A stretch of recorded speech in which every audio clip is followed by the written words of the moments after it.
Annotation. Set in the post-Great War Long Island, New York world of the rich. The narrator, Nick Carraway, sympathetically records the pathos of Gatsby's romantic dream, which founders on the reality of corruption, the insulated selfishness of Tom and Daisy, and the cutting edge of violence. Francis Scott Fitzgerald. The Great Gatsby. Chapter 1. In my younger and more vulnerable years, my father gave me some advice that I've been turning over in my mind ever since. Whenever you feel like criticizing anyone, he told me, just remember that all the people in this world haven't had the advantages that you've had.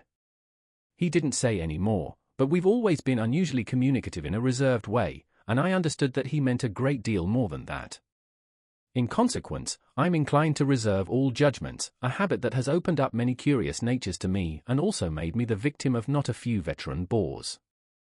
The abnormal mind is quick to detect and attach itself to this quality when it appears in a normal person, and so it came about that in college I was unjustly accused of being a politician, because I was privy to the secret griefs of wild, unknown men. Most of the confidences were unsought. Frequently I have feigned sleep, preoccupation, or a hostile levity when I realized by some unmistakable sign that an intimate revelation was quivering on the horizon, for the intimate revelations of young men, or at least the terms in which they express them, are usually plagiaristic and marred by obvious suppressions. Reserving judgments is a matter of infinite hope.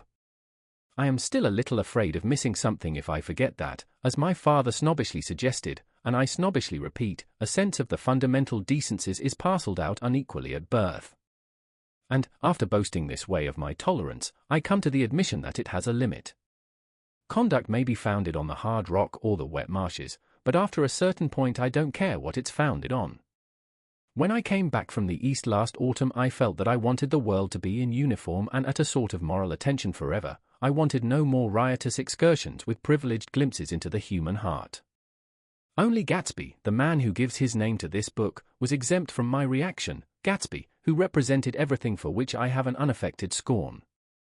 If personality is an unbroken series of successful gestures, then there was something gorgeous about him, some heightened sensitivity to the promises of life, as if he were related to one of those intricate machines that register earthquakes 10,000 miles away.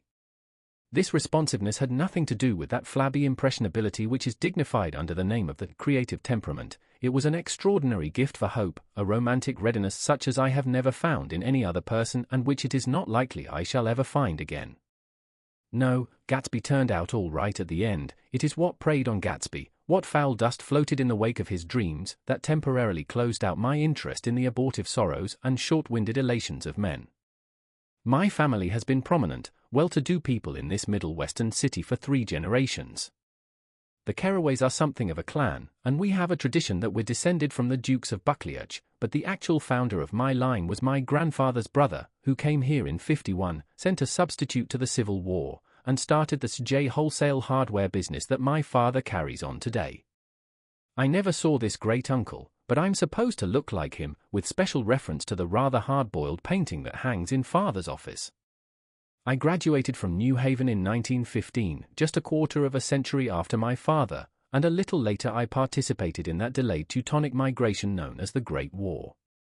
I enjoyed the counter-aid so thoroughly that I came back restless.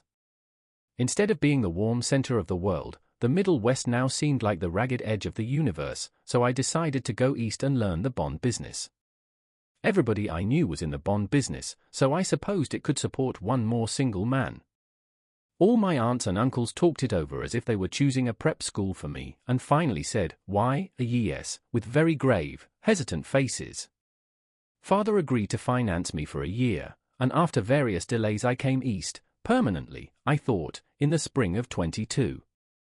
The practical thing was to find rooms in the city, but it was a warm season, and I had just left a country of wide lawns and friendly trees, so when a young man at the office suggested that we take a house together in a commuting town, it sounded like a great idea. He found the house, a weather-beaten cardboard bungalow at $80 a month, but at the last minute the firm ordered him to Washington, and I went out to the country alone. I had a dog, at least I had him for a few days until he ran away, and an old Dodge and a Finnish woman, who made my bed and cooked breakfast and muttered Finnish wisdom to herself over the electric stove.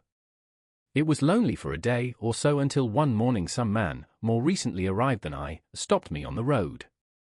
"How do you get to West Egg Village?" he asked helplessly. I told him. And as I walked on, I was lonely no longer. I was a guide, a pathfinder, an original settler. He had casually conferred on me the freedom of the neighborhood. And so, with the sunshine and the great bursts of leaves growing on the trees, just as things grow in fast movies, I had that familiar conviction that life was beginning over again with the summer. There was so much to read, for one thing, and so much fine health to be pulled down out of the young breath-giving air. I bought a dozen volumes on banking and credit and investment securities, and they stood on my shelf in red and gold like new money from the mint, promising to unfold the shining secrets that only Midas and Morgan and Maecenas knew. And I had the high intention of reading many other books besides. I was rather literary in college. One year I wrote a series of very solemn and obvious editorials for the Yale News, and now I was going to bring back all such things into my life and become again that most limited of all specialists, the well-rounded man. This isn't just an epigram. Life is much more successfully looked at from a single window, after all. It was a matter of chance that I should have rented a house in one of the strangest communities in North America. It was on that slender riotous island which extends itself due east of New York, and where there are, among other natural curiosities, two unusual formations of land.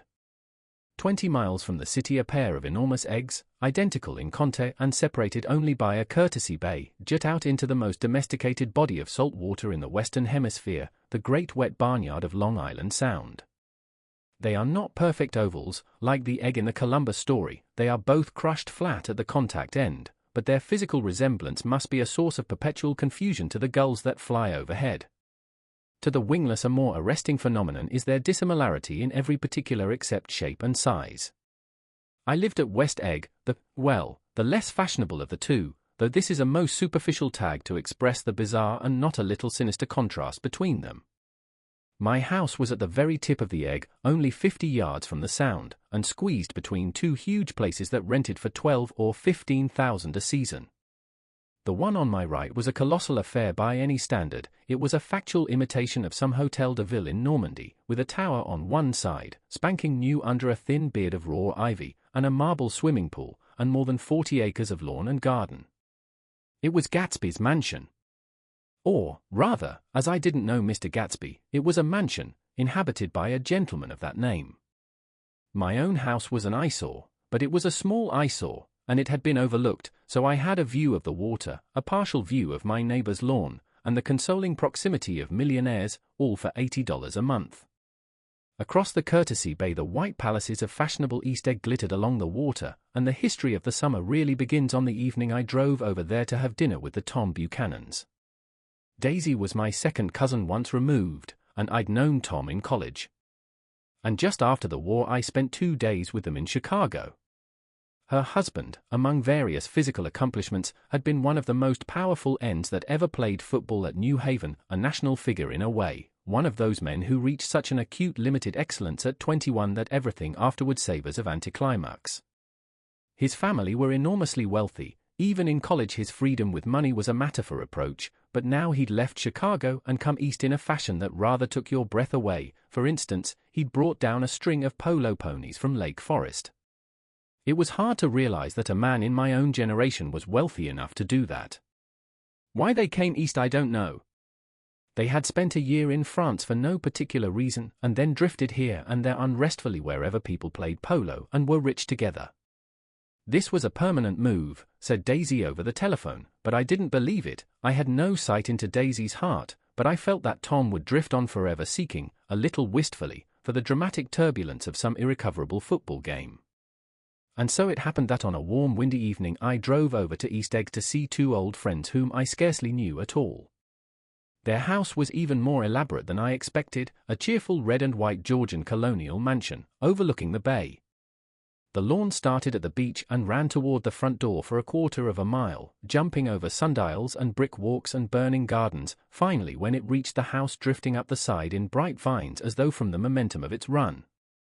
The front was broken by a line of French windows, glowing now with reflected gold and wide open to the warm windy afternoon, and Tom Buchanan in riding clothes was standing with his legs apart on the front porch. He had changed since his New Haven years. Now he was a sturdy straw-haired man of 30 with a rather hard mouth and a supercilious manner. Two shining arrogant eyes had established dominance over his face and gave him the appearance of always leaning aggressively forward. Not even the effeminate swank of his riding clothes could hide the enormous power of that body. He seemed to fill those glistening boots until he strained the top lacing, and you could see a great pack of muscle shifting when his shoulder moved under his thin coat. It was a body capable of enormous leverage, a cruel body.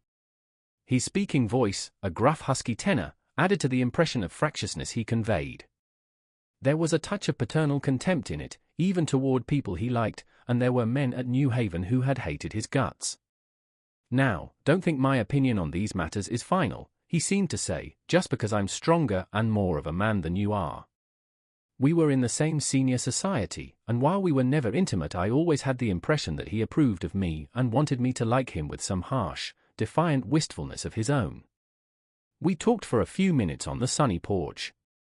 "I've got a nice place here," he said, his eyes flashing about restlessly. Turning me around by one arm, he moved a broad flat hand along the front vista, including in its sweep a sunken Italian garden, a half-acre of deep, pungent roses, and a snub-nosed motorboat that bumped the tide offshore. It belonged to Domain, the oil man. He turned me around again, politely and abruptly. "We'll go inside." We walked through a high hallway into a bright rosy-colored space, fragilely bound into the house by French windows at either end. The windows were ajar and gleaming white against the fresh grass outside that seemed to grow a little way into the house. A breeze blew through the room, blue curtains in at one end and out the other like pale flags, twisting them up toward the frosted wedding cake of the ceiling, and then rippled over the wine-colored rug, making a shadow on it as wind does on the sea. The only completely stationary object in the room was an enormous couch on which two young women were buoyed up as though upon an anchored balloon. They were both in white, and their dresses were rippling and fluttering as if they had just been blown back in after a short flight around the house. I must have stood for a few moments listening to the whip and snap of the curtains and the groan of a picture on the wall.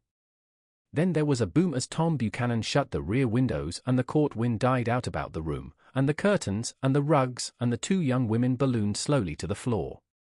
The younger of the two was a stranger to me. She was extended full length at her end of the divan, completely motionless, and with her chin raised a little, as if she were balancing something on it, which was quite likely to fall. If she saw me out of the corner of her eyes, she gave no hint of it. Indeed, I was almost surprised into murmuring an apology for having disturbed her by coming in. The other girl, Daisy, made an attempt to rise. She leaned slightly forward with a conscientious expression, then she laughed, an absurd, charming little laugh, and I laughed too and came forward into the room. I'm paralyzed with happiness. She laughed again, as if she said something very witty, and held my hand for a moment, looking up into my face, promising that there was no one in the world she so much wanted to see. That was a way she had. She hinted in a murmur that the surname of the balancing girl was Baker. I've heard it said that Daisy's murmur was only to make people lean toward her, an irrelevant criticism that made it no less charming. At any rate, Miss Baker's lips fluttered, she nodded at me almost imperceptibly, and then quickly tipped her head back again. The object she was balancing had obviously tottered a little and given her something of a fright. Again a sort of apology arose to my lips. Almost any exhibition of complete self-sufficiency draws a stunned tribute from me. I looked back at my cousin, who began to ask me questions in her low, thrilling voice. It was the kind of voice that the ear follows up and down, as if each speech is an arrangement of notes that will never be played again. Her face was sad and lovely with bright things in it, bright eyes and a bright passionate mouth, but there was an excitement in her voice that men who had cared for her found difficult to forget, a singing compulsion, a whispered listen, a promise that she had done gay, exciting things just a while since and that there were gay, exciting things hovering in the next hour. I told her how I had stopped off in Chicago for a day on my way east, and how a dozen people had sent their love through me. "Do they miss me?" she cried ecstatically. "The whole town is desolate.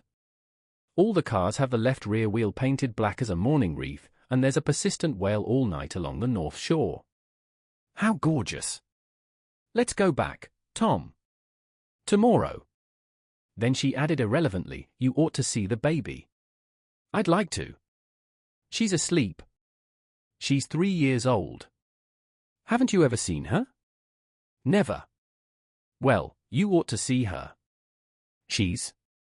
Tom Buchanan, who had been hovering restlessly about the room, stopped and rested his hand on my shoulder. What you doing, Nick? I'm a bond man. Who with? I told him. Never heard of them, he remarked decisively. This annoyed me. You will, I answered shortly. You will if you stay in the East. Oh, I'll stay in the East, don't you worry, he said, glancing at Daisy and then back at me, as if he were alert for something more. I'd be a goddamned fool to live anywhere else. At this point Miss Baker said, absolutely, with such suddenness that I started. It was the first word she had uttered since I came into the room. Evidently it surprised her as much as it did me, for she yawned and with a series of rapid, deft movements stood up into the room. I'm stiff, she complained, I've been lying on that sofa for as long as I can remember. Don't look at me, Daisy retorted, I've been trying to get you to New York all afternoon. No, thanks, said Miss Baker to the 4 cocktails just in from the pantry, I'm absolutely in training. Her host looked at her incredulously. You are? He took down his drink as if it were a drop in the bottom of a glass. How you ever get anything done is beyond me. I looked at Miss Baker, wondering what it was she got done. I enjoyed looking at her. She was a slender, small-breasted girl, with an erect carriage, which she accentuated by throwing her body backward at the shoulders like a young cadet. Her grey sun-strained eyes looked back at me with polite reciprocal curiosity out of a charming, discontented face. It occurred to me now that I had seen her, or a picture of her, somewhere before. You live in West Egg, she remarked contemptuously. I know somebody there. I don't know a single. You must know Gatsby. Gatsby, demanded Daisy. What Gatsby? Before I could reply that he was my neighbor, dinner was announced. Wedging his tense arm imperatively under mine, Tom Buchanan compelled me from the room as though he were moving a checker to another square.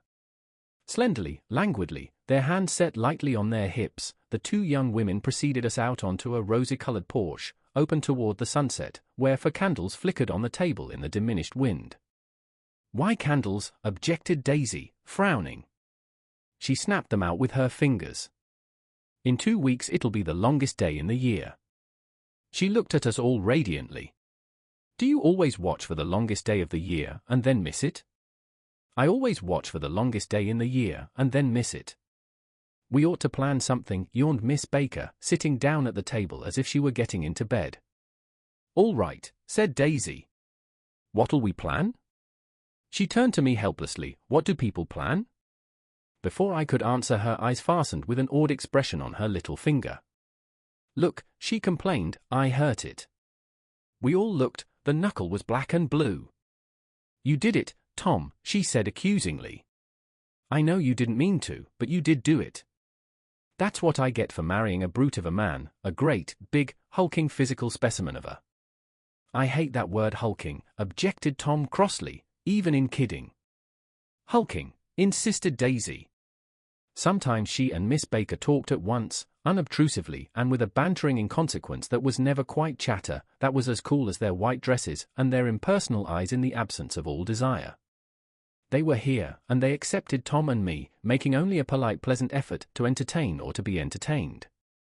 They knew that presently dinner would be over, and a little later the evening, too, would be over and casually put away. It was sharply different from the West, where an evening was hurried from phase to phase toward its close, in a continually disappointed anticipation or else in sheer nervous dread of the moment itself. You make me feel uncivilized, Daisy, I confessed on my second glass of corky but rather impressive claret. Can't you talk about crops or something? I meant nothing in particular by this remark, but it was taken up in an unexpected way. Civilization's going to pieces, broke out Tom violently. I've gotten to be a terrible pessimist about things. Have you read of The Rise of the Colored Empires by this man Goddard? Why, no, I answered, rather surprised by his tone. Well, it's a fine book, and everybody ought to read it. The idea is if we don't look out, the white race will be utterly submerged. It's all scientific stuff, it's been proved. Tom's getting very profound, said Daisy, with an expression of unthoughtful sadness. He reads deep books with long words in them. What was that word we? Well, these books are all scientific, insisted Tom, glancing at her impatiently. This fellow has worked out the whole thing. It's up to us, who are the dominant race, to watch out, or these other races will have control of things. We've got to beat them down, whispered Daisy, winking ferociously toward the fervent sun. You ought to live in California, began Miss Baker, but Tom interrupted her by shifting heavily in his chair. This idea is that we're Nordics. I am, and you are, and you are, and, after an infinitesimal hesitation, he included Daisy with a slight nod, and she winked at me again. And we've produced all the things that go to make civilization, science and art, and all that. Do you see? There was something pathetic in his concentration, as if his complacency, more acute than of old, was not enough to him any more. When, almost immediately, the telephone rang inside and the butler left the porch, Daisy seized upon the momentary interruption and leaned toward me. I'll tell you a family secret, she whispered enthusiastically.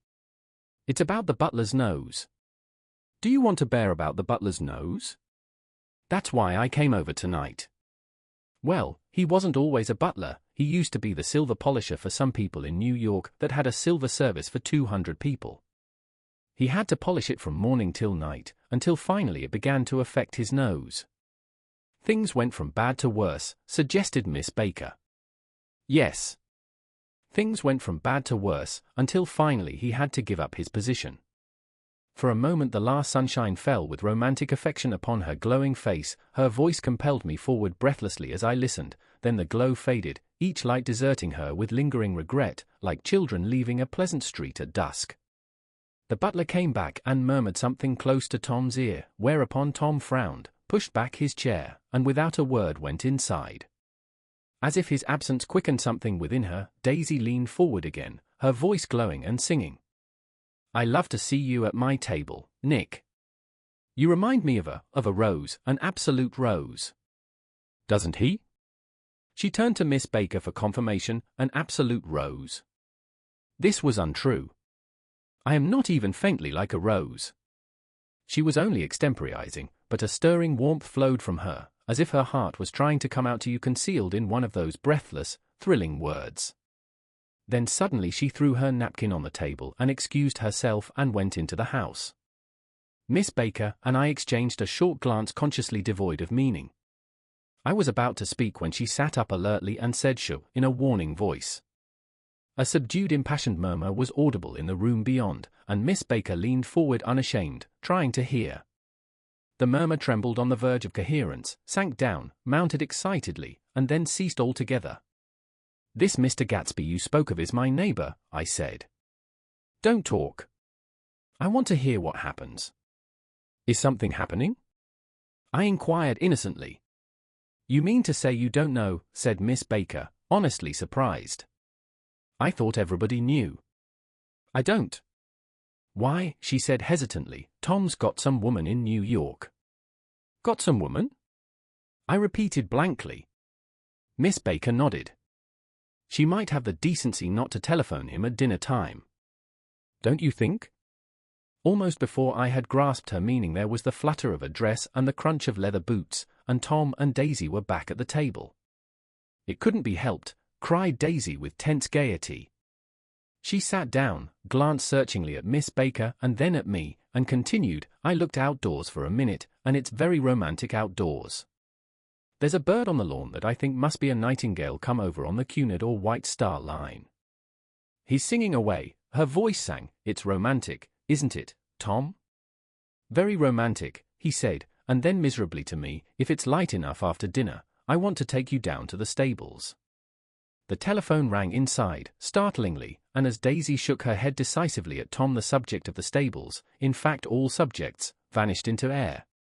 Among the broken fragments of the last 5 minutes at table I remember the candles being lit again, pointlessly, and I was conscious of wanting to look squarely at every one, and yet to avoid all eyes. I couldn't guess what Daisy and Tom were thinking, but I doubt if even Miss Baker, who seemed to have mastered a certain hardy skepticism, was able utterly to put this fifth guest's shrill metallic urgency out of mind. To a certain temperament the situation might have seemed intriguing, my own instinct was to telephone immediately for the police. The horses, needless to say, were not mentioned again. Tom and Miss Baker, with several feet of twilight between them, strolled back into the library, as if to a vigil beside a perfectly tangible body, while, trying to look pleasantly interested and a little deaf, I followed Daisy around a chain of connecting verandas to the porch in front. In its deep gloom, we sat down side by side on a wicker settee. Daisy took her face in her hands as if feeling its lovely shape, and her eyes moved gradually out into the velvet dusk. I saw that turbulent emotions possessed her, so I asked what I thought would be some sedative questions about her little girl. "We don't know each other very well, Nick," she said suddenly. "Even if we are cousins. You didn't come to my wedding. I wasn't back from the war." "That's true." She hesitated. "Well, I've had a very bad time, Nick, and I'm pretty cynical about everything." Evidently, she had reason to be. I waited, but she didn't say any more, and after a moment I returned rather feebly to the subject of her daughter. "I suppose she talks, and eats, and everything." "Oh, yes." She looked at me absently. "Listen, Nick, let me tell you what I said when she was born. Would you like to hear?" "Very much. It'll show you how I've gotten to feel about things." Well, she was less than an hour old and Tom was God knows where. I woke up out of the ether with an utterly abandoned feeling and asked the nurse right away if it was a boy or a girl. She told me it was a girl, and so I turned my head away and wept. "All right," I said, "I'm glad it's a girl. And I hope she'll be a fool. That's the best thing a girl can be in this world, a beautiful little fool. You see, I think everything's terrible anyhow," she went on in a convinced way. "Everybody thinks so, the most advanced people. And I know. I've been everywhere and seen everything and done everything." Her eyes flashed around her in a defiant way, rather like Tom's, and she laughed with thrilling scorn. "Sophisticated? God, I'm sophisticated." The instant her voice broke off, ceasing to compel my attention, my belief, I felt the basic insincerity of what she had said. It made me uneasy, as though the whole evening had been a trick of some sort to exact a contributory emotion from me. I waited, and sure enough in a moment she looked at me with an absolute smirk on her lovely face, as if she had asserted her membership in a rather distinguished secret society to which she and Tom belonged. Inside, the crimson room bloomed with light. Tom and Miss Baker sat at either end of the long couch and she read aloud to him from the Saturday Evening Post, the words, murmurous and uninflected, running together in a soothing tune. The lamplight, bright on his boots and dull on the autumn leaf yellow of her hair, glinted along the paper as she turned a page with a flutter of slender muscles in her arms. When we came in she held us silent for a moment with a lifted hand. "To be continued," she said, tossing the magazine on the table, "in our very next issue." Her body asserted itself with a restless movement of her knee, and she stood up. 10 o'clock, she remarked, apparently finding the time on the ceiling. "Time for this good girl to go to bed. Jordan's going to play in the tournament tomorrow," explained Daisy, "over at Westchester." "Oh, you're Jordan Baker." I knew now why her face was familiar. Its pleasing contemptuous expression had looked out at me from many rotogravure pictures of the sporting life at Asheville and Hot Springs and Palm Beach. I had heard some story of her too, a critical, unpleasant story, but what it was I had forgotten long ago. "Good night," she said softly. "Wake me at 8, won't you? If you'll get up." "I will." "Good night, Mr. Carraway. See you anon." "Of course you will," confirmed Daisy. "In fact, I think I'll arrange a marriage. Come over often, Nick, and I'll sort of, fling you together. You know, lock you up accidentally in linen closets and push you out to sea in a boat, and all that sort of thing." "Good night," called Miss Baker from the stairs. "I haven't heard a word." "She's a nice girl," said Tom after a moment. "They oughtn't to let her run around the country this way." "Who oughtn't to?" inquired Daisy coldly. "Her family. Her family is one aunt about 1,000 years old. Besides, Nick's going to look after her, aren't you, Nick? She's going to spend lots of weekends out here this summer. I think the home influence will be very good for her." Daisy and Tom looked at each other for a moment in silence. "Is she from New York?" I asked quickly. "From Louisville. Our white girlhood was passed together there. Our beautiful white. Did you give Nick a little heart-to-heart talk on the veranda? Demanded Tom suddenly. Did I? She looked at me.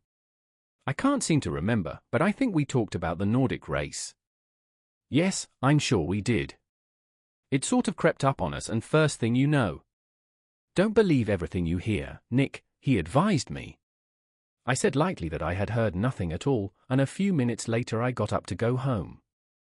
They came to the door with me and stood side by side in a cheerful square of light. As I started my motor, Daisy peremptorily called, "Wait. I forgot to ask you something, and it's important. We heard you were engaged to a girl out west." "That's right," corroborated Tom kindly. "We heard that you were engaged." "It's a libel. I'm too poor." "But we heard it," insisted Daisy, surprising me by opening up again in a flower-like way. "We heard it from 3 people, so it must be true." Of course I knew what they were referring to, but I wasn't even vaguely engaged. The fact that gossip had published the banns was one of the reasons I had come east. You can't stop going with an old friend on account of rumors, and on the other hand I had no intention of being rumored into marriage.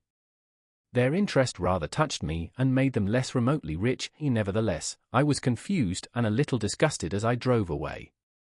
It seemed to me that the thing for Daisy to do was to rush out of the house, child in arms, but apparently there were no such intentions in her head. As for Tom, the fact that he had some woman in New York was really less surprising than that he had been depressed by a book. Something was making him nibble at the edge of stale ideas, as if his sturdy physical egotism no longer nourished his peremptory heart. Already it was deep summer on roadhouse roofs and in front of wayside garages, where new red gas pumps sat out in pools of light, and when I reached my estate at West Egg I ran the car under its shed and sat for a while on an abandoned grass roller in the yard. The wind had blown off, leaving a loud, bright night, with wings beating in the trees and a persistent organ sound as the full bellows of the earth blew the frogs full of life. The silhouette of a moving cat wavered across the moonlight, and turning my head to watch it, I saw that I was not alone. 50 feet away a figure had emerged from the shadow of my neighbor's mansion and was standing with his hands in his pockets regarding the silver pepper of the stars. Something in his leisurely movements and the secure position of his feet upon the lawn suggested that it was Mr. Gatsby himself, come out to determine what share was his of our local heavens. I decided to call to him. Miss Baker had mentioned him at dinner, and that would do for an introduction. But I didn't call to him, for he gave a sudden intimation that he was content to be alone. He stretched out his arms toward the dark water in a curious way, and, far as I was from him, I could have sworn he was trembling. Involuntarily I glanced seaward, and distinguished nothing except a single green light, minute and far away, that might have been the end of a dock. When I looked once more for Gatsby he had vanished, and I was alone again in the unquiet darkness. Chapter 2. About halfway between West Egg and New York the motor road hastily joins the railroad and runs beside it for 1/4 of a mile, so as to shrink away from a certain desolate area of land. This is a valley of ashes, a fantastic farm where ashes grow like wheat into ridges and hills, and grotesque gardens, where ashes take the forms of houses and chimneys, and rising smoke and, finally, with a transcendent effort, of men who move dimly and already crumbling through the powdery air. Occasionally a line of grey cars crawls along an invisible track, gives out a ghastly creak, and comes to rest, and immediately the ash-grey men swarm up with leaden spades and stir up an impenetrable cloud, which screens their obscure operations from your sight. But above the grey land and the spasms of bleak dust which drift endlessly over it, you perceive, after a moment, the eyes of Dr. T. J. Eckelberg. The eyes of Dr. T. J. Eckelberg are blue and gigantic, their retinas are 1 yard high. They look out of no face, but, instead, from a pair of enormous yellow spectacles which pass over a non-existent nose. Evidently some wild wag of an oculist set them there to fatten his practice in the borough of Queens, and then sank down himself into eternal blindness, or forgot them and moved away. But his eyes, dimmed a little by many paintless days under sun and rain, brood on over the solemn dumping ground. The Valley of Ashes is bounded on one side by a small foul river, and, when the drawbridge is up to let barges through, the passengers on waiting trains can stare at the dismal scene for as long as half an hour. There is always a halt there of at least a minute, and it was because of this that I first met Tom Buchanan's mistress. The fact that he had one was insisted upon wherever he was known. His acquaintances resented the fact that he turned up in popular restaurants with her and, leaving her at a table, sauntered about, chatting with whomsoever he knew. Though I was curious to see her, I had no desire to meet her, but I did. I went up to New York with Tom on the train one afternoon, and when we stopped by the ash heaps he jumped to his feet and, taking hold of my elbow, literally forced me from the car. "We're getting off," he insisted. "I want you to meet my girl." I think he'd tanked up a good deal at luncheon, and his determination to have my company bordered on violence. The supercilious assumption was that on Sunday afternoon I had nothing better to do. I followed him over a low whitewashed railroad fence, and we walked back 100 yards along the road under Dr. Eckelberg's persistent stare. The only building in sight was a small block of yellow brick sitting on the edge of the wasteland, a sort of compact main street ministering to it, and contiguous to absolutely nothing. One of the 3 shops it contained was for rent and another was an all-night restaurant, approached by a trail of ashes. The third was a garage, repairs. George B. Wilson, cars bought and sold. And I followed Tom inside. The interior was unprosperous and bare. The only car visible was the dust-covered wreck of a Ford which crouched in a dim corner. It had occurred to me that this shadow of a garage must be a blind, and that sumptuous and romantic apartments were concealed overhead, when the proprietor himself appeared in the door of an office, wiping his hands on a piece of waste. He was a blond, spiritless man, anemic, and faintly handsome. When he saw us, a damp gleam of hope sprang into his light blue eyes. "Hello, Wilson, old man," said Tom, slapping him jovially on the shoulder. "How's business?" "I can't complain," answered Wilson unconvincingly. "When are you going to sell me that car?" "Next week. I've got my man working on it now." "Works pretty slow, don't he?" "No, he doesn't," said Tom coldly. "And if you feel that way about it, maybe I'd better sell it somewhere else after all." "I don't mean that," explained Wilson quickly. "I just meant—" His voice faded off and Tom glanced impatiently around the garage. Then I heard footsteps on a stairs, and in a moment the thickish figure of a woman blocked out the light from the office door. She was in the middle 30s, and faintly stout, but she carried her surplus flesh sensuously as some women can. Her face, above a spotted dress of dark blue crepe de chine, contained no facet or gleam of beauty, but there was an immediately perceptible vitality about her as if the nerves of her body were continually smouldering. She smiled slowly and, walking through her husband as if he were a ghost, shook hands with Tom, looking him flush in the eye. Then she wet her lips, and without turning around spoke to her husband in a soft, coarse voice. "Get some chairs, why don't you, so somebody can sit down?" "Oh, sure," agreed Wilson hurriedly, and went toward the little office, mingling immediately with the cement color of the walls. A white ashen dust veiled his dark suit and his pale hair as it veiled everything in the vicinity, except his wife, who moved close to Tom. "I want to see you," said Tom intently. "Get on the next train." "All right. I'll meet you by the newsstand on the lower level." She nodded and moved away from him just as George Wilson emerged with 2 chairs from his office door. We waited for her down the road and out of sight. It was a few days before the 4th of July, and a grey, scrawny Italian child was setting torpedoes in a row along the railroad track. "Terrible place, isn't it?" said Tom, exchanging a frown with Dr. Eckelberg. "Awful. It does her good to get away." "Doesn't her husband object?" "Wilson?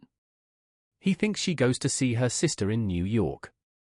He's so dumb he doesn't know he's alive." So Tom Buchanan and his girl and I went up together to New York, or not quite together, for Mrs. Wilson sat discreetly in another car. Tom deferred that much to the sensibilities of those East Eggers who might be on the train. She had changed her dress to a brown-figured muslin, which stretched tight over her rather wide hips as Tom helped her to the platform in New York. At the newsstand she bought a copy of Town Tattle and a moving picture magazine, and in the station drugstore some cold cream and a small flask of perfume. Upstairs, in the solemn echoing drive she let for taxicabs drive away before she selected a new one, lavender-colored with grey upholstery, and in this we slid out from the mass of the station into the glowing sunshine. But immediately she turned sharply from the window and, leaning forward, tapped on the front glass. "I want to get one of those dogs," she said earnestly. I want to get one for the apartment. They're nice to have, a dog. We backed up to a grey old man who bore an absurd resemblance to John D. Rockefeller. In a basket swung from his neck cowered a dozen very recent puppies of an indeterminate breed. "What kind are they?" asked Mrs. Wilson eagerly, as he came to the taxi window. "All kinds." "What kind do you want, lady?" "I'd like to get one of those police dogs. I don't suppose you got that kind?" The man peered doubtfully into the basket, plunged in his hand and drew one up, wriggling, by the back of the neck. "That's no police dog," said Tom. "No, it's not exactly a police dog," said the man with disappointment in his voice. "It's more of an Airedale." He passed his hand over the brown washrag of a back. "Look at that coat." "Some coat." "That's a dog that'll never bother you with catching cold." "I think it's cute," said Mrs. Wilson enthusiastically. "How much is it?" "That dog?" He looked at it admiringly. "That dog will cost you $10. The Airedale, undoubtedly there was an Airedale concerned in it somewhere, though its feet were startlingly white, changed hands and settled down into Mrs. Wilson's lap, where she fondled the weatherproof coat with rapture. "Is it a boy or a girl?" she asked delicately. "That dog?" "That dog's a boy." "It's a bitch," said Tom decisively. "Here's your money. Go and buy 10 more dogs with it." We drove over to Fifth Avenue, so warm and soft, almost pastoral, on the summer Sunday afternoon that I wouldn't have been surprised to see a great flock of white sheep turn the corner. "Hold on," I said, "I have to leave you here." "No, you don't," interposed Tom quickly. "Myrtle'll be hurt if you don't come up to the apartment." "Won't you, Myrtle?" "Come on," she urged. "I'll telephone my sister Catherine. She's said to be very beautiful by people who ought to know." "Well, I'd like to, but—" We went on, cutting back again over the park toward the West Hundreds. At 158th Street the cab stopped at one slice in a long white cake of apartment houses. Throwing a regal homecoming glance around the neighborhood, Mrs. Wilson gathered up her dog and her other purchases, and went haughtily in. "I'm going to have them keys come up," she announced as we rose in the elevator. And, of course, I got to call up my sister, too. The apartment was on the top floor, a small living room, a small dining room, a small bedroom, and a bath. The living room was crowded to the doors with a set of tapestried furniture entirely too large for it, so that to move about was to stumble continually over scenes of ladies swinging in the gardens of Versailles. The only picture was an over-enlarged photograph, apparently a hen sitting on a blurred rock. Looked at from a distance, however, the hen resolved itself into a bonnet, and the countenance of a stout old lady beamed down into the room. Several old copies of Town Tattle lay on the table together with a copy of Simon Called Peter, and some of the small scandal magazines of Broadway. Mrs. Wilson was first concerned with the dog. A reluctant elevator boy went for a box full of straw and some milk, to which he added on his own initiative a tin of large, hard dog biscuits, one of which decomposed apathetically in the saucer of milk all afternoon. Meanwhile, Tom brought out a bottle of whiskey from a locked bureau door. I have been drunk just twice in my life, and the second time was that afternoon, so everything that happened has a dim, hazy cast over it, although until after 8 o'clock the apartment was full of cheerful sun. Sitting on Tom's lap, Mrs. Wilson called up several people on the telephone, then there were no cigarettes, and I went out to buy some at the drugstore on the corner. When I came back they had disappeared, so I sat down discreetly in the living room and read a chapter of Simon Called Peter. Either it was terrible stuff or the whiskey distorted things, because it didn't make any sense to me. Just as Tom and Myrtle, after the first drink Mrs. Wilson and I called each other by our first names, reappeared, company commenced to arrive at the apartment door. The sister, Catherine, was a slender, worldly girl of about 30, with a solid, sticky bob of red hair, and a complexion powdered milky white. Her eyebrows had been plucked and then drawn on again at a more rakish angle, but the efforts of nature toward the restoration of the old alignment gave a blurred air to her face. When she moved about there was an incessant clicking as innumerable pottery bracelets jingled up and down upon her arms.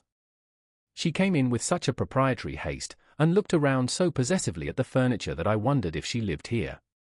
But when I asked her she laughed immoderately, repeated my question aloud, and told me she lived with a girl friend at a hotel. Mr. McKee was a pale, feminine man from the flat below. He had just shaved, for there was a white spot of lather on his cheekbone, and he was most respectful in his greeting to everyone in the room. He informed me that he was in the artistic game, and I gathered later that he was a photographer and had made the dim enlargement of Mrs. Wilson's mother which hovered like an ectoplasm on the wall. His wife was shrill, languid, handsome, and horrible. She told me with pride that her husband had photographed her 127 times since they had been married. Mrs. Wilson had changed her costume some time before, and was now attired in an elaborate afternoon dress of cream-colored chiffon, which gave out a continual rustle as she swept about the room. With the influence of the dress, her personality had also undergone a change. The intense vitality that had been so remarkable in the garage was converted into impressive hauteur. Her laughter, her gestures, her assertions became more violently affected moment by moment, and as she expanded the room grew smaller around her until she seemed to be revolving on a noisy, creaking pivot through the smoky air.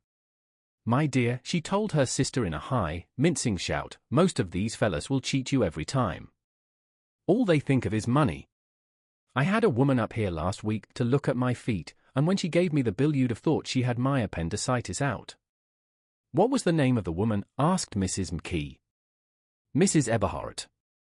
She goes around looking at people's feet in their own homes." "I like your dress," remarked Mrs. McKee. "I think it's adorable." Mrs. Wilson rejected the compliment by raising her eyebrow in disdain. "It's just a crazy old thing," she said. "I just slip it on sometimes when I don't care what I look like."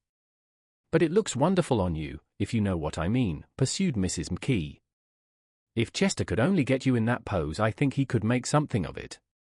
We all looked in silence at Mrs. Wilson, who removed a strand of hair from over her eyes and looked back at us with a brilliant smile. Mr. McKee regarded her intently with his head on one side, and then moved his hand back and forth slowly in front of his face.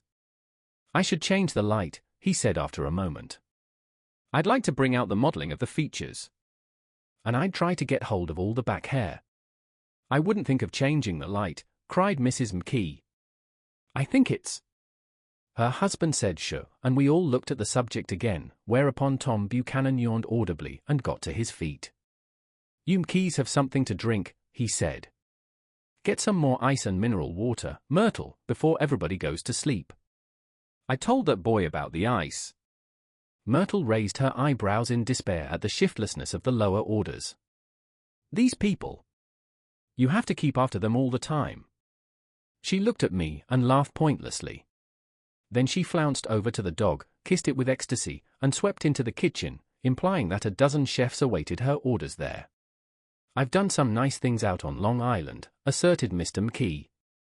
Tom looked at him blankly. "Two of them we have framed downstairs." "Two what?" demanded Tom. "Two studies. One of them I call Montauk Point, the gulls, and the other I call Montauk Point, the sea." The sister Catherine sat down beside me on the couch. "Do you live down on Long Island, too?" she inquired. "I live at West Egg." "Really?" "I was down there at a party about a month ago. At a man named Gatsby's." "Do you know him?" "I live next door to him." "Well, they say he's a nephew or a cousin of Kaiser Wilhelm's. That's where all his money comes from." "Really?" She nodded. "I'm scared of him. I'd hate to have him get anything on me." This absorbing information about my neighbor was interrupted by Mrs. McKee's pointing suddenly at Catherine. "Chester, I think you could do something with her," she broke out, but Mr. McKee only nodded in a bored way and turned his attention to Tom. "I'd like to do more work on Long Island if I could get the entry. All I ask is that they should give me a start." "Ask Myrtle," said Tom, breaking into a short shout of laughter as Mrs. Wilson entered with a tray. "She'll give you a letter of introduction, won't you, Myrtle?" "Do what?" she asked, startled. "You'll give McKee a letter of introduction to your husband, so he can do some studies of him." His lips moved silently for a moment as he invented George B. Wilson at the gasoline pump, or something like that. Catherine leaned close to me and whispered in my ear. "Neither of them can stand the person they're married to." "Can't they?" "Can't stand them." She looked at Myrtle and then at Tom. What I say is, why go on living with them if they can't stand them? If I was them, I'd get a divorce and get married to each other right away. Doesn't she like Wilson either? The answer to this was unexpected. It came from Myrtle, who had overheard the question, and it was violent and obscene. You see, cried Catherine triumphantly. She lowered her voice again. It's really his wife that's keeping them apart. She's a Catholic, and they don't believe in divorce. Daisy was not a Catholic, and I was a little shocked at the elaborateness of the lie. When they do get married, continued Catherine, they're going west to live for a while until it blows over. It'd be more discreet to go to Europe. Oh, do you like Europe? She exclaimed surprisingly. I just got back from Monte Carlo. Really? Just last year. I went over there with another girl. Stay long?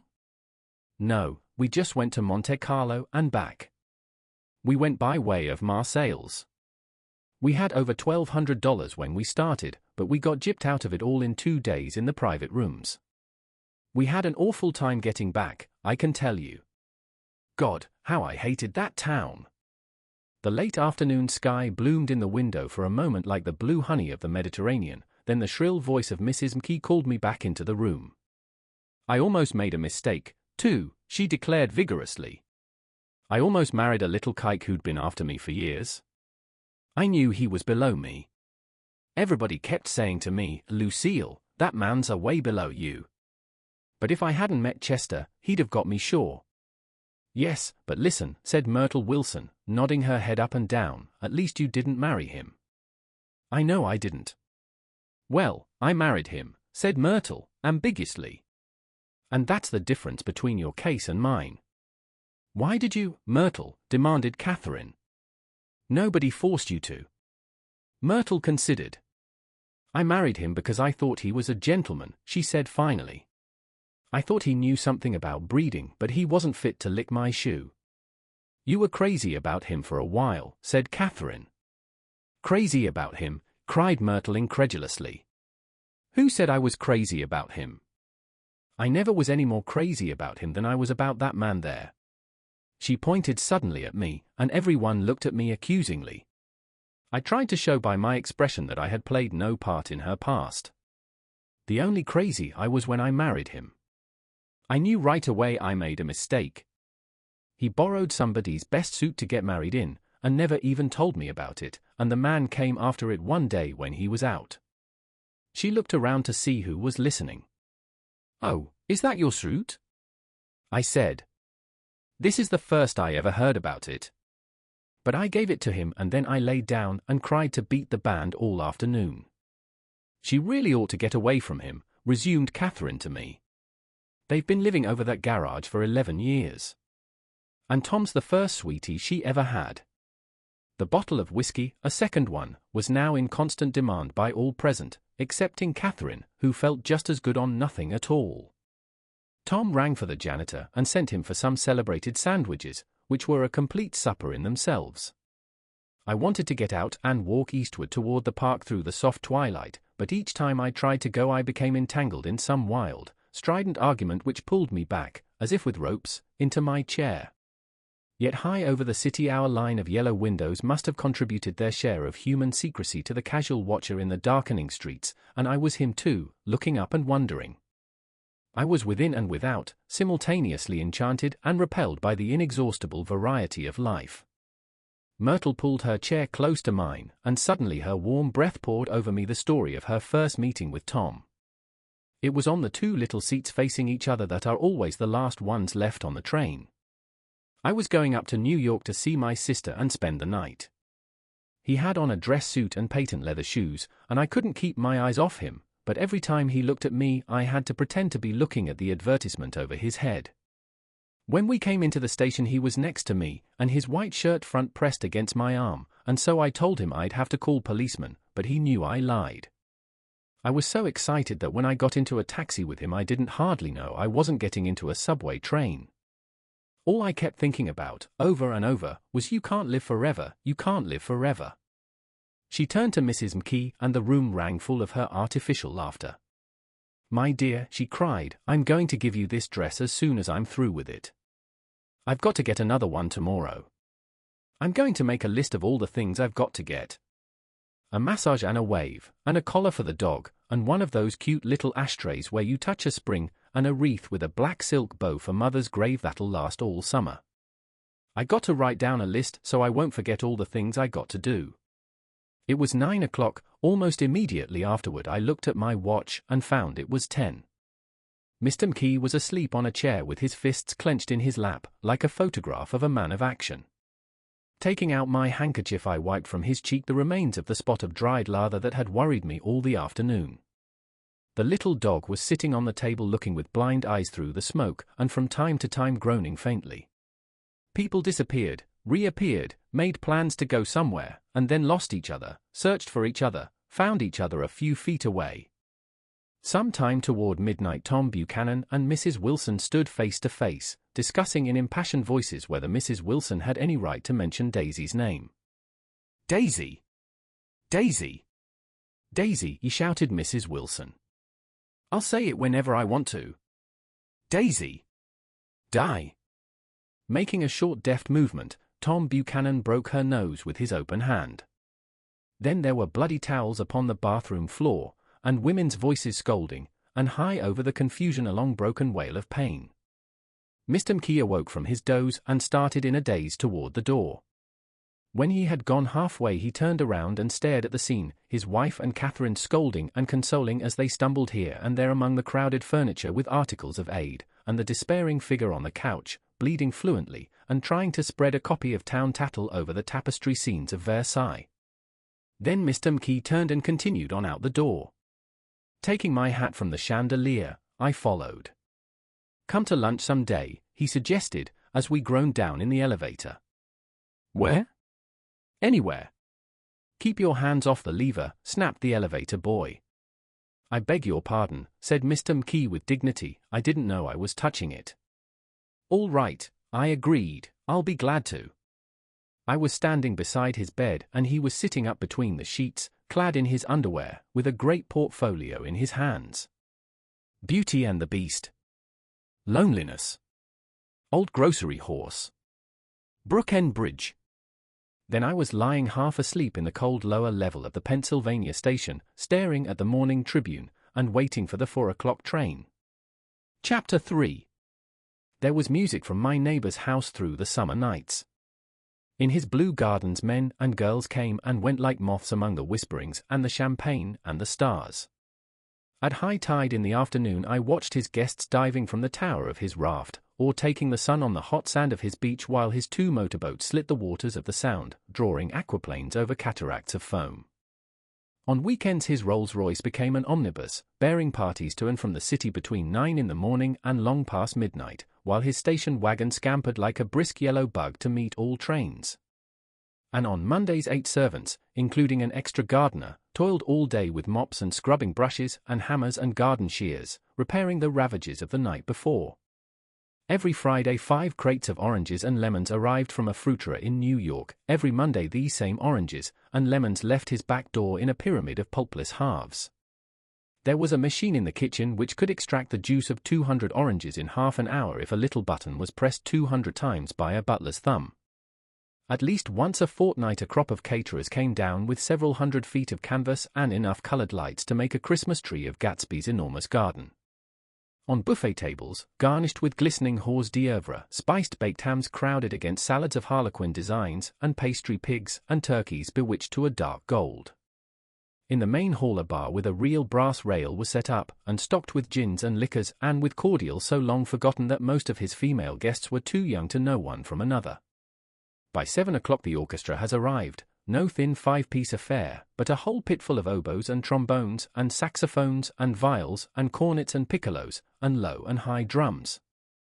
The last swimmers have come in from the beach now and are dressing upstairs. The cars from New York are parked 5 deep in the drive, and already the halls and salons and verandas are gaudy with primary colors, and hair shorn in strange new ways, and shawls beyond the dreams of Castile. The bar is in full swing, and floating rounds of cocktails permeate the garden outside, until the air is alive with chatter and laughter, and casual innuendo and introductions forgotten on the spot, and enthusiastic meetings between women who never knew each other's names. The lights grow brighter as the earth lurches away from the sun, and now the orchestra is playing yellow cocktail music, and the opera of voices pitches a key higher. Laughter is easier minute by minute, spilled with prodigality, tipped out at a cheerful word. The groups change more swiftly, swell with new arrivals, dissolve and form in the same breath. Already there are wanderers, confident girls who weave here and there among the stouter and more stable, become for a sharp, joyous moment the center of a group, and then, excited with triumph, glide on through the sea change of faces and voices and color under the constantly changing light. Suddenly one of these gypsies, in trembling opal, seizes a cocktail out of the air, dumps it down for courage and, moving her hands like Frisco, dances out alone on the canvas platform. A momentary hush, the orchestra leader varies his rhythm obligingly for her, and there is a burst of chatter as the erroneous news goes around that she is Gilda Gray's understudy from the Follies. The party has begun. I believe that on the first night I went to Gatsby's house I was one of the few guests who had actually been invited. People were not invited, they went there. They got into automobiles which bore them out to Long Island, and somehow they ended up at Gatsby's door. Once there they were introduced by somebody who knew Gatsby, and after that they conducted themselves according to the rules of behavior associated with an amusement park. Sometimes they came and went without having met Gatsby at all, came for the party with a simplicity of heart that was its own ticket of admission. I had been actually invited. A chauffeur in a uniform of robin's egg blue crossed my lawn early that Saturday morning with a surprisingly formal note from his employer. The honor would be entirely Gatsby's, it said, if I would attend his little party that night. He had seen me several times, and had intended to call on me long before, but a peculiar combination of circumstances had prevented it. Signed Jay Gatsby, in a majestic hand. Dressed up in white flannels I went over to his lawn a little after 7, and wandered around rather ill at ease among swirls and eddies of people I didn't know, though here and there was a face I had noticed on the commuting train.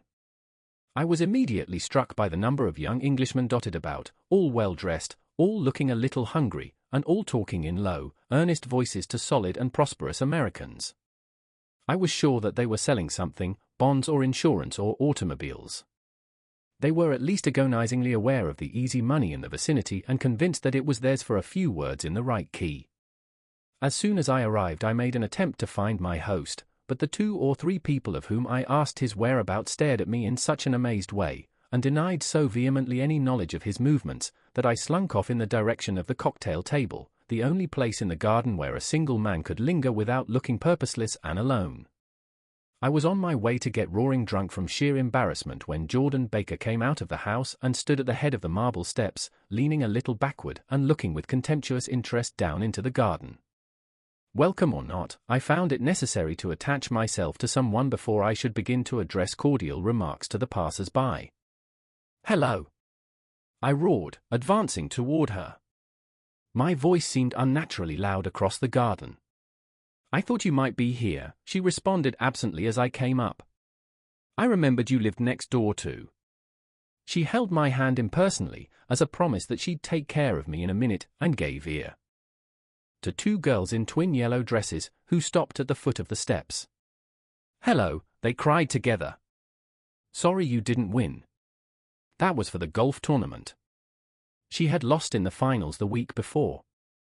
"You don't know who we are," said one of the girls in yellow, "but we met you here about a month ago." "You've dyed your hair since then," remarked Jordan, and I started, but the girls had moved casually on and her remark was addressed to the premature moon, produced like the supper, no doubt, out of a caterer's basket. With Jordan's slender golden arm resting in mine, we descended the steps and sauntered about the garden.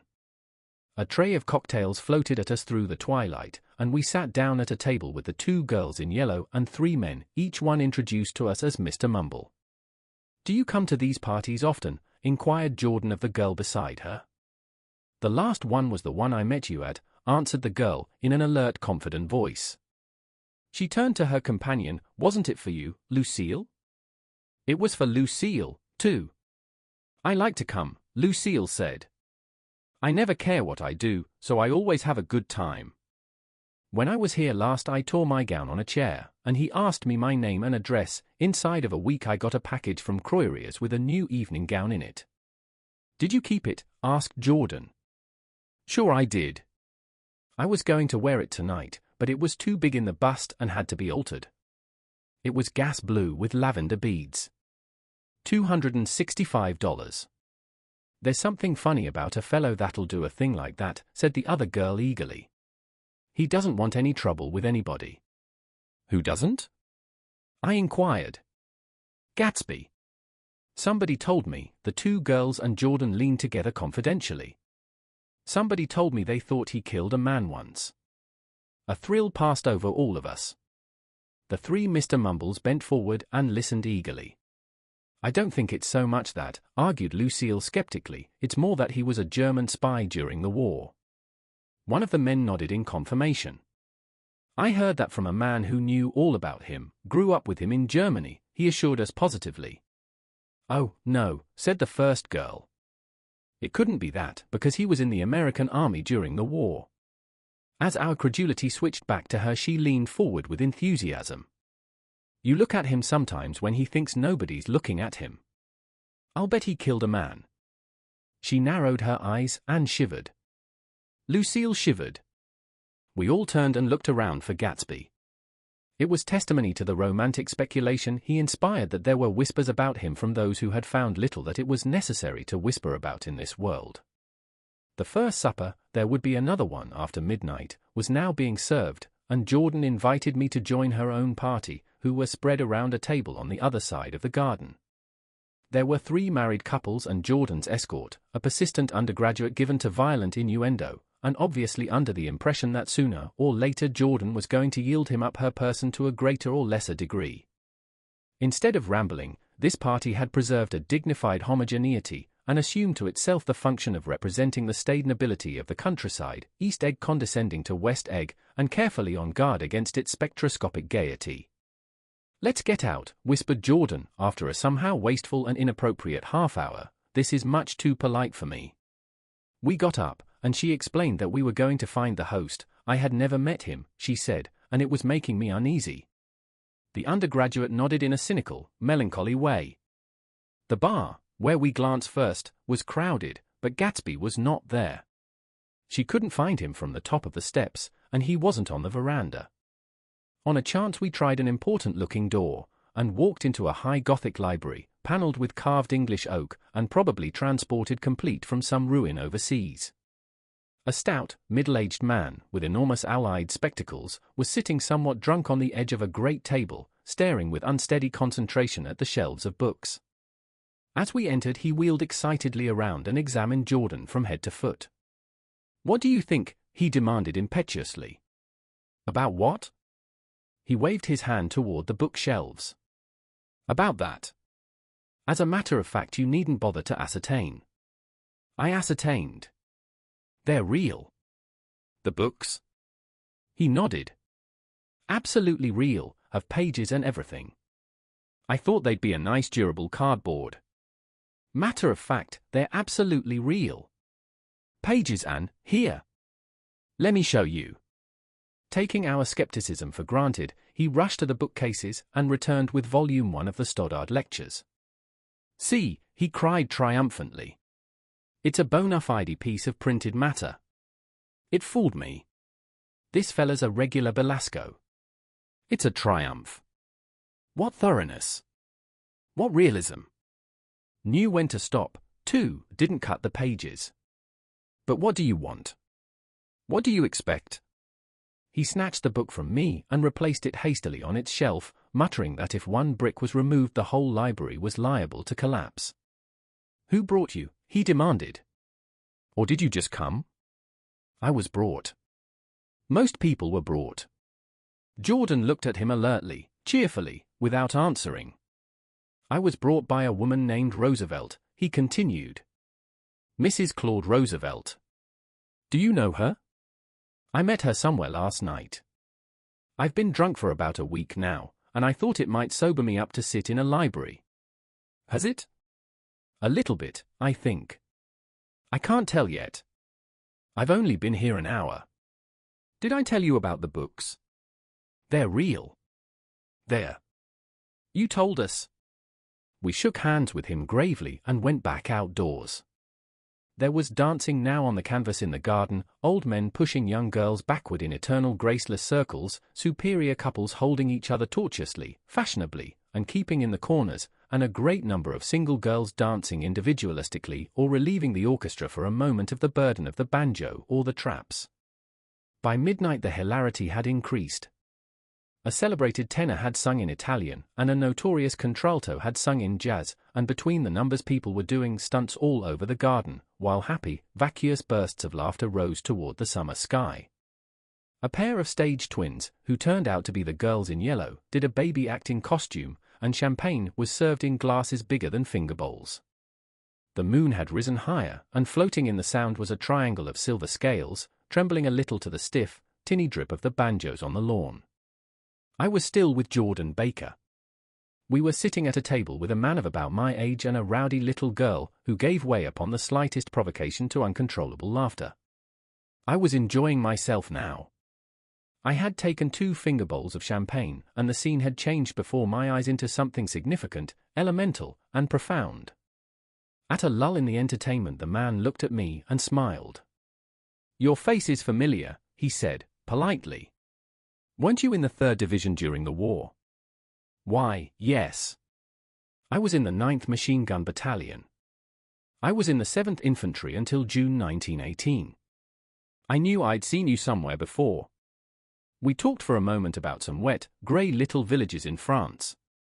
Evidently he lived in this vicinity, for he told me that he had just bought a hydroplane and was going to try it out in the morning. "Want to go with me, old sport?" "Just near the shore along the Sound." "What time?" "Any time that suits you best." It was on the tip of my tongue to ask his name when Jordan looked around and smiled. "Having a gay time now?" she inquired. "Much better." I turned again to my new acquaintance. "This is an unusual party for me. I haven't even seen the host. I live over there." I waved my hand at the invisible hedge in the distance, and this man Gatsby sent over his chauffeur with an invitation. For a moment he looked at me as if he failed to understand. "I'm Gatsby," he said suddenly. "What?" I exclaimed. "Oh, I beg your pardon. I thought you knew, old sport. I'm afraid I'm not a very good host." He smiled understandingly, much more than understandingly. It was one of those rare smiles with a quality of eternal reassurance in it that you may come across 4 or 5 times in life. It faced, or seemed to face, the whole external world for an instant, and then concentrated on you with an irresistible prejudice in your favor. It understood you just as far as you wanted to be understood, believed in you as you would like to believe in yourself, and assured you that it had precisely the impression of you that, at your best, you hoped to convey. Precisely at that point it vanished, and I was looking at an elegant young roughneck, a year or 2 over 30, whose elaborate formality of speech just missed being absurd. Some time before he introduced himself I'd got a strong impression that he was picking his words with care. Almost at the moment when Mr. Gatsby identified himself, a butler hurried toward him with the information that Chicago was calling him on the wire. He excused himself with a small bow that included each of us in turn. "If you want anything just ask for it, old sport," he urged me. "Excuse me. I will rejoin you later." When he was gone I turned immediately to Jordan, constrained to assure her of my surprise. I had expected that Mr. Gatsby would be a florid and corpulent person in his middle years. "Who is he?" I demanded. "Do you know?" "He's just a man named Gatsby." "Where is he from, I mean?" "And what does he do?" "Now you're started on the subject," she answered with a wan smile. "Well, he told me once he was an Oxford man." A dim background started to take shape behind him, but at her next remark it faded away. "However, I don't believe it." "Why not?"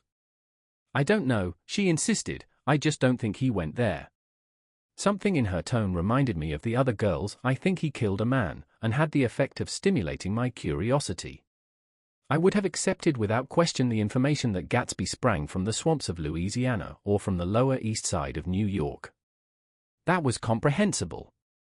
But young men didn't, at least in my provincial inexperience I believed they didn't, drift coolly out of nowhere and buy a palace on Long Island Sound. Anyhow, he gives large parties, said Jordan, changing the subject with an urban distaste for the concrete. And I like large parties. They're so intimate. At small parties there isn't any privacy. There was the boom of a bass drum, and the voice of the orchestra leader rang out suddenly above the echolalia of the garden. "Ladies and gentlemen," he cried.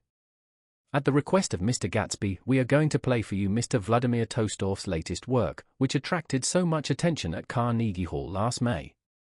If you read the papers, you know there was a big sensation."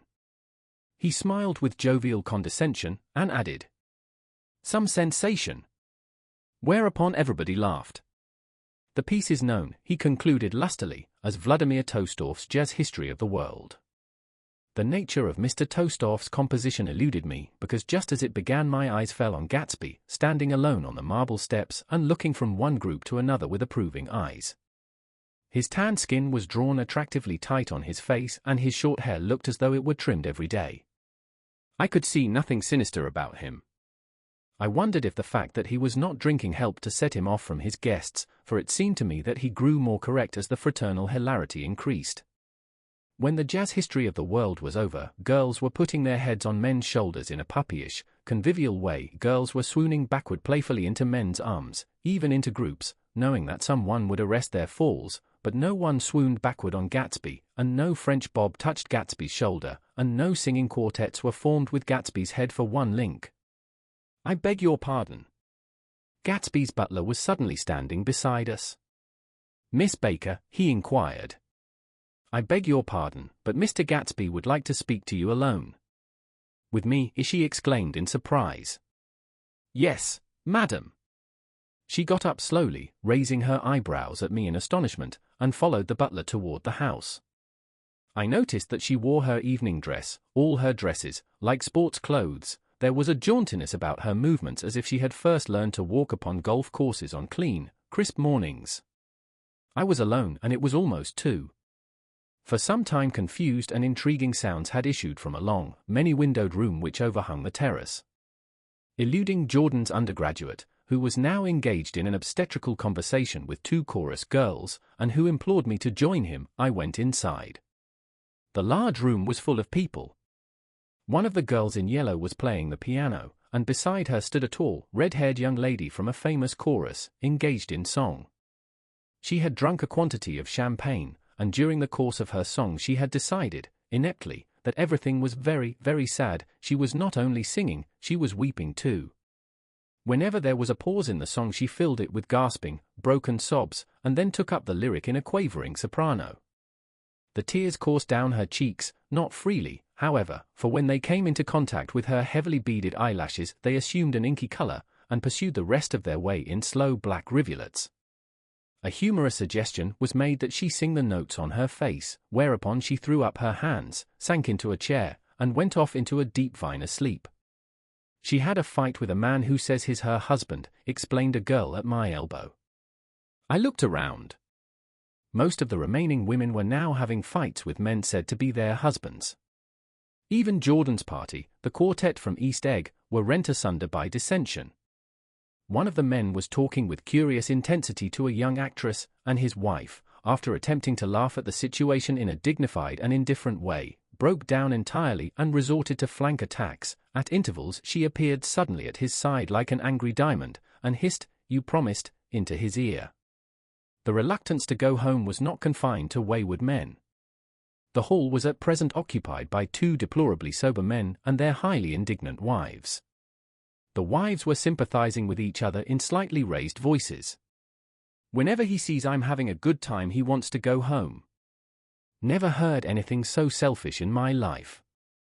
We're always the first ones to leave." "So are we." "Well, we're almost the last tonight," said one of the men sheepishly. "The orchestra left half an hour ago."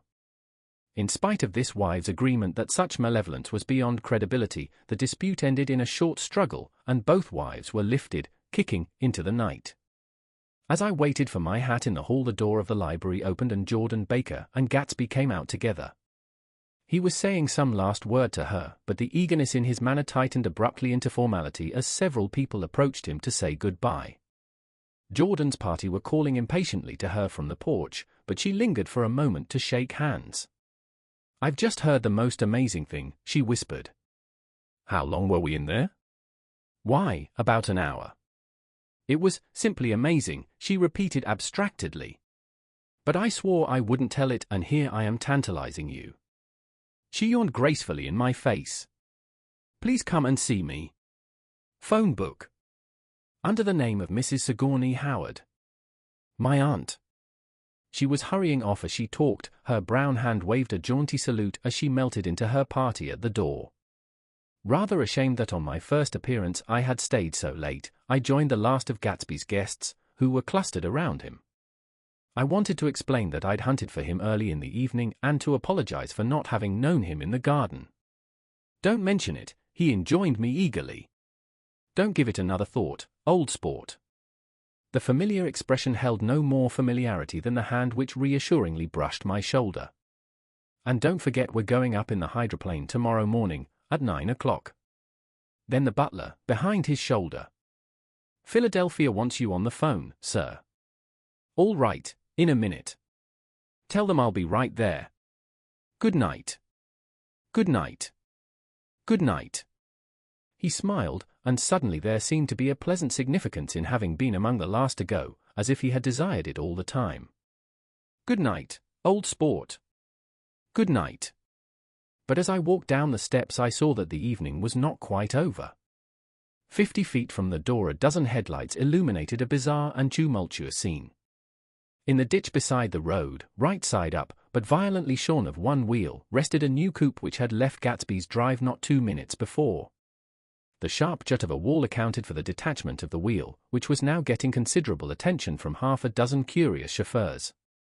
However, as they had left their cars blocking the road, a harsh, discordant din from those in the rear had been audible for some time, and added to the already violent confusion of the scene.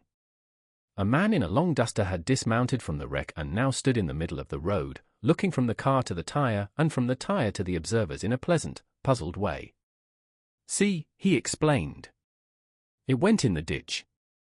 The fact was infinitely astonishing to him, and I recognized first the unusual quality of wonder, and then the man. It was the late patron of Gatsby's library. "How'd it happen?" He shrugged his shoulders. "I know nothing whatever about mechanics," he said decisively. "But how did it happen? Did you run into the wall?" "Don't ask me," said Owl Eyes, washing his hands of the whole matter.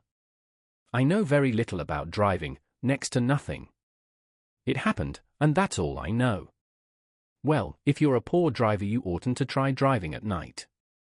"But I wasn't even trying," he explained indignantly. "I wasn't even trying." An awed hush fell upon the bystanders. "Do you want to commit suicide? You're lucky it was just a wheel. A bad driver and not even trying." "You don't understand," explained the criminal. "I wasn't driving. There's another man in the car." The shock that followed this declaration found voice in a sustained RHH as the door of the coupe swung slowly open. The crowd, it was now a crowd, stepped back involuntarily, and when the door had opened wide there was a ghostly pause. Then, very gradually, part by part, a pale, dangling individual stepped out of the wreck, pawing tentatively at the ground with a large uncertain dancing shoe. Blinded by the glare of the headlights and confused by the incessant groaning of the horns, the apparition stood swaying for a moment before he perceived the man in the duster. "What's matter?" he inquired calmly. "Did we run out of gas? Look!" Half a dozen fingers pointed at the amputated wheel. He stared at it for a moment, and then looked upward as though he suspected that it had dropped from the sky. "It came off," someone explained. He nodded. "At first I didn't notice we'd stopped." A pause. Then, taking a long breath and straightening his shoulders, he remarked in a determined voice, "Wonder if F tell me where there's a gas line station?" At least a dozen men, some of them a little better off than he was, explained to him that wheel and car were no longer joined by any physical bond. "Back out," he suggested after a moment. "Put her in reverse." "But the wheel's off." He hesitated. "No harm in trying," he said. The caterwauling horns had reached a crescendo, and I turned away and cut across the lawn toward home. I glanced back once. A wafer of a moon was shining over Gatsby's house, making the night fine as before, and surviving the laughter and the sound of his still glowing garden. A sudden emptiness seemed to flow now from the windows and the great doors, endowing with complete isolation the figure of the host, who stood on the porch, his hand up in a formal gesture of farewell. Reading over what I have written so far, I see I have given the impression that the events of 3 nights several weeks apart were all that absorbed me. On the contrary, they were merely casual events in a crowded summer, and, until much later, they absorbed me infinitely less than my personal affairs. Most of the time I worked. In the early morning the sun threw my shadow westward as I hurried down the white chasms of lower New York to the Property Trust.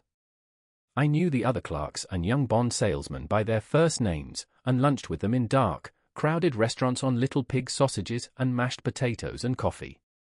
I even had a short affair with a girl who lived in Jersey City and worked in the accounting department, but her brother began throwing mean looks in my direction, so when she went on her vacation in July I let it blow quietly away. I took dinner usually at the Yale Club. For some reason it was the gloomiest event of my day, and then I went upstairs to the library and studied investments and securities for a conscientious hour. There were generally a few rioters around, but they never came into the library, so it was a good place to work. After that, if the night was mellow, I strolled down Madison Avenue past the old Murray Hill Hotel, and over 33D Street to the Pennsylvania Station. I began to like New York, the racy, adventurous feel of it at night, and the satisfaction that the constant flicker of men and women and machines gives to the restless eye. I liked to walk up Fifth Avenue and pick out romantic women from the crowd and imagine that in a few minutes I was going to enter into their lives, and no one would ever know or disapprove. Sometimes, in my mind, I followed them to their apartments on the corners of hidden streets, and they turned and smiled back at me before they faded through a door into warm darkness. At the enchanted metropolitan twilight I felt a haunting loneliness sometimes, and felt it in others, poor young clerks who loitered in front of windows waiting until it was time for a solitary restaurant dinner, young clerks in the dusk, wasting the most poignant moments of night and life. Again at 8 o'clock, when the dark lanes of the 40s were 5 deep with throbbing taxicabs, bound for the theatre district, I left a sinking in my heart. Forms leaned together in the taxis as they waited, and voices sang, and there was laughter from unheard jokes, and lighted cigarettes outlined unintelligible gestures inside. Imagining that I, too, was hurrying toward gaiety and sharing their intimate excitement, I wished them well. For a while I lost sight of Jordan Baker, and then in midsummer I found her again. At first I was flattered to go places with her, because she was a golf champion, and everyone knew her name. Then it was something more. I wasn't actually in love, but I felt a sort of tender curiosity. The bored haughty face that she turned to the world concealed something. Most affectations conceal something eventually, even though they don't in the beginning, and one day I found what it was. When we were on a house party together up in Warwick, she left a borrowed car out in the rain with the top down, and then lied about it, and suddenly I remembered the story about her that had eluded me that night at Daisy's. At her first big golf tournament there was a row that nearly reached the newspapers, a suggestion that she had moved her ball from a bad lie in the semi-final round. The thing approached the proportions of a scandal, then died away. A caddy retracted his statement, and the only other witness admitted that he might have been mistaken. The incident and the name had remained together in my mind. Jordan Baker instinctively avoided clever, shrewd men, and now I saw that this was because she felt safer on a plane where any divergence from a code would be thought impossible. She was incurably dishonest. She wasn't able to endure being at a disadvantage and, given this unwillingness, I suppose she had begun dealing in subterfuges when she was very young in order to keep that cool, insolent smile turned to the world and yet satisfy the demands of her hard, jaunty body. It made no difference to me. Dishonesty in a woman is a thing you never blame deeply. I was casually sorry, and then I forgot. It was on that same house party that we had a curious conversation about driving a car. It started because she passed so close to some workman that our fender flicked a button on one man's coat. "You're a rotten driver," I protested. "Either you ought to be more careful, or you oughtn't to drive at all." "I am careful." "No, you're not." "Well, other people are," she said lightly. "What's that got to do with it?" "They'll keep out of my way," she insisted. It takes two to make an accident. Suppose you met somebody just as careless as yourself. I hope I never will, she answered. I hate careless people.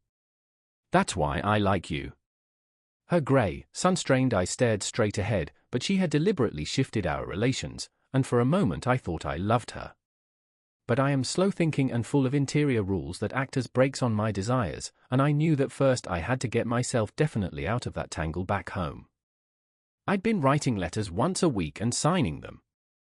Love, Nick, and all I could think of was how, when that certain girl played tennis, a faint mustache of perspiration appeared on her upper lip. Nevertheless, there was a vague understanding that had to be tactfully broken off before I was free. Everyone suspects himself of at least one of the cardinal virtues, and this is mine. I am one of the few honest people that I have ever known. Chapter 4. On Sunday morning, while church bells rang in the villages along shore, the world and its mistress returned to Gatsby's house and twinkled hilariously on his lawn.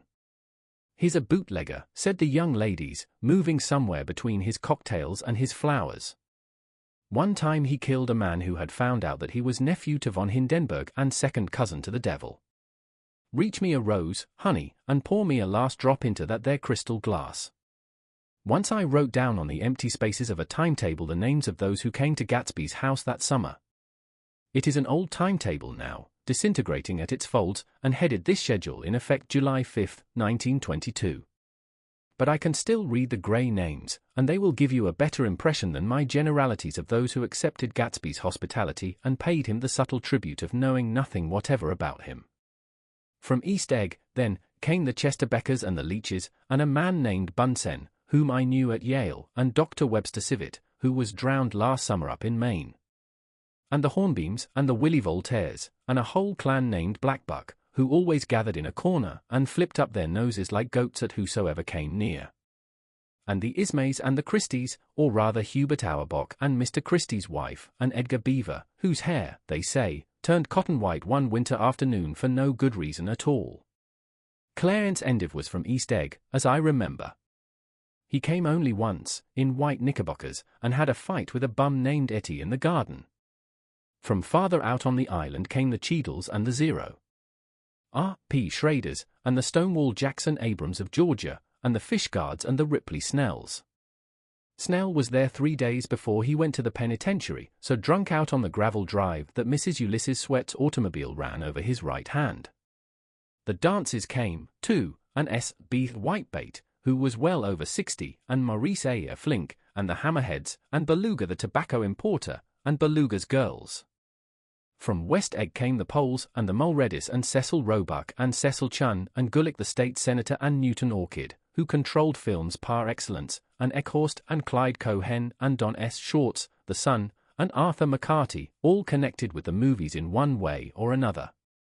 And the Catlips and the Bembergs and G. E. Earl Muldoon, brother to that Muldoon who afterwards strangled his wife. D. A. Fontaine the promoter came there, and Ed Legros and James B. Rotgut, Ferret and the De Jongs and Ernest Lilly, they came to gamble, and when Ferret wandered into the garden it meant he was cleaned out and Associated Traction would have to fluctuate profitably next day. A man named Klipspringer was there so often and so long that he became known as the Boarder. I doubt if he had any other home. Of theatrical people there were Gus Ways and Horace O'Donovan and Lester Meyer and George Duckweed and Francis Ball.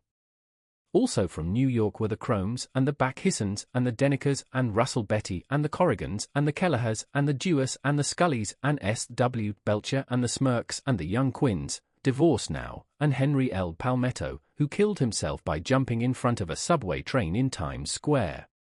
Benny McCleanahan arrived always with 4 girls. They were never quite the same ones in physical person, but they were so identical one with another that it inevitably seemed they had been there before. I have forgotten their names, McLean, I think, or else Consuela, or Gloria, or Judy or June, and their last names were either the melodious names of flowers and months or the sterner ones of the great American capitalists whose cousins, if pressed, they would confess themselves to be. In addition to all these I can remember that Faustina O'Brien came there at least once and the Baedeker girls and young Brewer, who had his nose shot off in the war, and Mr. Albruxberger and Miss Hogg, his fiancée, and Ardita Fitzpeters and Mr. Pierre Jewett, once head of the American Legion, and Miss Claudia Hipp, with a man reputed to be her chauffeur, and a prince of something, whom we called Duke, and whose name, if I ever knew it, I have forgotten. All these people came to Gatsby's house in the summer. At 9 o'clock, one morning late in July, Gatsby's gorgeous car lurched up the rocky drive to my door and gave out a burst of melody from its three-noted horn. It was the first time he had called on me, though I had gone to 2 of his parties, mounted in his hydroplane, and, at his urgent invitation, made frequent use of his beach. "Good morning, old sport. You're having lunch with me today, and I thought we'd ride up together." He was balancing himself on the dashboard of his car with that resourcefulness of movement that is so peculiarly American, that comes, I suppose, with the absence of lifting work or rigid sitting in youth and, even more, with the formless grace of our nervous, sporadic games. This quality was continually breaking through his punctilious manner in the shape of restlessness. He was never quite still, there was always a tapping foot somewhere or the impatient opening and closing of a hand. He saw me looking with admiration at his car. "It's pretty, isn't it, old sport?" He jumped off to give me a better view. "Haven't you ever seen it before?" I'd seen it. Everybody had seen it. It was a rich cream color, bright with nickel, swollen here and there in its monstrous length with triumphant hat boxes and supper boxes, and tool boxes, and terraced, with a labyrinth of windshields that mirrored a dozen suns. Sitting down behind many layers of glass in a sort of green leather conservatory, we started to town. I had talked with him perhaps 6 times in the past month and found, to my disappointment, that he had little to say. So my first impression, that he was a person of some undefined consequence, had gradually faded and he had become simply the proprietor of an elaborate roadhouse next door. And then came that disconcerting ride. We hadn't reached West Egg Village before Gatsby began leaving his elegant sentences unfinished and slapping himself indecisively on the knee of his caramel-colored suit. "Look here, old sport," he broke out surprisingly, "what's your opinion of me, anyhow?" A little overwhelmed, I began the generalized evasions which that question deserves. "Well, I'm going to tell you something about my life," he interrupted. "I don't want you to get a wrong idea of me from all these stories you hear." So he was aware of the bizarre accusations that flavored conversation in his halls. "I'll tell you God's truth." His right hand suddenly ordered divine retribution to stand by. "I am the son of some wealthy people in the Middle West, all dead now. I was brought up in America but educated at Oxford because all my ancestors have been educated there for many years. It is a family tradition." He looked at me sideways, and I knew why Jordan Baker had believed he was lying. He hurried the phrase "educated at Oxford," or swallowed it, or choked on it, as though it had bothered him before. And with this doubt, his whole statement fell pieces, and I wondered if there wasn't something a little sinister about him, after all. "What part of the Middle West?" I inquired casually. "San Francisco." "I see. My family all died, and I came into a good deal of money." His voice was solemn, as if the memory of that sudden extinction of a clan still haunted him. For a moment I suspected that he was pulling my leg, but a glance at him convinced me otherwise. After that I lived like a young Raja in all the capitals of Europe, Paris, Venice, Rome, collecting jewels, chiefly rubies, hunting big game, painting a little, things for myself only, and trying to forget something very sad that had happened to me long ago. With an effort I managed to restrain my incredulous laughter. The very phrases were worn so threadbare that they evoked no image except that of a turbaned character leaking sawdust at every pore as he pursued a tiger through the Bois de Boulogne. Then came the war, old sport. It was a great relief, and I tried very hard to die, but I seemed to bear an enchanted life. I accepted a commission as first lieutenant when it began. In the Argonne forest, I took 2 machine-gun detachments so far forward that there was a half-mile gap on either side of us where the infantry couldn't advance.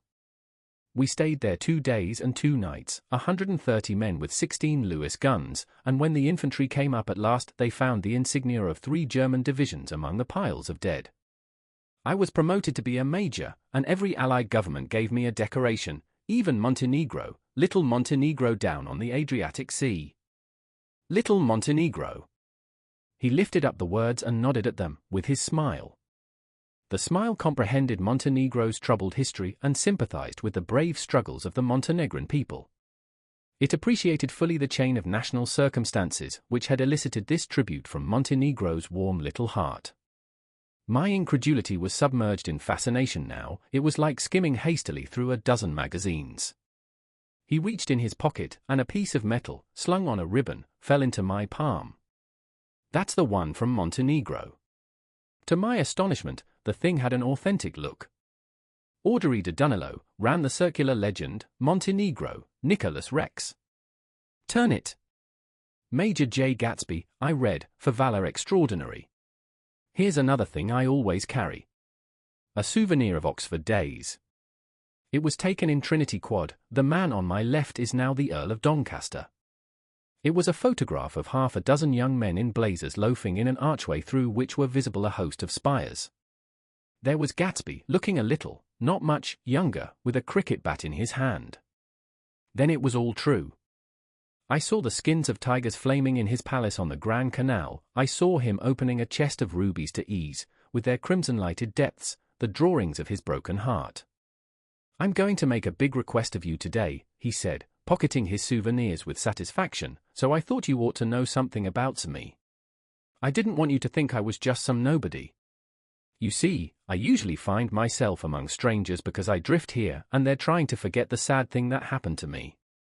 He hesitated. "You'll hear about it this afternoon." "At lunch?" "No, this afternoon. I happen to find out that you're taking Miss Baker to tea." "Do you mean you're in love with Miss Baker?" "No, old sport, I'm not.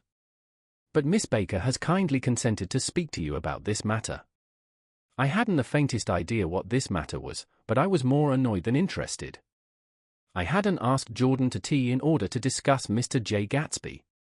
I was sure the request would be something utterly fantastic, and for a moment I was sorry I'd ever set foot upon his overpopulated lawn. He wouldn't say another word.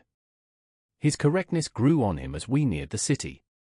We passed Port Roosevelt, where there was a glimpse of red-belted ocean-going ships, and sped along a cobbled slum lined with the dark, undeserted saloons of the faded gilt 1900s.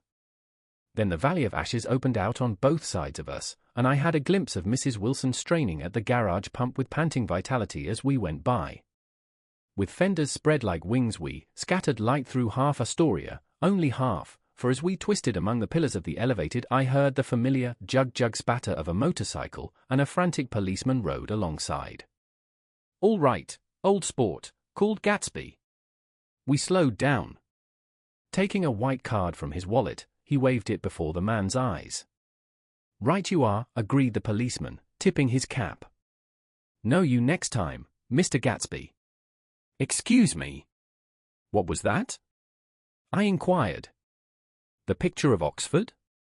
I was able to do the commissioner a favor once, and he sends me a Christmas card every year.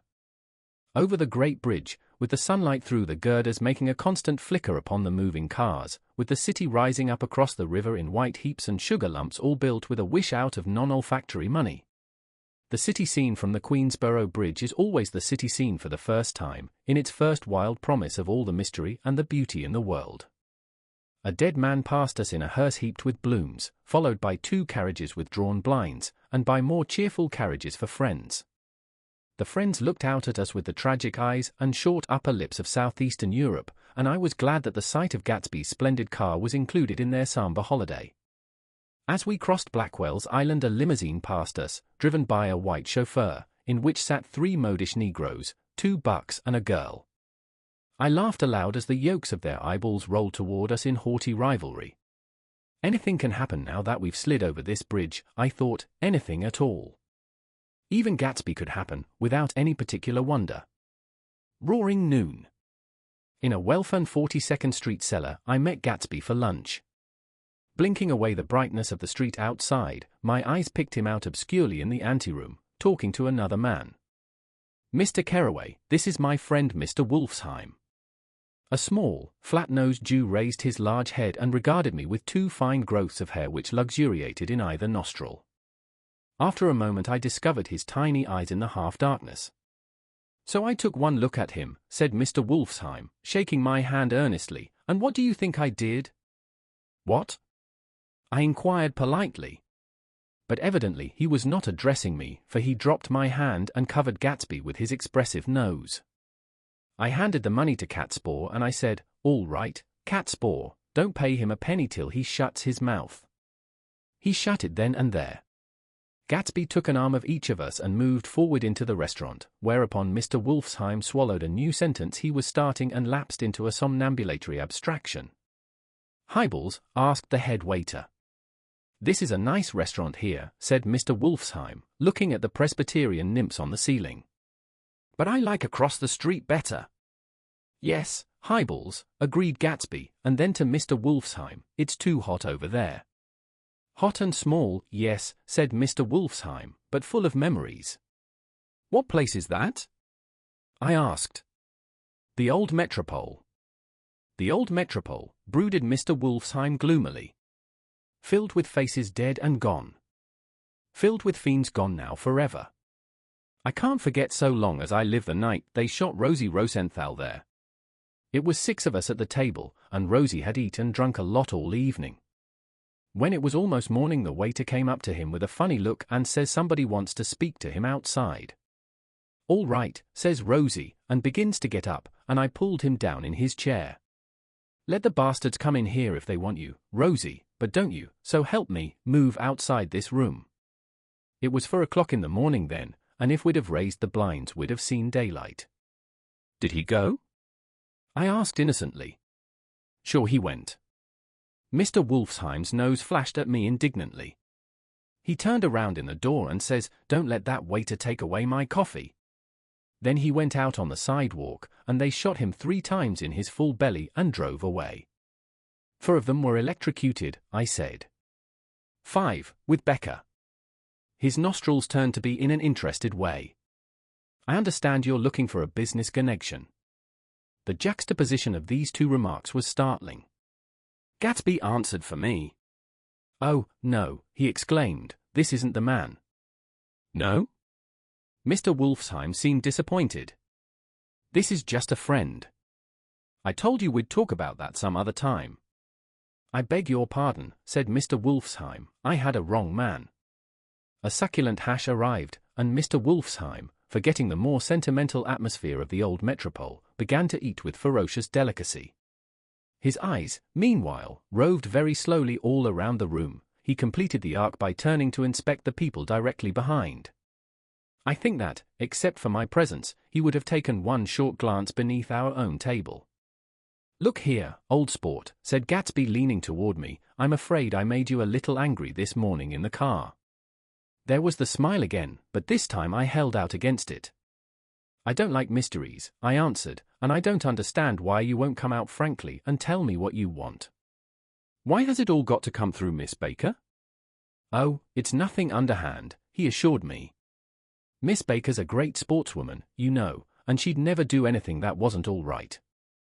Suddenly he looked at his watch, jumped up, and hurried from the room, leaving me with Mr. Wolfsheim at the table. "He has to telephone," said Mr. Wolfsheim, following him with his eyes. "Fine fellow, isn't he?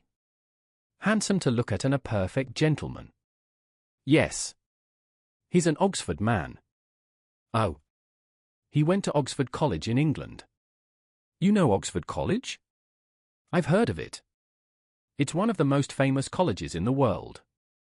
"Have you known Gatsby for a long time?" I inquired. "Several years," he answered in a gratified way. "I made the pleasure of his acquaintance just after the war. But I knew I had discovered a man of fine breeding after I talked with him an hour. I said to myself, there's the kind of man you'd like to take home and introduce to your mother and sister." He paused. "I see you're looking at my cuff buttons." I hadn't been looking at them, but I did now. They were composed of oddly familiar pieces of ivory. Finest specimens of human molars, he informed me. "Well." I inspected them. "That's a very interesting idea." "Yeah." He flipped his sleeves up under his coat. "Yeah, Gatsby's very careful about women. He would never so much as look at a friend's wife." When the subject of this instinctive trust returned to the table and sat down, Mr. Wolfsheim drank his coffee with a jerk and got to his feet. "I have enjoyed my lunch," he said, and I'm going to run off from you two young men before I outstay my welcome." "Don't hurry, Maya," said Gatsby, without enthusiasm. Mr. Wolfsheim raised his hand in a sort of benediction.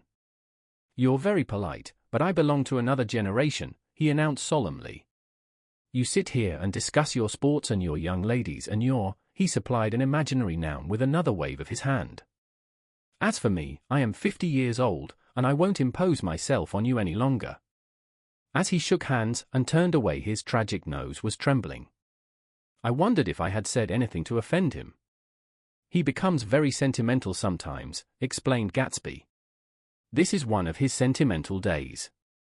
He's quite a character around New York, a denizen of Broadway." "Who is he, anyhow, an actor?"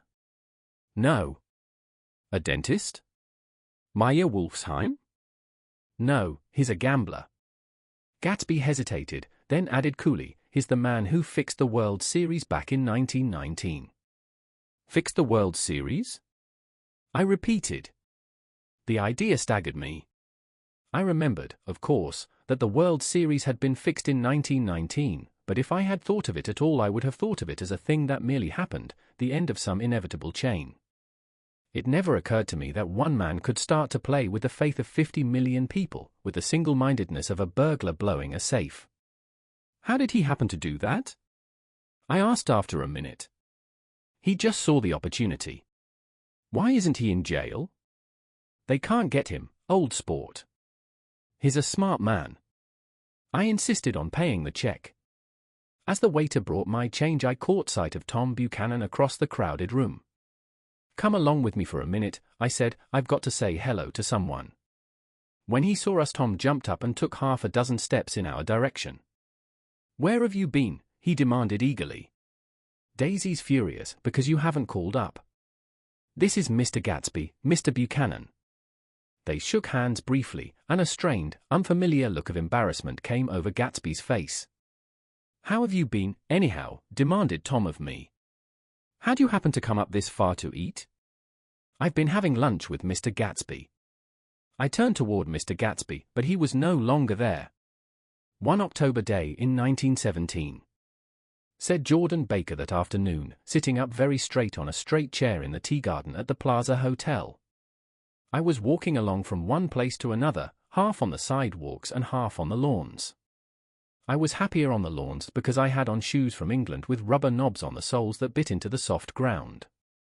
I had on a new plaid skirt also that blew a little in the wind, and whenever this happened the red, white, and blue banners in front of all the houses stretched out stiff and said tut tut tut tut in a disapproving way. The largest of the banners and the largest of the lawns belonged to Daisy Faye's house. She was just 18, 2 years older than me, and by far the most popular of all the young girls in Louisville. She dressed in white, and had a little white roadster, and all day long the telephone rang in her house and excited young officers from Camp Taylor demanded the privilege of monopolizing her that night. Anyways, for an hour. When I came opposite her house that morning, her white roadster was beside the curb, and she was sitting in it with a lieutenant I had never seen before. They were so engrossed in each other that she didn't see me until I was 5 feet away. "Hello, Jordan," she called unexpectedly. "Please come here." I was flattered that she wanted to speak to me, because of all the older girls I admired her most. She asked me if I was going to the Red Cross and make bandages. I was. Well, then, would I tell them that she couldn't come that day? The officer looked at Daisy while she was speaking, in a way that every young girl wants to be looked at some time, and because it seemed romantic to me, I have remembered the incident ever since. His name was Jay Gatsby, and I didn't lay eyes on him again for over 4 years. Even after I'd met him on Long Island, I didn't realize it was the same man. That was 1917. By the next year I had a few beaux myself, and I began to play in tournaments, so I didn't see Daisy very often. She went with a slightly older crowd, when she went with anyone at all. Wild rumors were circulating about her, how her mother had found her packing her bag one winter night to go to New York and say goodbye to a soldier who was going overseas. She was effectually prevented, but she wasn't on speaking terms with her family for several weeks. After that she didn't play around with the soldiers anymore, but only with a few flat-footed, short-sighted young men in town, who couldn't get into the army at all. By the next autumn she was gay again, gay as ever. She had a debut after the armistice, and in February she was presumably engaged to a man from New Orleans. In June she married Tom Buchanan of Chicago, with more pomp and circumstance than Louisville ever knew before. He came down with 100 people in 4 private cars, and hired a whole floor of the Mulbach Hotel, and the day before the wedding he gave her a string of pearls valued at $350,000. I was a bridesmaid. I came into her room half an hour before the bridal dinner, and found her lying on her bed as lovely as the June night in her flowered dress, and as drunk as a monkey. She had a bottle of Sauternes in one hand and a letter in the other. "Gratulate me," she muttered. "Never had a drink before, but oh how I do enjoy it." "What's the matter, Daisy?" I was scared, I can tell you. I'd never seen a girl like that before. "Here, dears." She groped around in a wastebasket she had with her over the bed and pulled out the string of pearls. "Take 'em downstairs and give 'em back to whoever they belong to. Tell them all Daisy's changed her mind. Say, Daisy's changed her mind." She began to cry, she cried and cried. I rushed out and found her mother's maid, and we locked the door and got her into a cold bath. She wouldn't let go of the letter. She took it into the tub with her and squeezed it up into a wet ball, and only let me leave it in the soap dish when she saw that it was coming to pieces like snow. But she didn't say another word. We gave her spirits of ammonia and put ice on her forehead and hooked her back into her dress, and half an hour later, when we walked out of the room, the pearls were around her neck and the incident was over. Next day at 5 o'clock she married Tom Buchanan without so much as a shiver, and started off on a 3-month trip to the South Seas. I saw them in Santa Barbara when they came back, and I thought I'd never seen a girl so mad about her husband. If he left the room for a minute she'd look around uneasily, and say, "Where's Tom gone?" and wear the most abstracted expression until she saw him coming in the door. She used to sit on the sand with his head in her lap by the hour, rubbing her fingers over his eyes and looking at him with unfathomable delight.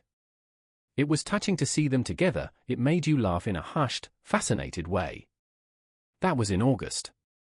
A week after I left Santa Barbara, Tom ran into a wagon on the Ventura Road one night and ripped a front wheel off his car.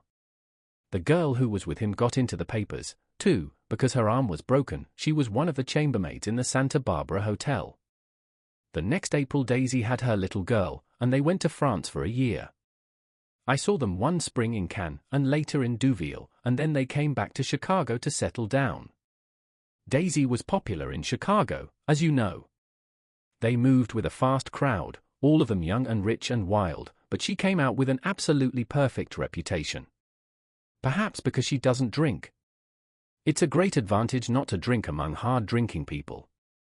You can hold your tongue, and, moreover, you can time any little irregularity of your own so that everybody else is so blind that they don't see or care. Perhaps Daisy never went in for amour at all, and yet there's something in that voice of hers. Well, about 6 weeks ago, she heard the name Gatsby for the first time in years.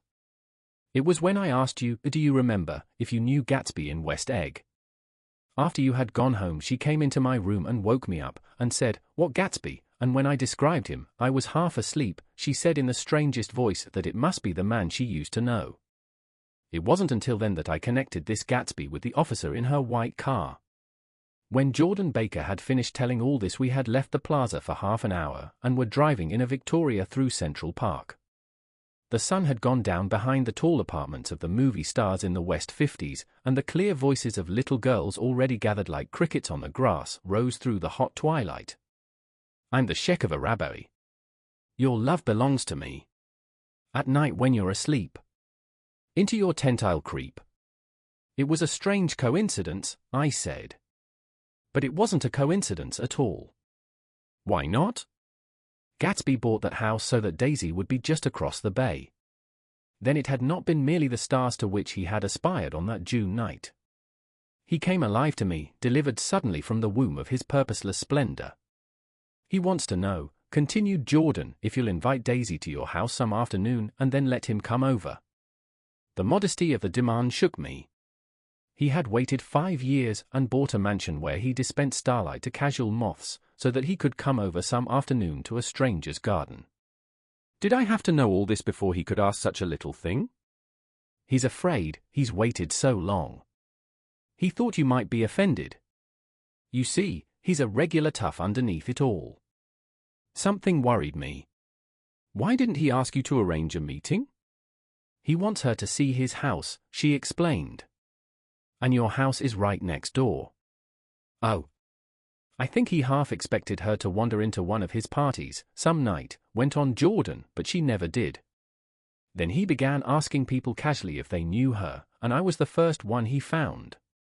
It was that night he sent for me at his dance, and you should have heard the elaborate way he worked up to it. Of course, I immediately suggested a luncheon in New York, and I thought he'd go mad. I don't want to do anything out of the way, he kept saying. I want to see her right next door. When I said you were a particular friend of Tom's, he started to abandon the whole idea. He doesn't know very much about Tom, though he says he's read a Chicago paper for years just on the chance of catching a glimpse of Daisy's name. It was dark now, and as we dipped under a little bridge I put my arm around Jordan's golden shoulder and drew her toward me and asked her to dinner. Suddenly I wasn't thinking of Daisy and Gatsby anymore, but of this clean, hard, limited person who dealt in universal skepticism and who leaned back jauntily just within the circle of my arm. A phrase began to beat in my ears with a sort of heady excitement. There are only the pursued, the pursuing, the busy, and the tired. And Daisy ought to have something in her life, murmured Jordan to me. Does she want to see Gatsby? She's not to know about it. Gatsby doesn't want her to know. You're just supposed to invite her to tea. We passed a barrier of dark trees, and then the facade of 59th Street, a block of delicate pale light, beamed down into the park. Unlike Gatsby and Tom Buchanan, I had no girl whose disembodied face floated along the dark cornices and blinding signs, and so I drew up the girl beside me, tightening my arms. Her scornful mouth smiled, and so I drew her up again closer, this time to my face. Chapter 5. When I came home to West Egg that night I was afraid for a moment that my house was on fire. 2 o'clock and the whole corner of the peninsula was blazing with light, which fell unreal on the shrubbery and made thin elongating glints upon the roadside wires. Turning a corner, I saw that it was Gatsby's house, lit from tower to cellar.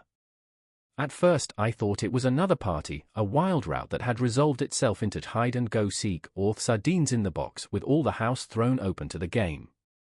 But there wasn't a sound.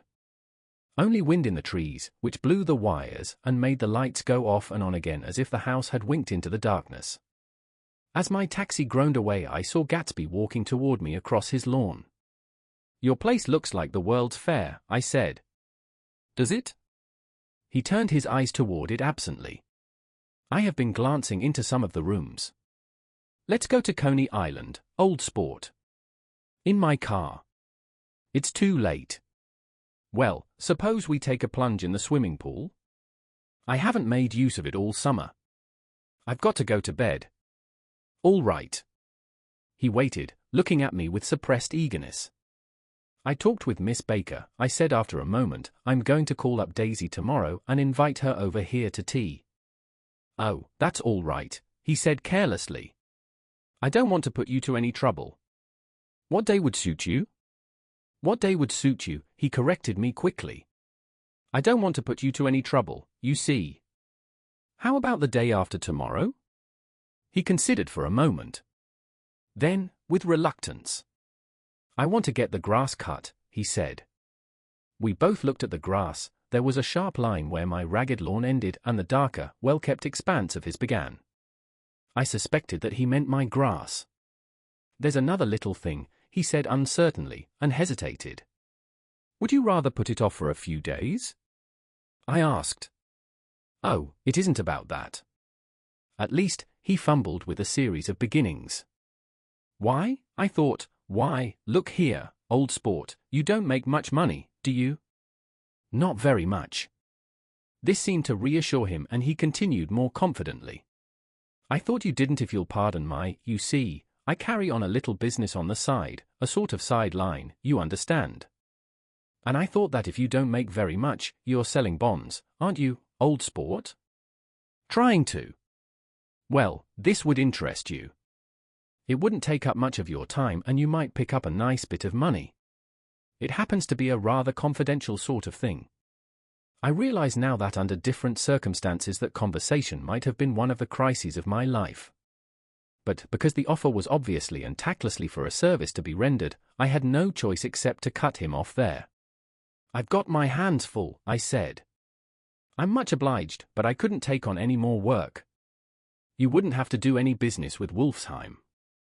Evidently, he thought that I was shying away from the connection mentioned at lunch, but I assured him he was wrong. He waited a moment longer, hoping I'd begin a conversation, but I was too absorbed to be responsive, so he went unwillingly home. The evening had made me light-headed and happy. I think I walked into a deep sleep as I entered my front door. So I don't know whether or not Gatsby went to Coney Island, or for how many hours he glanced into rooms, while his house blazed gaudily on. I called up Daisy from the office next morning, and invited her to come to tea. "Don't bring Tom," I warned her. "What?" "Don't bring Tom." "Who is Tom?" she asked innocently. The day agreed upon was pouring rain. At 11 o'clock a man in a raincoat, dragging a lawnmower, tapped at my front door and said that Mr. Gatsby had sent him over to cut my grass. This reminded me that I had forgotten to tell my Finn to come back, so I drove into West Egg Village to search for her among soggy whitewashed alleys and to buy some cups and lemons and flowers. The flowers were unnecessary, for at 2 o'clock a greenhouse arrived from Gatsby's, with innumerable receptacles to contain it. An hour later the front door opened nervously, and Gatsby, in a white flannel suit, silver shirt, and gold-colored tie, hurried in. He was pale, and there were dark signs of sleeplessness beneath his eyes. "Is everything all right?" he asked immediately. "The grass looks fine, if that's what you mean." "What grass?" he inquired blankly. "Oh, the grass in the yard." He looked out the window at it, but, judging from his expression, I don't believe he saw a thing. "Looks very good," he remarked vaguely. One of the papers said they thought the exhilarating ripple of her voice was a wild tonic in the rain. I had to follow the sound of it for a moment, up and down, with my ear alone, before any words came through. A damp streak of hair lay like a dash of blue paint across her cheek, and her hand was wet with glistening drops as I took it to help her from the car. "Are you in love with me?" she said low in my ear, "or why did I have to come alone?" That's the secret of Castle Rack Rent. Tell your chauffeur to go far away and spend an hour. Come back in an hour, Ferdy. Then in a grave murmur, "His name is Ferdy. Does the gasoline affect his nose?" "I don't think so," she said innocently. "Why?" We went in. To my overwhelming surprise the living room was deserted. "Well, that's funny," I exclaimed. "What's funny?" She turned her head as there was a light dignified knocking at the front door. I went out and opened it. Gatsby, pale as death, with his hands plunged like weights in his coat pockets, was standing in a puddle of water glaring tragically into my eyes. With his hand still in his coat pockets he stalked by me into the hall, turned sharply as if he were on a wire, and disappeared into the living room. It wasn't a bit funny. Aware of the loud beating of my own heart, I pulled the door to against the increasing rain. For half a minute there wasn't a sound. Then from the living room I heard a sort of choking murmur and part of a laugh, followed by Daisy's voice on a clear artificial note. "I certainly am awfully glad to see you again." A pause. It endured horribly. I had nothing to do in the hall, so I went into the room. Gatsby, his hands still in his pockets, was reclining against the mantelpiece in a strained counterfeit of perfect ease, even of boredom. His head leaned back so far that it rested against the face of a defunct mantelpiece clock, and from this position his distraught eyes stared down at Daisy, who was sitting, frightened but graceful, on the edge of a stiff chair. "We've met before," muttered Gatsby. His eyes glanced momentarily at me, and his lips parted with an abortive attempt at a laugh. Luckily the clock took this moment to tilt dangerously at the pressure of his head, whereupon he turned and caught it with trembling fingers and set it back in place. Then he sat down, rigidly, his elbow on the arm of the sofa and his chin in his hand. "I'm sorry about the clock," he said. My own face had now assumed a deep tropical burn. I couldn't muster up a single commonplace out of the 1,000 in my head. "It's an old clock," I told them idiotically. I think we all believed for a moment that it had smashed in pieces on the floor. "We haven't met for many years," said Daisy, her voice as matter-of-fact as it could ever be. 5 years next November. The automatic quality of Gatsby's answer set us all back at least another minute. I had them both on their feet with the desperate suggestion that they help me make tea in the kitchen when the demoniac Finn brought it in on a tray.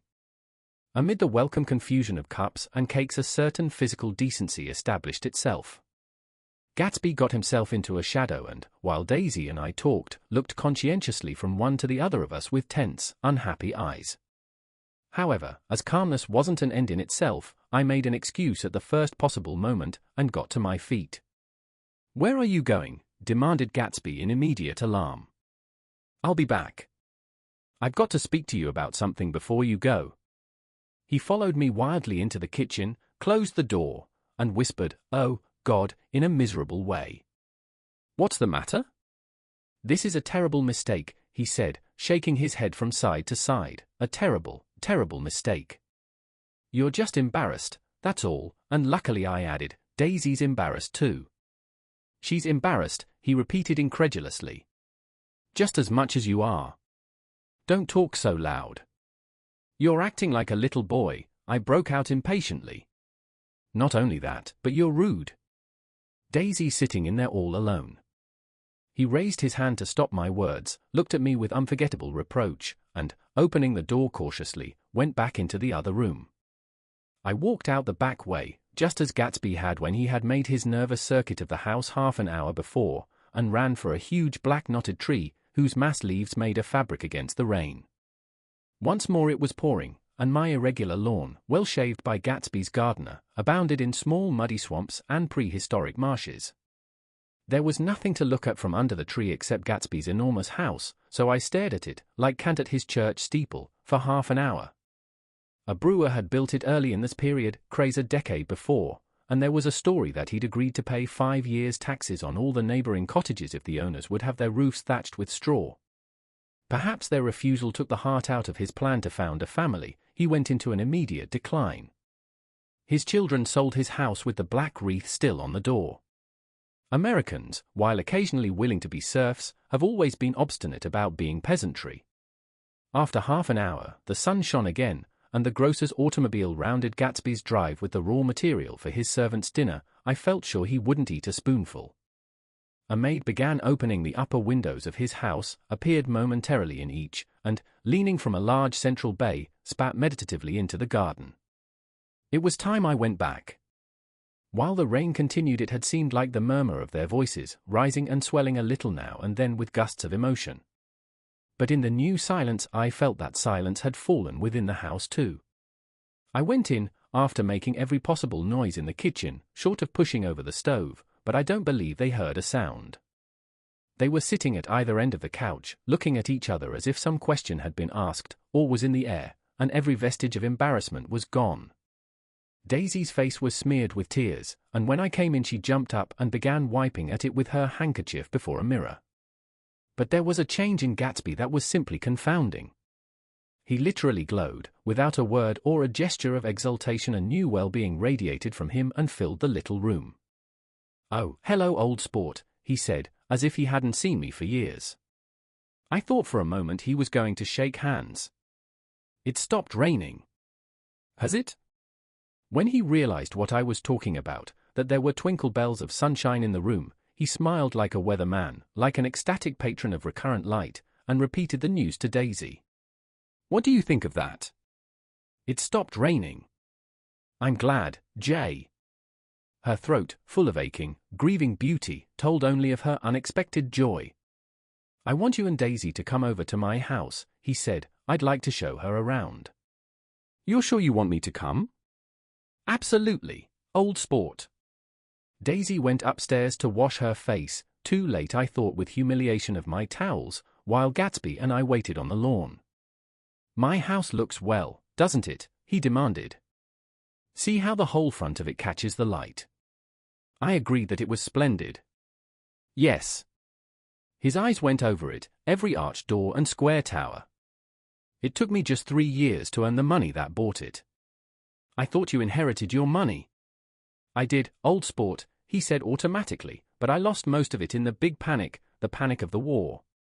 I think he hardly knew what he was saying, for when I asked him what business he was in he answered, "That's my affair," before he realized that it wasn't an appropriate reply.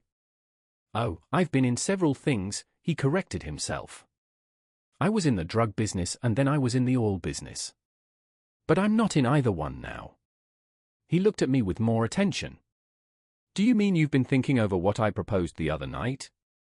Before I could answer, Daisy came out of the house and 2 rows of brass buttons on her dress gleamed in the sunlight. "That huge place there," she cried, pointing. "Do you like it?" "I love it, but I don't see how you live there all alone. I keep it always full of interesting people, night and day. People who do interesting things. Celebrated people." Instead of taking the short cut along the Sound, we went down to the road and entered by the big postern. With enchanting murmurs, Daisy admired this aspect or that of the feudal silhouette against the sky, admired the gardens, the sparkling odor of jonquils and the frothy odor of hawthorn and plum blossoms and the pale gold odor of kiss me at the gate. It was strange to reach the marble steps and find no stir of bright dresses in and out of the door, and hear no sound but bird voices in the trees. And inside, as we wandered through Marie Antoinette music rooms and restoration salons, I felt that there were guests concealed behind every couch and table, under orders to be breathlessly silent until we had passed through. As Gatsby closed the door of the Merton College Library, I could have sworn I heard the owl-eyed man break into ghostly laughter. We went upstairs, through period bedrooms swathed in rose and lavender silk and vivid with new flowers, through dressing rooms and pool rooms and bathrooms, with sunken baths, intruding into one chamber where a disheveled man in pajamas was doing liver exercises on the floor. It was Mr. Klipspringer, the boarder. I had seen him wandering hungrily about the beach that morning. Finally we came to Gatsby's own apartment, a bedroom and a bath and an Adam study, where we sat down and drank a glass of some chartreuse he took from a cupboard in the wall. He hadn't once ceased looking at Daisy, and I think he revalued everything in his house according to the measure of response it drew from her well-loved eyes. Sometimes, too, he stared around at his possessions in a dazed way, as though in her actual and astounding presence none of it was any longer real. Once he nearly toppled down a flight of stairs. His bedroom was the simplest room of all, except where the dresser was garnished with a toilet set of pure dull gold. Daisy took the brush with delight, and smoothed her hair, whereupon Gatsby sat down and shaded his eyes and began to laugh. "It's the funniest thing, old sport," he said hilariously. "I can't, when I try to." He had passed visibly through 2 states and was entering upon a 3rd. After his embarrassment and his unreasoning joy he was consumed with wonder at her presence. He had been full of the idea so long, dreamed it right through to the end, waited with his teeth set, so to speak, at an inconceivable pitch of intensity. Now, in the reaction, he was running down like an overwound clock. Recovering himself in a minute, he opened for us 2 hulking patent cabinets, which held his massed suits and dressing gowns and ties, and his shirts, piled like bricks in stacks a dozen high. "I've got a man in England who buys me clothes. He sends over a selection of things at the beginning of each season, spring and fall." He took out a pile of shirts and began throwing them, one by one, before us, shirts of sheer linen and thick silk and fine flannel, which lost their folds as they fell and covered the table in many-colored disarray. While we admired, he brought more, and the soft rich heap mounted higher, shirts with stripes and scrolls and plaids in coral and apple green and lavender and faint orange, with monograms of Indian blue. Suddenly, with a strained sound, Daisy bent her head into the shirts and began to cry stormily. "They're such beautiful shirts," she sobbed, her voice muffled in the thick folds. "It makes me sad, because I've never seen such beautiful shirts before." After the house, we were to see the grounds and the swimming pool, and the hydroplane and the midsummer flowers, but outside Gatsby's window it began to rain again, so we stood in a row looking at the corrugated surface of the Sound. "If it wasn't for the mist, we could see your home across the bay," said Gatsby. "You always have a green light that burns all night at the end of your dock." Daisy put her arm through his abruptly, but he seemed absorbed in what he had just said. Possibly it had occurred to him that the colossal significance of that light had now vanished forever. Compared to the great distance that had separated him from Daisy, it had seemed very near to her, almost touching her. It had seemed as close as a star to the moon. Now it was again a green light on a dock. His count of enchanted objects had diminished by 1. I began to walk about the room, examining various indefinite objects in the half-darkness. A large photograph of an elderly man in yachting costume attracted me, hung on the wall over his desk. "Who's this?" "That? That's Mr. Dan Cody, old sport." The name sounded faintly familiar. He's dead now, he used to be my best friend years ago. There was a small picture of Gatsby, also in yachting costume, on the bureau, Gatsby with his head thrown back defiantly, taken apparently when he was about 18. "I adore it," exclaimed Daisy. "The pompadour. You never told me you had a pompadour or a yacht." "Look at this," said Gatsby quickly. "Here's a lot of clippings about you." They stood side by side examining it. I was going to ask to see the rubies when the phone rang, and Gatsby took up the receiver. "Yes." "Well, I can't talk now." "I can't talk now, old sport." I said a small town. He must know what a small town is. Well, he's no use to us if Detroit is his idea of a small town.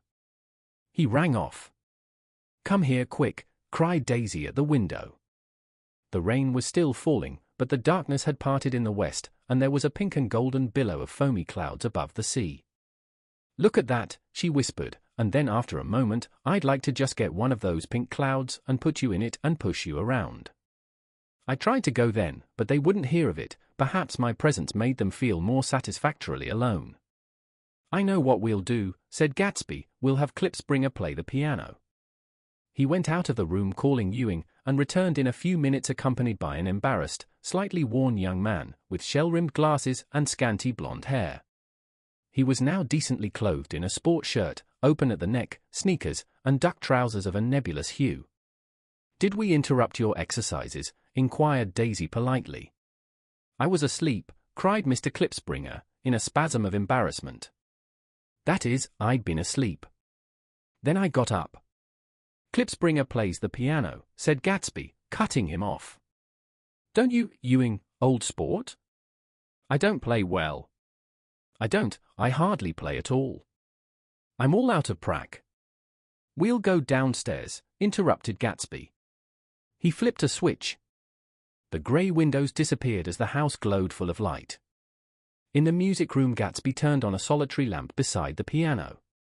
He lit Daisy's cigarette from a trembling match, and sat down with her on a couch far across the room, where there was no light save what the gleaming floor bounced in from the hall. When Klipspringer had played the Love Nest, he turned around on the bench and searched unhappily for Gatsby in the gloom. "I'm all out of practice, you see. I told you I couldn't play. I'm all out of prac." "Don't talk so much, old sport," commanded Gatsby. "Play. In the morning. In the evening. Ain't we got fun?" Outside the wind was loud and there was a faint flow of thunder along the sound. All the lights were going on in West Egg now. The electric trains, men carrying, were plunging home through the rain from New York. It was the hour of a profound human change, and excitement was generating on the air. One thing's sure and nothing's surer. The rich get richer and the poor get children. In the meantime. In between time. As I went over to say goodbye, I saw that the expression of bewilderment had come back into Gatsby's face, as though a faint doubt had occurred to him as to the quality of his present happiness. Almost 5 years. There must have been moments even that afternoon when Daisy tumbled short of his dreams, not through her own fault, but because of the colossal vitality of his illusion. It had gone beyond her, beyond everything. He had thrown himself into it with a creative passion, adding to it all the time, decking it out with every bright feather that drifted his way. No amount of fire or freshness can challenge what a man will store up in his ghostly heart. As I watched him, he adjusted himself a little, visibly. His hand took hold of hers, and as she said something low in his ear, he turned toward her with a rush of emotion. I think that voice held him most, with its fluctuating, feverish warmth, because it couldn't be overdreamed. That voice was a deathless song. They had forgotten me, but Daisy glanced up and held out her hand. Gatsby didn't know me now at all. I looked once more at them and they looked back at me, remotely, possessed by intense life. Then I went out of the room and down the marble steps into the rain, leaving them there together. Chapter 6. About this time an ambitious young reporter from New York arrived one morning at Gatsby's door and asked him if he had anything to say. Anything to say about what? Inquired Gatsby politely. Why, any statement to give out. It transpired after a confused 5 minutes that the man had heard Gatsby's name around his office in a connection which he either wouldn't reveal or didn't fully understand. This was his day off, and with laudable initiative he had hurried out to see. It was a random shot, and yet the reporter's instinct was right. Gatsby's notoriety, spread about by the hundreds who had accepted his hospitality and so become authorities upon his past, had increased all summer until he fell just short of being news. Contemporary legends such as the underground pipeline to Canada attached themselves to him, and there was one persistent story that he didn't live in a house at all, but in a boat that looked like a house and was moved secretly up and down the Long Island shore. Just why these inventions were a source of satisfaction to James Gatz of North Dakota isn't easy to say. James Gatz, that was really, or at least legally, his name. He had changed it at the age of 17 and at the specific moment that witnessed the beginning of his career, when he saw Dan Cody's yacht drop anchor over the most insidious flat on Lake Superior. It was James Gatz who had been loafing along the beach that afternoon in a torn green jersey and a pair of canvas pants, but it was already Jay Gatsby who borrowed a rowboat, pulled out to the Tuolumne, and informed Cody that a wind might catch him and break him up in half an hour. I suppose he'd had the name ready for a long time, even then. His parents were shiftless and unsuccessful farm people. His imagination had never really accepted them as his parents at all. The truth was that Jay Gatsby of West Egg, Long Island, sprang from his Platonic conception of himself. He was a son of God, a phrase which, if it means anything, means just that, and he must be about his father's business, the service of a vast, vulgar, and meretricious beauty. So he invented just the sort of Jay Gatsby that a 17-year-old boy would be likely to invent, and to this conception he was faithful to the end. For over a year he had been beating his way along the south shore of Lake Superior as a clam digger and a salmon fisher, or in any other capacity that brought him food and bed. His brown, hardening body lived naturally through the half-fierce, half-lazy work of the bracing days.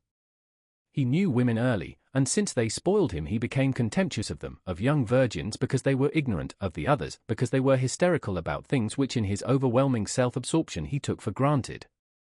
But his heart was in a constant, turbulent riot. The most grotesque and fantastic conceits haunted him in his bed at night. A universe of ineffable gaudiness spun itself out in his brain while the clock ticked on the washstand and the moon soaked with wet light his tangled clothes upon the floor. Each night he added to the pattern of his fancies until drowsiness closed down upon some vivid scene with an oblivious embrace. For a while these reveries provided an outlet for his imagination. They were a satisfactory hint of the unreality of reality, a promise that the rock of the world was founded securely on a fairy's wing. An instinct toward his future glory had led him, some months before, to the small Lutheran College of St. Olaf's in southern Minnesota.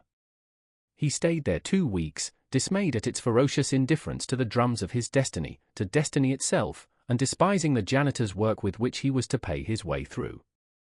Then he drifted back to Lake Superior, and he was still searching for something to do on the day that Dan Cody's yacht dropped anchor in the shallows alongshore. Cody was 50 years old then, a product of the Nevada silver fields, of the Yukon, of every rush for metal since '75. The transactions in Montana copper that made him many times a millionaire found him physically robust, but on the verge of soft-mindedness, and, suspecting this, an infinite number of women tried to separate him from his money. The none too savory ramifications by which Ella Kay, the newspaper woman, played Madame de Maintenon to his weakness and sent him to sea in a yacht, were common knowledge to the turgid or suppressed journalism of 1902. He had been coasting along all too hospitable shores for 5 years when he turned up as James Gatz's destiny in Little Girl Bay. To young Gatz, resting on his oars and looking up at the railed deck, that yacht represented all the beauty and glamour in the world. I suppose he smiled at Cody. He had probably discovered that people liked him when he smiled. At any rate, Cody asked him a few questions. One of them elicited the brand new name, and found that he was quick and extravagantly ambitious. A few days later he took him to Duluth and bought him a blue coat, 6 pairs of white duck trousers, and a yachting cap. And when the Tuolumne left for the West Indies and the Barbary Coast, Gatsby left too. He was employed in a vague personal capacity. While he remained with Cody, he was in turn steward, mate, skipper, secretary, and even jailer, for Dan Cody sober knew what lavish doings Dan Cody drunk might soon be about, and he provided for such contingencies by reposing more and more trust in Gatsby. The arrangement lasted 5 years, during which the boat went 3 times around the continent. It might have lasted indefinitely except for the fact that Ella Kay came on board one night in Boston and a week later Dan Cody inhospitably died. I remember the portrait of him up in Gatsby's bedroom, a grey, florid man with a hard, empty face, the pioneer debauchee, who during one phase of American life brought back to the eastern seaboard the savage violence of the frontier brothel and saloon. It was indirectly due to Cody that Gatsby drank so little. Sometimes in the course of gay parties women used to rub champagne into his hair. For himself he formed the habit of letting liquor alone. And it was from Cody that he inherited money, a legacy of $25,000. He didn't get it. He never understood the legal device that was used against him, but what remained of the millions went intact to Ella Kay. He was left with his singularly appropriate education. The vague contour of Jay Gatsby had filled out to the substantiality of a man. He told me all this very much later, but I've put it down here with the idea of exploding those first wild rumors about his antecedents, which weren't even faintly true. Moreover, he told it to me at a time of confusion, when I had reached the point of believing everything and nothing about him. So I take advantage of this short halt, while Gatsby, so to speak, caught his breath, to clear this set of misconceptions away. It was a halt, too, in my association with his affairs. For several weeks I didn't see him or hear his voice on the phone. Mostly I was in New York, trotting around with Jordan and trying to ingratiate myself with her senile aunt, but finally I went over to his house one Sunday afternoon. I hadn't been there 2 minutes when somebody brought Tom Buchanan in for a drink. I was startled, naturally, but the really surprising thing was that it hadn't happened before. They were a party of 3 on horseback, Tom and a man named Sloane and a pretty woman in a brown riding habit, who had been there previously. "I'm delighted to see you," said Gatsby, standing on his porch. "I'm delighted that you dropped in." As though they cared. "Sit right down. Have a cigarette or a cigar." He walked around the room quickly, ringing bells. "I'll have something to drink for you in just a minute." He was profoundly affected by the fact that Tom was there. But he would be uneasy anyhow until he had given them something, realizing in a vague way that that was all they came for. Mr. Sloane wanted nothing. "A lemonade?" "No thanks." "A little champagne?" "Nothing at all, thanks." "I'm sorry. Did you have a nice ride?" "Very good roads around here." "I suppose the automobiles?" "Yeah." Moved by an irresistible impulse, Gatsby turned to Tom, who had accepted the introduction as a stranger. "I believe we've met somewhere before, Mr. Buchanan." "Oh, yes," said Tom, gruffly polite, but obviously not remembering. "So we did. I remember very well. About 2 weeks ago." "That's right. You were with Nick here." "I know your wife," continued Gatsby, almost aggressively. "That so?" Tom turned to me. "You live near here, Nick?" "Next door." "That so?" Mr. Sloane didn't enter into the conversation, but lounged back haughtily in his chair. The woman said nothing either, until unexpectedly, after 2 highballs, she became cordial. "We'll all come over to your next party, Mr. Gatsby," she suggested. "What do you say?" "Certainly, I'd be delighted to have you." "Be ver nice," said Mr. Sloane, without gratitude. "Well, think ought to be starting home." "Please don't hurry," Gatsby urged them. He had control of himself now, and he wanted to see more of Tom. Why don't you stay for supper? I wouldn't be surprised if some other people dropped in from New York." "You come to supper with me," said the lady enthusiastically. "Both of you." This included me. Mr. Sloane got to his feet. "Come along," he said, but to her only. "I mean it," she insisted. "I'd love to have you. Lots of room." Gatsby looked at me questioningly. He wanted to go, and he didn't see that Mr. Sloane had determined he shouldn't. "I'm afraid I won't be able to," I said.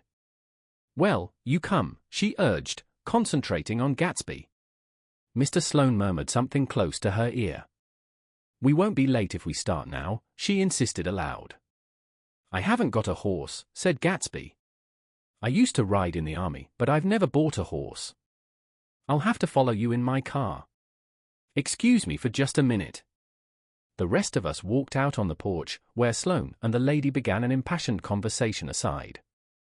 "My God, I believe the man's coming," said Tom. "Doesn't he know she doesn't want him?" "She says she does want him. She has a big dinner party and he won't know a soul there." He frowned. "I wonder where in the devil he met Daisy. By God, I may be old-fashioned in my ideas, but women run around too much these days to suit me. They meet all kinds of crazy fish." Suddenly Mr. Sloane and the lady walked down the steps and mounted their horses. "Come on," said Mr. Sloane to Tom, "we're late. We've got to go." And then to me, "Tell him we couldn't wait, will you?"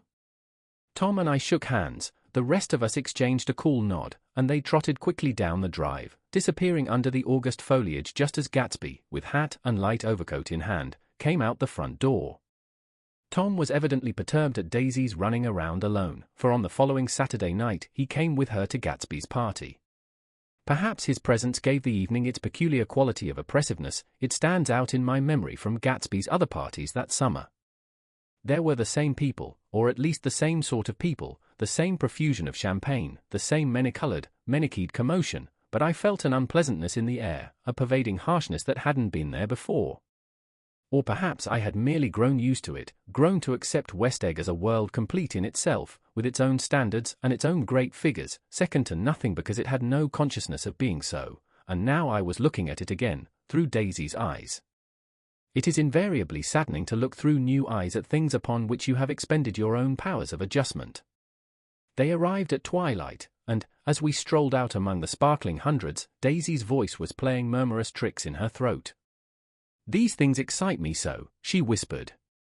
"If you want to kiss me any time during the evening, Nick, just let me know and I'll be glad to arrange it for you. Just mention my name. Or present a green card." "I'm giving out green." "Look around," suggested Gatsby. "I'm looking around. I'm having a marvelous. You must see the faces of many people you've heard about." Tom's arrogant eyes roamed the crowd. "We don't go around very much," he said. "In fact, I was just thinking I don't know a soul here." "Perhaps you know that lady." Gatsby indicated a gorgeous, scarcely human orchid of a woman who sat in state under a white plum tree. Tom and Daisy stared, with that particularly unreal feeling that accompanies the recognition of a hitherto ghostly celebrity of the movies. "She's lovely," said Daisy. "The man bending over her is her director." He took them ceremoniously from group to group. "Mrs. Buchanan, and Mr. Buchanan." After an instant's hesitation he added, "the polo player." "Oh, no," objected Tom quickly, "not me." But evidently the sound of it pleased Gatsby, for Tom remained the polo player for the rest of the evening. "I've never met so many celebrities," Daisy exclaimed. "I like that man, what was his name, with the sort of blue nose?" Gatsby identified him, adding that he was a small producer. "Well, I liked him anyhow." "I'd a little rather not be the polo player," said Tom pleasantly. "I'd rather look at all these famous people in oblivion." Daisy and Gatsby danced. I remember being surprised by his graceful, conservative foxtrot. I had never seen him dance before. Then they sauntered over to my house and sat on the steps for half an hour, while at her request I remained watchfully in the garden. "In case there's a fire or a flood," she explained, "or any act of God." Tom appeared from his oblivion as we were sitting down to supper together. "Do you mind if I eat with some people over here?" he said. "A fellow's getting off some funny stuff." "Go ahead," answered Daisy genially, "and if you want to take down any addresses, here's my little gold pencil." She looked around after a moment and told me the girl was common but pretty, and I knew that except for the half hour she'd been alone with Gatsby, she wasn't having a good time. We were at a particularly tipsy table. "That was my fault," Gatsby had been called to the phone, and I'd enjoyed these same people only 2 weeks before. But what had amused me then turned septic on the air now. "How do you feel, Miss Baedeker?" The girl addressed was trying, unsuccessfully, to slump against my shoulder. At this inquiry she sat up and opened her eyes. "What?" A massive and lethargic woman, who had been urging Daisy to play golf with her at the local club tomorrow, spoke in Miss Baedeker's defense. "Oh, she's all right now. When she's had 5 or 6 cocktails she always starts screaming like that. I tell her she ought to leave it alone." "I do leave it alone," affirmed the accused hollowly. "We heard you yelling, so I said to Doc Civet here. There's somebody that needs your help, document." "She's much obliged, I'm sure," said another friend, without gratitude, "but you got her dress all wet when you stuck her head in the pool." "Anything I hate is to get my head stuck in a pool," mumbled Miss Baedeker. "They almost drowned me once over in New Jersey." "Then you ought to leave it alone," countered Dr. Civet. "Speak for yourself," cried Miss Baedeker violently. "Your hand shakes. I wouldn't let you operate on me." It was like that. Almost the last thing I remember was standing with Daisy and watching the moving picture director and his star. They were still under the white plum tree and their faces were touching except for a pale, thin ray of moonlight between. It occurred to me that he had been very slowly bending toward her all evening to attain this proximity, and even while I watched I saw him stoop one ultimate degree and kiss at her cheek. "I like her," said Daisy, "I think she's lovely." But the rest offended her, and inarguably, because it wasn't a gesture but an emotion. She was appalled by West Egg, this unprecedented place that Broadway had begotten upon a Long Island fishing village, appalled by its raw vigor that chafed under the old euphemisms, and by the too obtrusive fate that herded its inhabitants along a shortcut from nothing to nothing.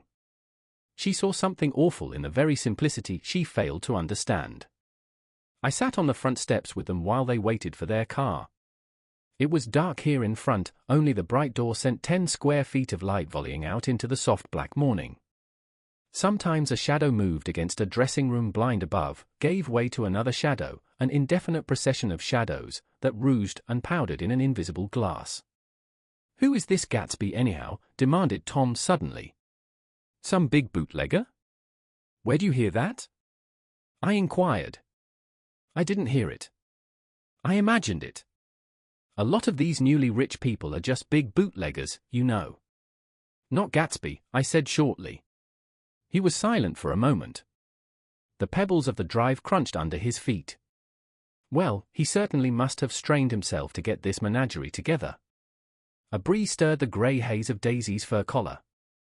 "At least they're more interesting than the people we know," she said with an effort. "You didn't look so interested." "Well, I was." Tom laughed and turned to me. "Did you notice Daisy's face when that girl asked her to put her under a cold shower?" Daisy began to sing with the music in a husky, rhythmic whisper, bringing out a meaning in each word that it had never had before and would never have again. When the melody rose, her voice broke up sweetly, following it, in a way contralto voices have, and each change tipped out a little of her warm human magic upon the air. "Lots of people come who haven't been invited," she said suddenly. That girl hadn't been invited. They simply forced their way in and he's too polite to object. "I'd like to know who he is and what he does," insisted Tom. "And I think I'll make a point of finding out." "I can tell you right now," she answered. "He owned some drugstores, a lot of drugstores. He built them up himself." The dilatory limousine came rolling up the drive. "Good night, Nick," said Daisy. Her glance left me and sought the lighted top of the steps, where 3 o'clock in the morning, a neat, sad little waltz of that year, was drifting out the open door. After all, in the very casualness of Gatsby's party, there were romantic possibilities totally absent from her world. What was it up there in the song that seemed to be calling her back inside?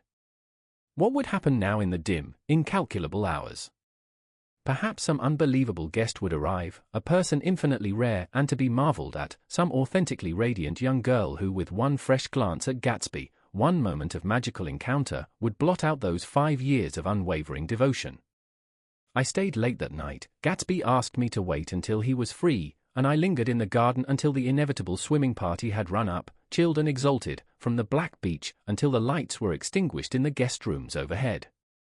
When he came down the steps at last, the tanned skin was drawn unusually tight on his face, and his eyes were bright and tired.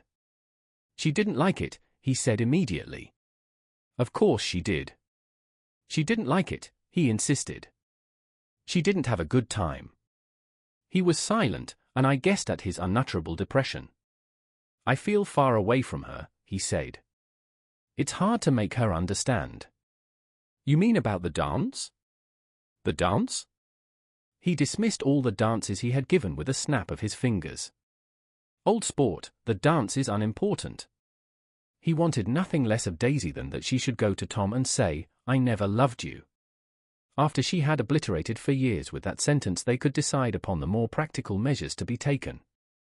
One of them was that, after she was free, they were to go back to Louisville and be married from her house, just as if it were 5 years ago. And she doesn't understand, he said. She used to be able to understand. We'd sit for hours. He broke off and began to walk up and down a desolate path of fruit rinds and discarded favors and crushed flowers. I wouldn't ask too much of her, I ventured. You can't repeat the past. Can't repeat the past, he cried incredulously. Why, of course you can. He looked around him wildly, as if the past were lurking here in the shadow of his house, just out of reach of his hand. I'm going to fix everything just the way it was before, he said, nodding determinedly.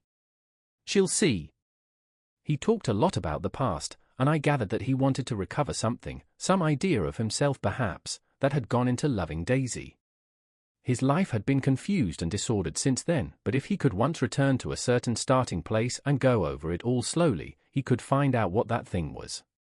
One autumn night, 5 years before, they had been walking down the street when the leaves were falling, and they came to a place where there were no trees and the sidewalk was white with moonlight. They stopped here and turned toward each other. Now it was a cool night with that mysterious excitement in it which comes at the 2 changes of the year. The quiet lights in the houses were humming out into the darkness, and there was a stir and bustle among the stars. Out of the corner of his eye, Gatsby saw that the blocks of the sidewalks really formed a ladder and mounted to a secret place above the trees. He could climb to it, if he climbed alone, and once there he could suck on the pap of life, gulp down the incomparable milk of wonder. His heart beat faster and faster as Daisy's white face came up to his own. He knew that when he kissed this girl, and forever wed his unutterable visions to her perishable breath, his mind would never romp again like the mind of God. So he waited, listening for a moment longer to the tuning fork that had been struck upon a star. Then he kissed her. At his lips' touch she blossomed for him like a flower, and the incarnation was complete. Through all he said, even through his appalling sentimentality, I was reminded of something, an elusive rhythm, a fragment of lost words, that I had heard somewhere a long time ago. For a moment a phrase tried to take shape in my mouth, and my lips parted like a dumb man's, as though there was more struggling upon them than a wisp of startled air. But they made no sound, and what I had almost remembered was uncommunicable forever. Chapter 7. It was when curiosity about Gatsby was at its highest that the lights in his house failed to go on one Saturday night, and, as obscurely as it had begun, his career as Trimalchio was over. Only gradually did I become aware that the automobiles, which turned expectantly into his drive, stayed for just a minute and then drove sulkily away. Wondering if he were sick, I went over to find out. An unfamiliar butler with a villainous face squinted at me suspiciously from the door. "Is Mr. Gatsby sick?" "Nope." After a pause he added, "Sir," in a dilatory, grudging way. I hadn't seen him around, and I was rather worried. "Tell him Mr. Carraway came over." "Who?" he demanded rudely. "Carraway." "Carraway." "All right, I'll tell him." Abruptly he slammed the door. My Finn informed me that Gatsby had dismissed every servant in his house a week ago and replaced them with half a dozen others, who never went into West Egg Village to be bribed by the tradesmen, but ordered moderate supplies over the telephone. The grocery boy reported that the kitchen looked like a pigsty, and the general opinion in the village was that the new people weren't servants at all. Next day Gatsby called me on the phone. "Going away?" I inquired. "No, old sport. I hear you fired all your servants." I wanted somebody who wouldn't gossip. Daisy comes over quite often, in the afternoons. So the whole caravansary had fallen in like a card house at the disapproval in her eyes. There's some people Wolfsheim wanted to do something for. They're all brothers and sisters. They used to run a small hotel. I see. He was calling up at Daisy's request, would I come to lunch at her house tomorrow? Miss Baker would be there. Half an hour later Daisy herself telephoned and seemed relieved to find that I was coming. Something was up. And yet I couldn't believe that they would choose this occasion for a scene, especially for the rather harrowing scene that Gatsby had outlined in the garden. The next day was broiling, almost the last, certainly the warmest, of the summer. As my train emerged from the tunnel into sunlight, only the hot whistles of the National Biscuit Company broke the simmering hush at noon. The straw seats of the car hovered on the edge of combustion, the woman next to me perspired delicately for a while into her white shirtwaist, and then, as her newspaper dampened under her fingers, lapsed despairingly into deep heat with a desolate cry. Her pocket-book slapped to the floor. "Oh, my," she gasped. I picked it up with a weary bend and handed it back to her, holding it at arm's length and by the extreme tip of the corners to indicate that I had no designs upon it, but every one nearby, including the woman, suspected me just the same. "Hot," said the conductor to familiar faces. "Some weather." "Hot. Hot. Hot. Is it hot enough for you? Is it hot? Is it?" My commutation ticket came back to me with a dark stain from his hand. That anyone should care in this heat whose flushed lips he kissed, whose head made damp the pajama pocket over his heart. Through the hall of the Buchanan's house blew a faint wind, carrying the sound of the telephone bell out to Gatsby and me as we waited at the door. "The master's body," roared the butler into the mouthpiece. "I'm sorry, madam, but we can't furnish it, it's far too hot to touch this noon." What he really said was, "Yes. Yes. I'll see." He set down the receiver and came toward us, glistening slightly, to take our stiff straw hats. "Madam expects you in the salon," he cried, needlessly indicating the direction. In this heat every extra gesture was an affront to the common store of life. The room, shadowed well with awnings, was dark and cool. Daisy and Jordan lay upon an enormous couch, like silver idols weighing down their own white dresses against the singing breeze of the fans. "We can't move," they said together. Jordan's fingers, powdered white over their tan, rested for a moment in mine. "And Mr. Thomas Buchanan, the athlete?" I inquired. Simultaneously I heard his voice, gruff, muffled, husky, at the hall telephone. Gatsby stood in the center of the crimson carpet and gazed around with fascinated eyes. Daisy watched him and laughed, her sweet, exciting laugh, a tiny gust of powder rose from her bosom into the air. "The rumor is," whispered Jordan, "that's Tom's girl on the telephone." We were silent. The voice in the hall rose high with annoyance. "Very well, then, I won't sell you the car at all. I'm under no obligations to you at all, and as for your bothering me about it at lunchtime, I won't stand that at all." Holding down the receiver, said Daisy cynically. "No, he's not," I assured her. "It's a bona fide deal. I happen to know about it." Tom flung open the door, blocked out its space for a moment with his thick body, and hurried into the room. "Mr. Gatsby." He put out his broad, flat hand with well-concealed dislike. "I'm glad to see you, sir." "Nick." "Make us a cold drink," cried Daisy. As he left the room again she got up and went over to Gatsby and pulled his face down, kissing him on the mouth. "You know I love you," she murmured. "You forget there's a lady present," said Jordan. Daisy looked around doubtfully. "You kiss Nick too?" "What a low, vulgar girl." "I don't care," cried Daisy, and began to clog on the brick fireplace. Then she remembered the heat and sat down guiltily on the couch just as a freshly laundered nurse leading a little girl came into the room. "Bull said precise," she crooned, holding out her arms. "Come to your own mother that loves you." The child, relinquished by the nurse, rushed across the room and rooted shyly into her mother's dress. "The bull said precise. Did mother get powder on your old yellowy hair? Stand up now, and say, how to do." Gatsby and I in turn leaned down and took the small, reluctant hand. Afterward, he kept looking at the child with surprise. I don't think he had ever really believed in its existence before. I got dressed before luncheon, said the child, turning eagerly to Daisy. That's because your mother wanted to show you off. Her face bent into the single wrinkle of the small white neck. You dream, you. You absolute little dream. Yes, admitted the child calmly. Aunt Jordan's got on a white dress too. How do you like Mother's friends? Daisy turned her around so that she faced Gatsby. Do you think they're pretty? Where's Daddy? She doesn't look like her father, explained Daisy. She looks like me. She's got my hair and shape of the face. Daisy sat back upon the couch. The nurse took a step forward and held out her hand. Come, Pammy. Goodbye, sweetheart.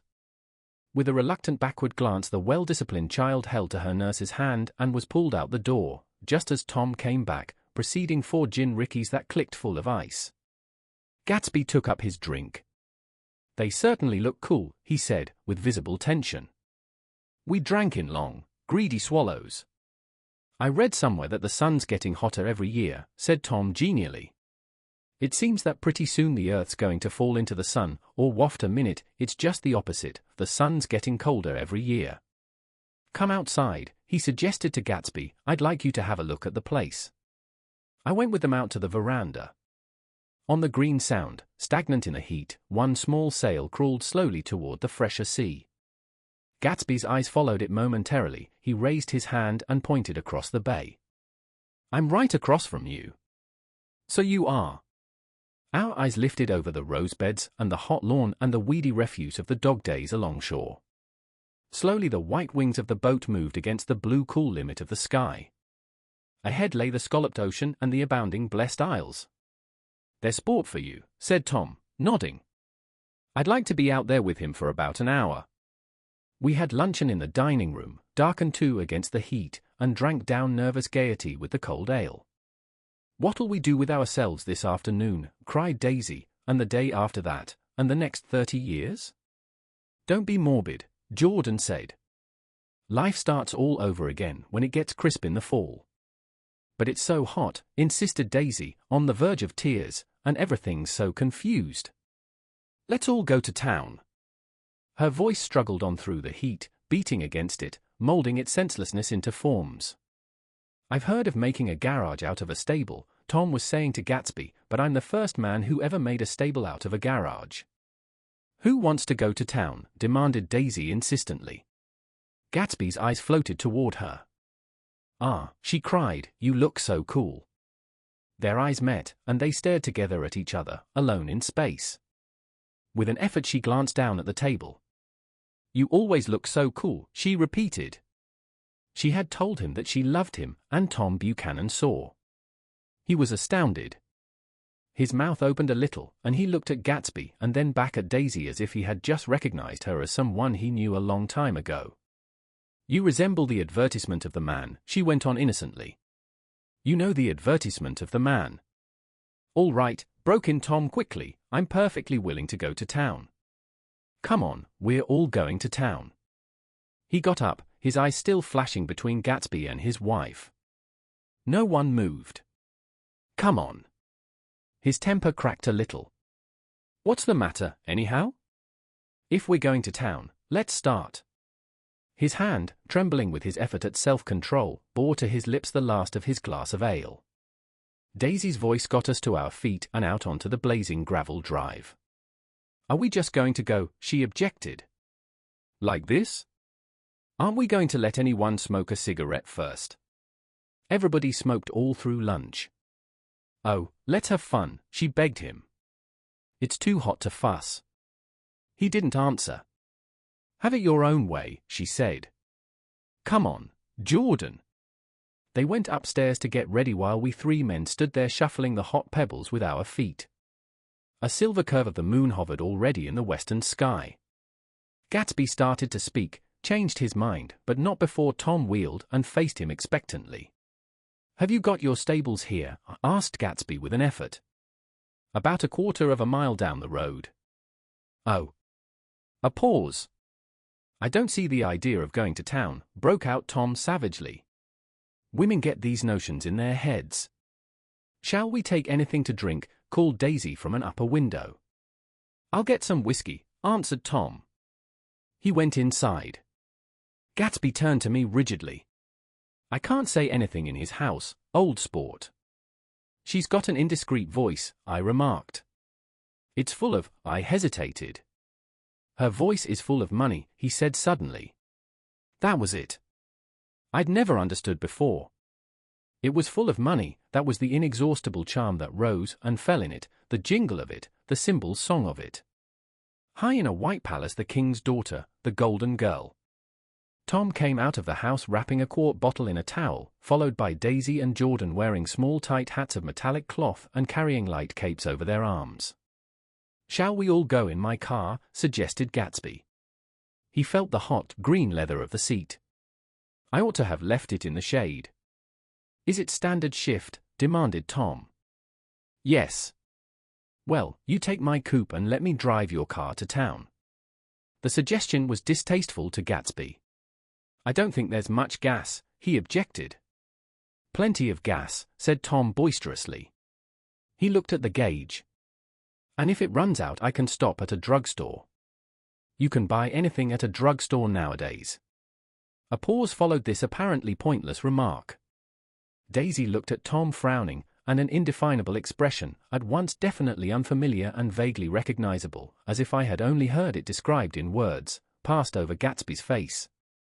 "Come on, Daisy," said Tom, pressing her with his hand toward Gatsby's car. "I'll take you in this circus wagon." He opened the door, but she moved out from the circle of his arm. "You take Nick and Jordan. We'll follow you in the coupe." She walked close to Gatsby, touching his coat with her hand. Jordan and Tom and I got into the front seat of Gatsby's car. Tom pushed the unfamiliar gears tentatively, and we shot off into the oppressive heat, leaving them out of sight behind. "Did you see that?" demanded Tom. "See what?" He looked at me keenly, realizing that Jordan and I must have known all along. "You think I'm pretty dumb, don't you?" he suggested. "Perhaps I am, but I have almost a second sight, sometimes, that tells me what to do." "Maybe you don't believe that, but science." He paused. The immediate contingency overtook him, pulled him back from the edge of the theoretical abyss. "I've made a small investigation of this fellow," he continued. "I could have gone deeper if I'd known." "Do you mean you've been to a medium?" inquired Jordan humorously. "What?" Confused, he stared at us as we laughed. "A medium?" "About Gatsby." "About Gatsby?" "No, I haven't. I said I'd been making a small investigation of his past." "And you found he was an Oxford man," said Jordan helpfully. "An Oxford man?" He was incredulous. "Like hell he is. He wears a pink suit." "Nevertheless, he's an Oxford man." "Oxford, New Mexico," snorted Tom contemptuously, "or something like that." "Listen, Tom. If you're such a snob, why did you invite him to lunch?" demanded Jordan crossly. "Daisy invited him. She knew him before we were married, God knows where." We were all irritable now with the fading ale, and aware of it we drove for a while in silence. Then as Dr. J. Eckelberg's faded eyes came into sight down the road, I remembered Gatsby's caution about gasoline. "We've got enough to get us to town," said Tom. "But there's a garage right here," objected Jordan. "I don't want to get stalled in this baking heat." Tom threw on both brakes impatiently, and we slid to an abrupt dusty spot under Wilson's sign. After a moment the proprietor emerged from the interior of his establishment and gazed hollow-eyed at the car. "Let's have some gas," cried Tom roughly. "What do you think we stopped for, to admire the view?" "I'm sick," said Wilson without moving. "Been sick all day." "What's the matter?" "I'm all run down." "Well, shall I help myself?" Tom demanded. "You sounded well enough on the phone." With an effort Wilson left the shade and support of the doorway and, breathing hard, unscrewed the cap of the tank. In the sunlight his face was green. "I didn't mean to interrupt your lunch," he said. "But I need money pretty bad. and I was wondering what you were going to do with your old car." "How do you like this one?" inquired Tom. "I bought it last week." "It's a nice yellow one," said Wilson as he strained at the handle. "Like to buy it?" "Big chance," Wilson smiled faintly. "No, but I could make some money on the other." "What do you want money for, all of a sudden?" "I've been here too long. I want to get away. My wife and I want to go west." "Your wife does?" exclaimed Tom, startled. "She's been talking about it for 10 years. He rested for a moment against the pump, shading his eyes. "And now she's going whether she wants to or not. I'm going to get her away." The coupe flashed by us with a flurry of dust and the flash of a waving hand. "What do I owe you?" demanded Tom harshly.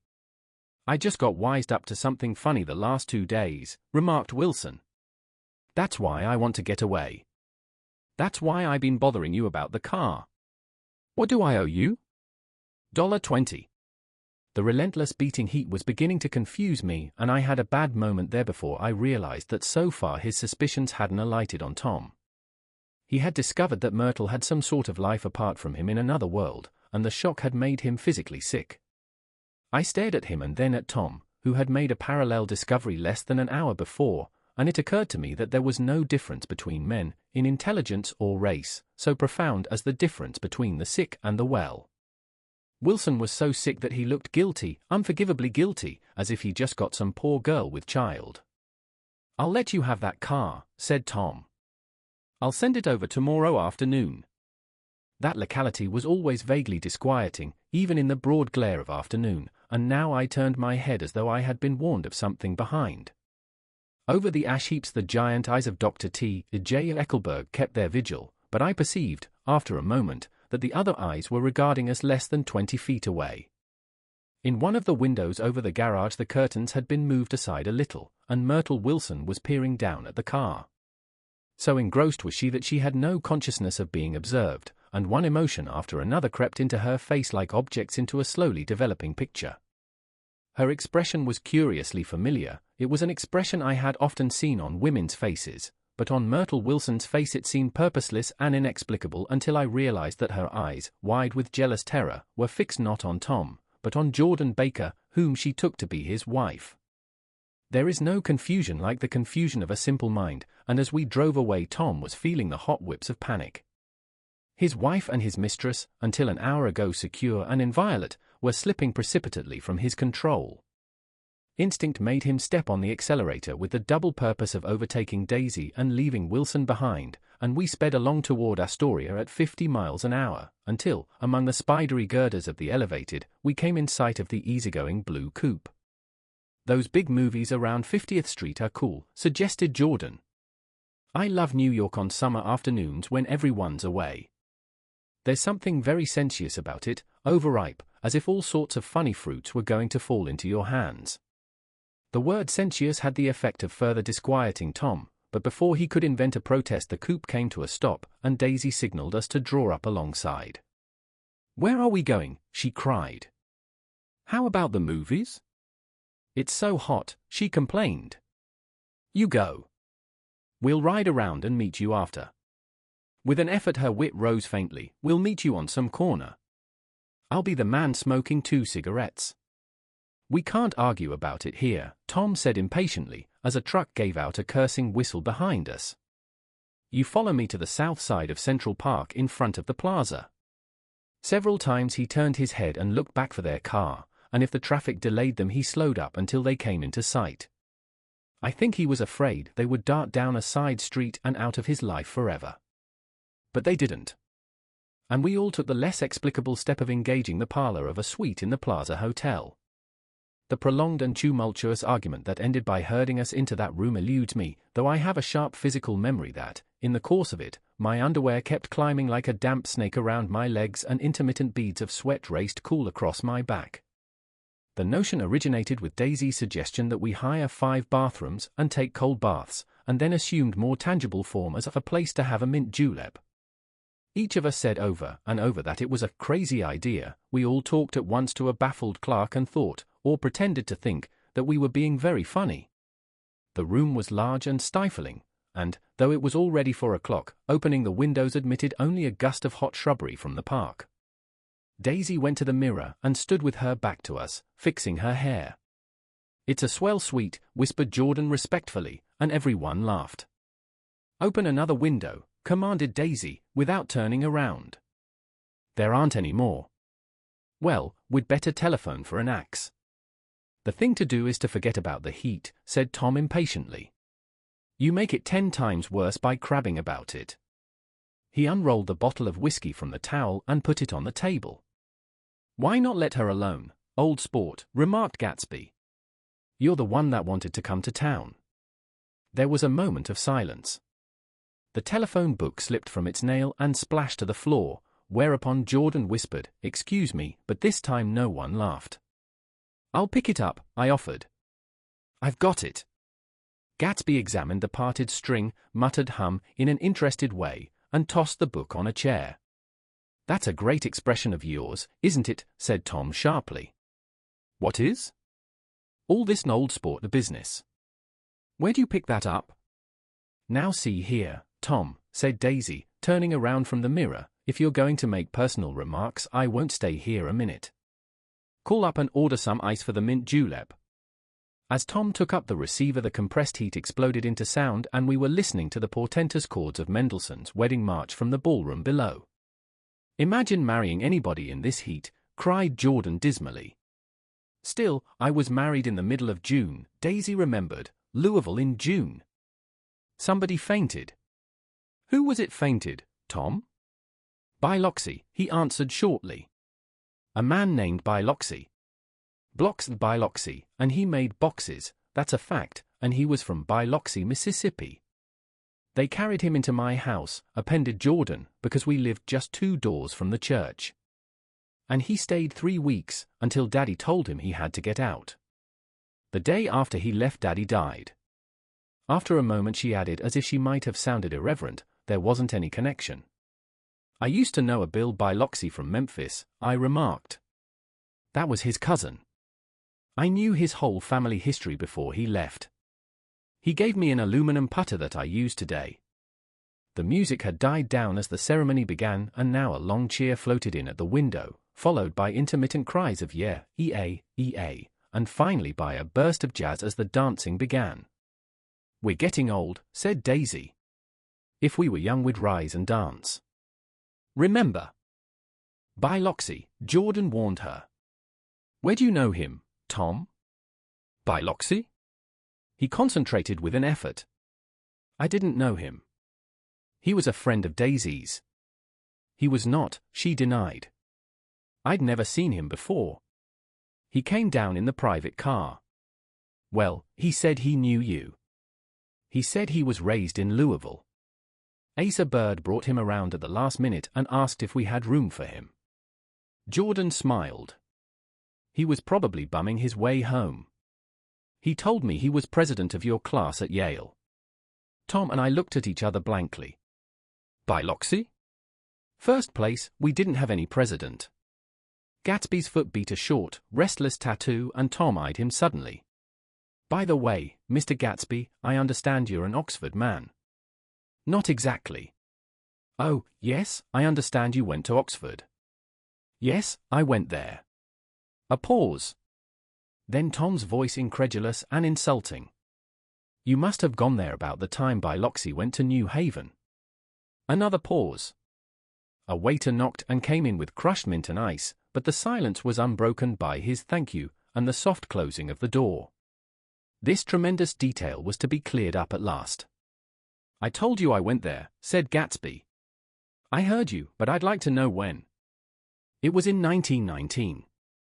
I only stayed 5 months. That's why I can't really call myself an Oxford man." Tom glanced around to see if we mirrored his unbelief. But we were all looking at Gatsby.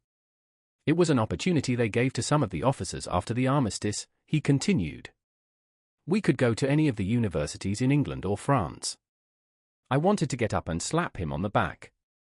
I had one of those renewals of complete faith in him that I'd experienced before." Daisy rose, smiling faintly, and went to the table. "Open the whiskey, Tom," she ordered, and I'll make you a mint julep. Then you won't seem so stupid to yourself. Look at the mint. Wait a minute, snapped Tom. I want to ask Mr. Gatsby one more question. Go on, Gatsby said politely.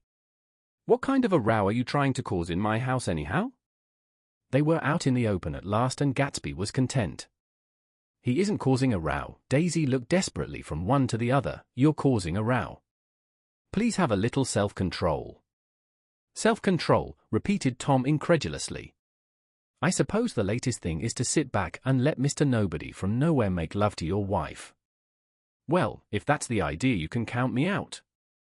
Nowadays people begin by sneering at family life and family institutions, and next they'll throw everything overboard and have intermarriage between black and white.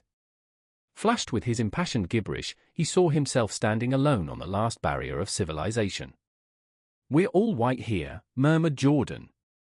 I know I'm not very popular. I don't give big parties. I suppose you've got to make your house into a pigsty in order to have any friends in the modern world. Angry as I was, as we all were, I was tempted to laugh whenever he opened his mouth. The transition from libertine to prig was so complete. I've got something to tell you, old sport, began Gatsby. But Daisy guessed at his intention. Please don't, she interrupted helplessly. Please let's all go home. Why don't we all go home? That's a good idea. I got up.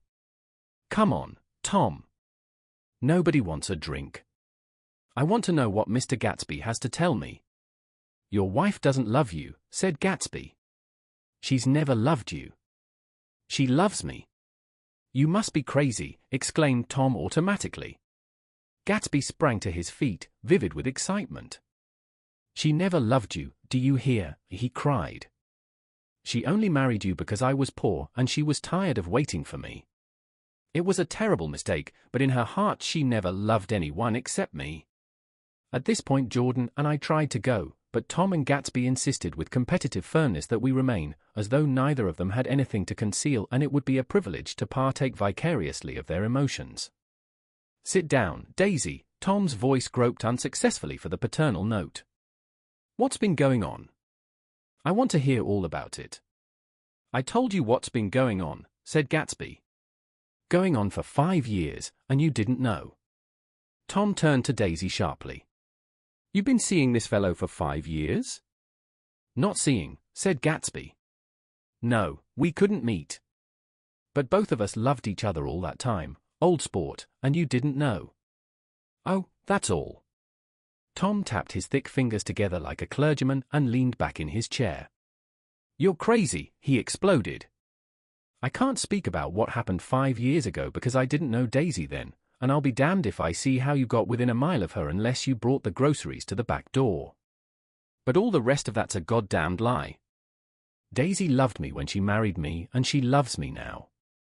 No, said Gatsby, shaking his head. She does, though. The trouble is that sometimes she gets foolish ideas in her head and doesn't know what she's doing. He nodded sagely. And what's more, I love Daisy too. Once in a while I go off on a spree and make a fool of myself, but I always come back, and in my heart I love her all the time. You're revolting, said Daisy.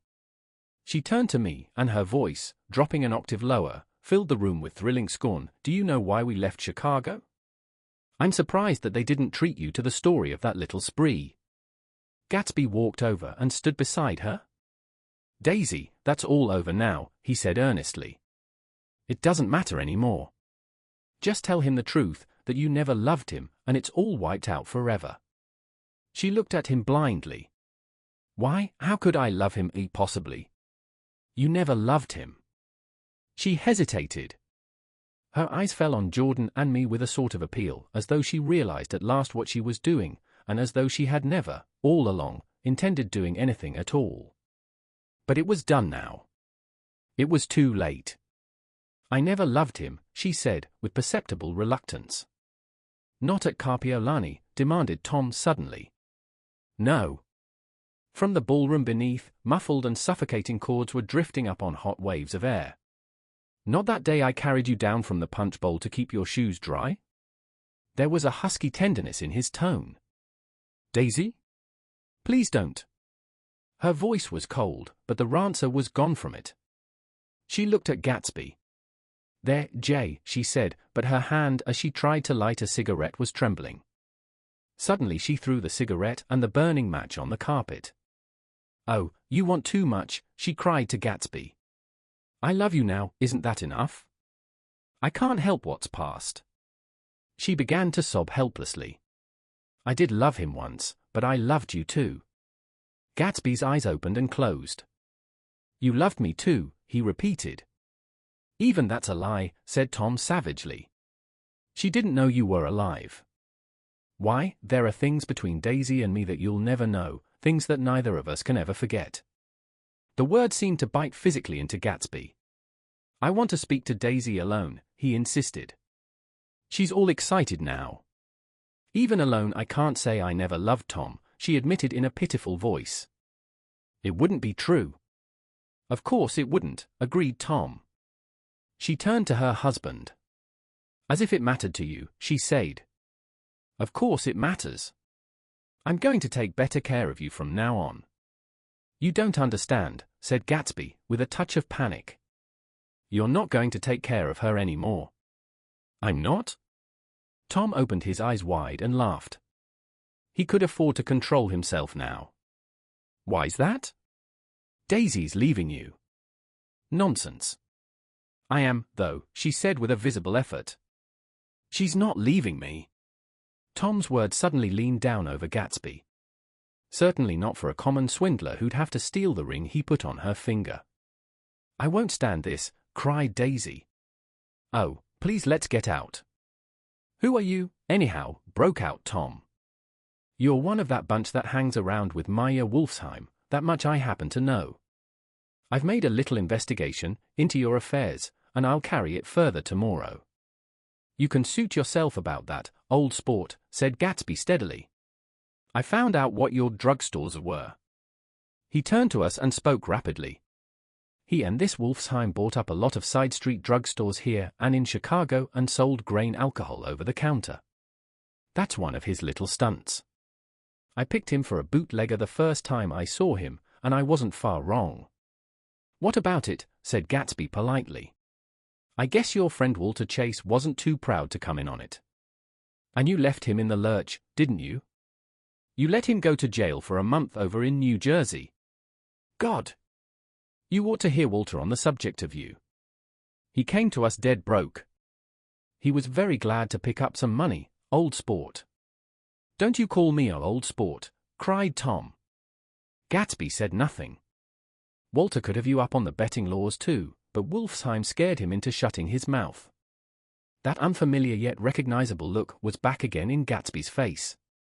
That drugstore business was just small change, continued Tom slowly, but you've got something on now that Walter's afraid to tell me about. I glanced at Daisy, who was staring terrified between Gatsby and her husband, and at Jordan, who had begun to balance an invisible but absorbing object on the tip of her chin. Then I turned back to Gatsby, and was startled at his expression. He looked, and this is said in all contempt for the babbled slander of his garden, as if he had killed a man. For a moment the set of his face could be described in just that fantastic way. It passed, and he began to talk excitedly to Daisy, denying everything, defending his name against accusations that had not been made. But with every word she was drawing further and further into herself, so he gave that up, and only the dead dream fought on as the afternoon slipped away, trying to touch what was no longer tangible, struggling unhappily, undespairingly, toward that lost voice across the room. The voice begged again to go. Please, Tom. I can't stand this any more. Her frightened eyes told that whatever intentions, whatever courage she had had, were definitely gone. You two start on home. Daisy, said Tom. In Mr. Gatsby's car.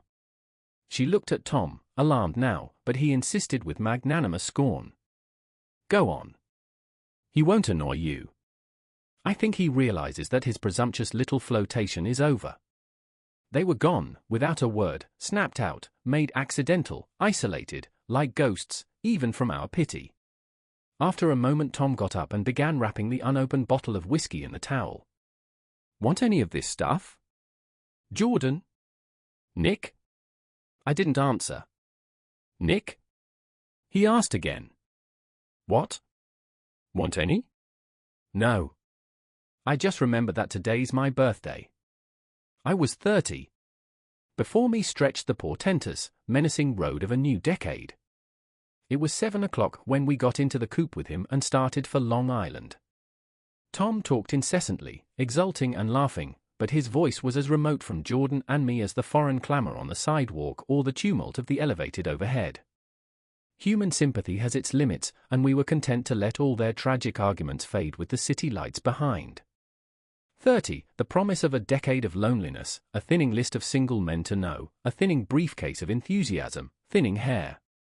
But there was Jordan beside me, who, unlike Daisy, was too wise ever to carry well-forgotten dreams from age to age. As we passed over the dark bridge, her wan face fell lazily against my coat's shoulder, and the formidable stroke of 30 died away with the reassuring pressure of her hand. So we drove on toward death through the cooling twilight. The young Greek, Michaelis, who ran the coffee joint beside the ash heaps, was the principal witness at the inquest. He had slept through the heat until after 5, when he strolled over to the garage, and found George Wilson sick in his office, really sick, pale as his own pale hair and shaking all over. Michaelis advised him to go to bed, but Wilson refused, saying that he'd miss a lot of business if he did. While his neighbor was trying to persuade him, a violent racket broke out overhead. "I've got my wife locked in up there," explained Wilson calmly. "She's going to stay there till the day after tomorrow, and then we're going to move away." Michaelis was astonished. They had been neighbors for 4 years, and Wilson had never seemed faintly capable of such a statement. Generally, he was one of these worn-out men. When he wasn't working, he sat on a chair in the doorway and stared at the people and the cars that passed along the road. When anyone spoke to him, he invariably laughed in an agreeable, colorless way. He was his wife's man and not his own. So naturally Michaelis tried to find out what had happened, but Wilson wouldn't say a word. Instead, he began to throw curious, suspicious glances at his visitor and ask him what he'd been doing at certain times on certain days. Just as the latter was getting uneasy, some workman came past the door bound for his restaurant, and Michaelis took the opportunity to get away, intending to come back later. But he didn't. He supposed he forgot to, that's all. When he came outside again, a little after 7, he was reminded of the conversation because he heard Mrs. Wilson's voice, loud and scolding, downstairs in the garage. "Beat me," he heard her cry. "Throw me down and beat me, you dirty little coward." A moment later she rushed out into the dusk, waving her hands and shouting. Before he could move from his door, the business was over. The death car, as the newspapers called it, didn't stop. It came out of the gathering darkness, wavered tragically for a moment, and then disappeared around the next bend. Michaelis wasn't even sure of its color. He told the first policeman that it was light green. The other car, the one going toward New York, came to rest 100 yards beyond, and its driver hurried back to where Myrtle Wilson, her life violently extinguished, knelt in the road and mingled her thick dark blood with the dust. Michaelis and this man reached her first, but when they had torn open her shirtwaist, still damp with perspiration, they saw that her left breast was swinging loose like a flap, and there was no need to listen for the heart beneath. The mouth was wide open and ripped at the corners, as though she had choked a little in giving up the tremendous vitality she had stored so long. We saw the 3 or 4 automobiles and the crowd when we were still some distance away. "Wreck," said Tom. "That's good. Wilson'll have a little business at last." He slowed down, but still without any intention of stopping until, as we came nearer, the hushed, intent faces of the people at the garage door made him automatically put on the brakes. "We'll take a look," he said doubtfully, "just a look." I became aware now of a hollow, wailing sound which issued incessantly from the garage, a sound which as we got out of the coupe and walked toward the door resolved itself into the words "Oh, my God," uttered over and over in a gasping moan. "There's some bad trouble here," said Tom excitedly. He reached up on tiptoes and peered over a circle of heads into the garage, which was lit only by a yellow light in a swinging wire basket overhead. Then he made a harsh sound in his throat, and with a violent thrusting movement of his powerful arms pushed his way through. The circle closed up again with a running murmur of expostulation. It was a minute before I could see anything at all. Then new arrivals deranged the line, and Jordan and I were pushed suddenly inside. Myrtle Wilson's body, wrapped in a blanket, and then in another blanket, as though she suffered from a chill in the hot night, lay on a work table by the wall, and Tom, with his back to us, was bending over it, motionless. Next to him stood a motorcycle policeman taking down names with much sweat and correction in a little book. At first, I couldn't find the source of the high, groaning words that echoed clamorously through the bare garage. Then I saw Wilson standing on the raised threshold of his office, swaying back and forth and holding to the doorposts with both hands. Some man was talking to him in a low voice and attempting, from time to time, to lay a hand on his shoulder, but Wilson neither heard nor saw. His eyes would drop slowly from the swinging light to the laden table by the wall, and then jerk back to the light again, and he gave out incessantly his high, horrible call. "Oh, my God! Oh, my God! Oh, God! Oh, my God!" Presently Tom lifted his head with a jerk and, after staring around the garage with glazed eyes, addressed a mumbled incoherent remark to the policeman. "MAV," the policeman was saying. "Oh. No, corrected the man, MAVRO. "Listen to me," muttered Tom fiercely. "Art," said the policeman. "Oh. G? G." He looked up as Tom's broad hand fell sharply on his shoulder. "What you want, fella?" "What happened, that's what I want to know." "Auto hit her." "Instantly killed." "Instantly killed," repeated Tom, staring. "She ran out in a road. Son of a bitch didn't even stop us car." "There was 2 cars," said Michaelis, "one coming, one going, see?" "Going where?" asked the policeman keenly. "One going, each way." "Well, his hand rose toward the blankets but stopped halfway and fell to his side. She ran out there and the one coming from New York knocked right into her, going a 30 or 40 miles an hour." "What's the name of this place here?" demanded the officer. "Hasn't got any name." A pale, well-dressed Negro stepped near. "It was a yellow car," he said, "big yellow car." "New." "See the accident?" asked the policeman. "No, but the car passed me down the road, going faster than 40. Going 50, 60. Come here and let's have your name." "Look out now. I want to get his name." Some words of this conversation must have reached Wilson, swaying in the office door, for suddenly a new theme found voice among his gasping cries. "You don't have to tell me what kind of car it was." "I know what kind of car it was." Watching Tom, I saw the wad of muscle back of his shoulder tighten under his coat. He walked quickly over to Wilson and, standing in front of him, seized him firmly by the upper arms. "You've got to pull yourself together," he said with soothing gruffness. Wilson's eyes fell upon Tom. He started up on his tiptoes and then would have collapsed to his knees had not Tom held him upright. "Listen," said Tom, shaking him a little. "I just got here a minute ago, from New York. I was bringing you that coupe we've been talking about. That yellow car I was driving this afternoon wasn't mine, do you hear? I haven't seen it all afternoon." Only the Negro and I were near enough to hear what he said, but the policeman caught something in the tone and looked over with truculent eyes. "What's all that?" he demanded. "I'm a friend of his." Tom turned his head but kept his hands firm on Wilson's body. "He says he knows the car that did it. It was a yellow car."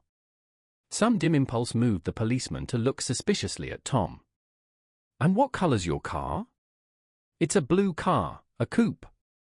We've come straight from New York," I said. Someone who had been driving a little behind us confirmed this, and the policeman turned away. "Now, if you'll let me have that name again correct."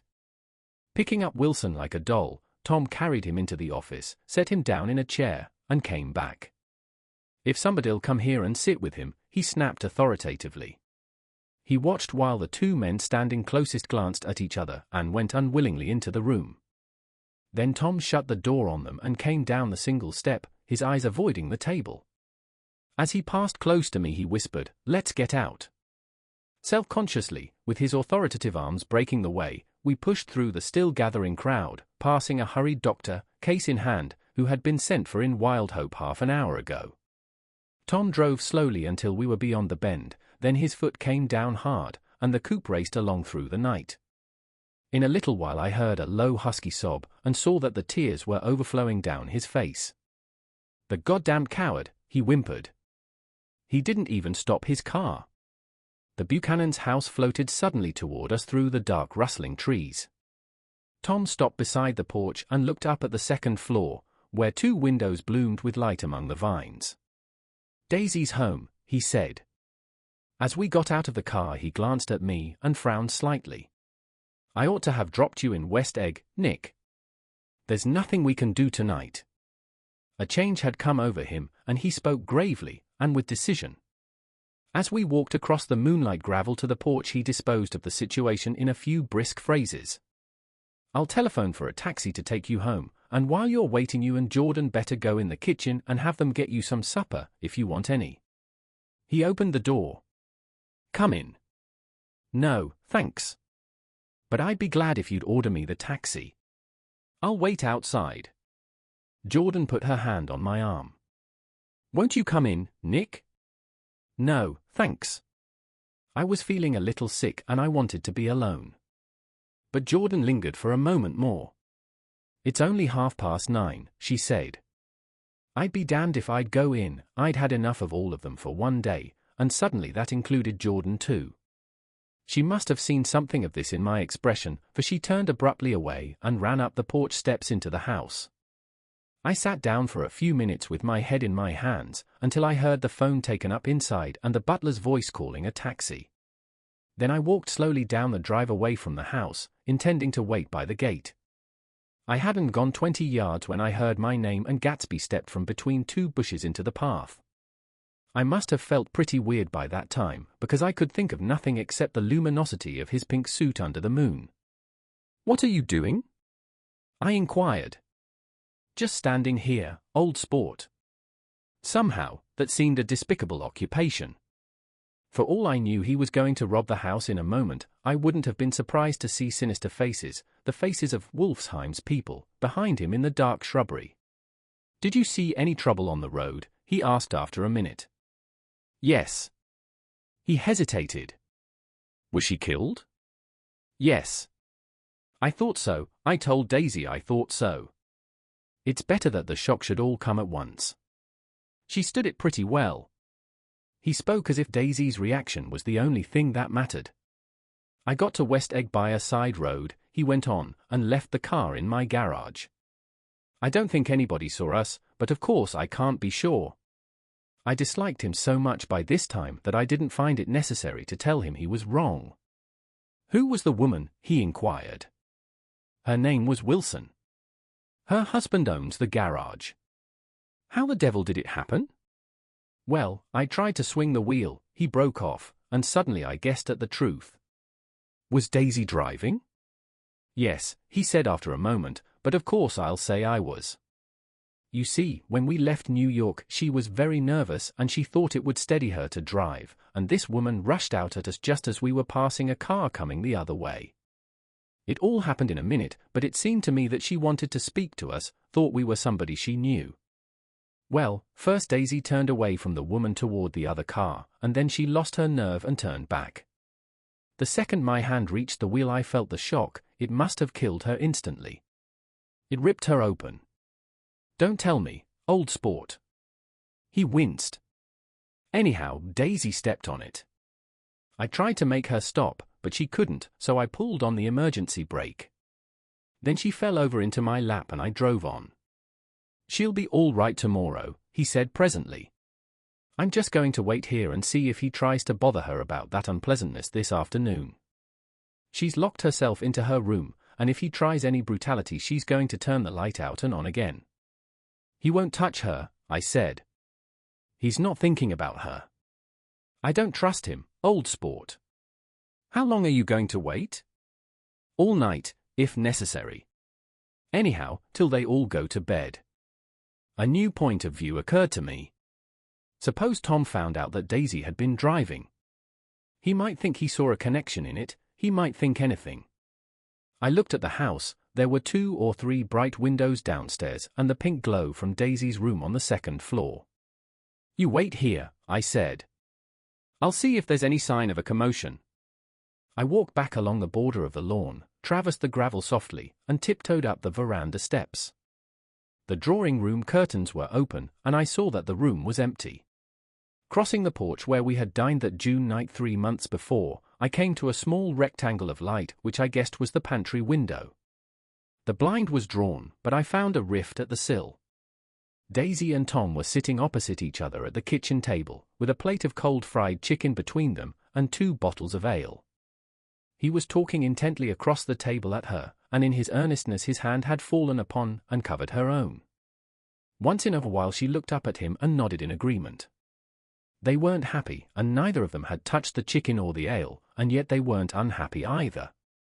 There was an unmistakable air of natural intimacy about the picture, and anybody would have said that they were conspiring together. As I tiptoed from the porch, I heard my taxi feeling its way along the dark road toward the house. Gatsby was waiting where I had left him in the drive.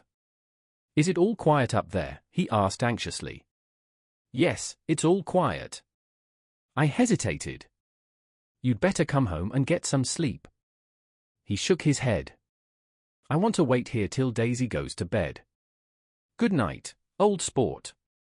He put his hands in his coat pockets and turned back eagerly to his scrutiny of the house, as though my presence marred the sacredness of the vigil.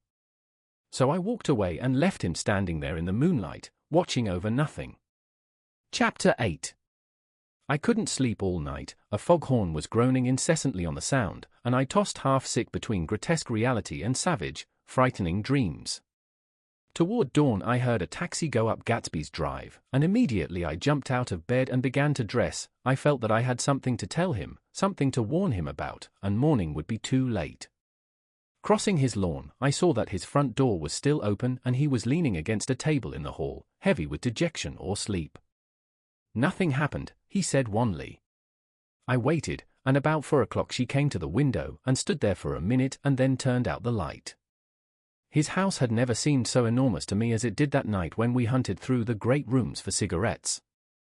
We pushed aside curtains that were like pavilions, and felt over innumerable feet of dark wall for electric light switches. Once I tumbled with a sort of splash upon the keys of a ghostly piano.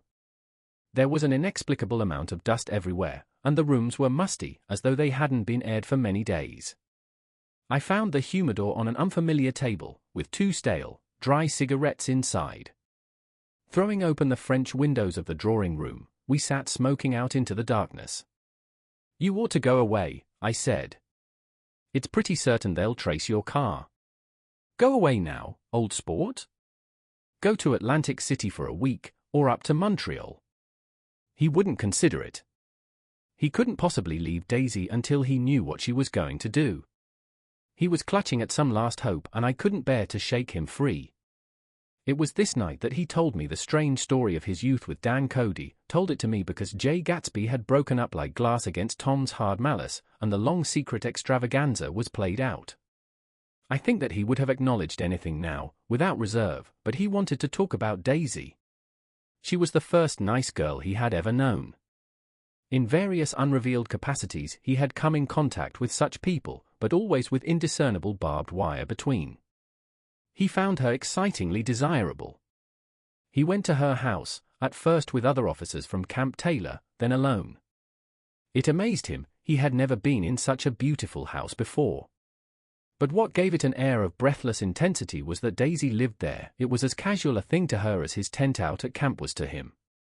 There was a ripe mystery about it, a hint of bedrooms upstairs more beautiful and cool than other bedrooms, of gay and radiant activities taking place through its corridors, and of romances that were not musty and laid away already in lavender, but fresh and breathing and redolent of this year's shining motorcars, and of dances whose flowers were scarcely withered. It excited him, too, that many men had already loved Daisy. It increased her value in his eyes. He felt their presence all about the house, pervading the air with the shades and echoes of still vibrant emotions.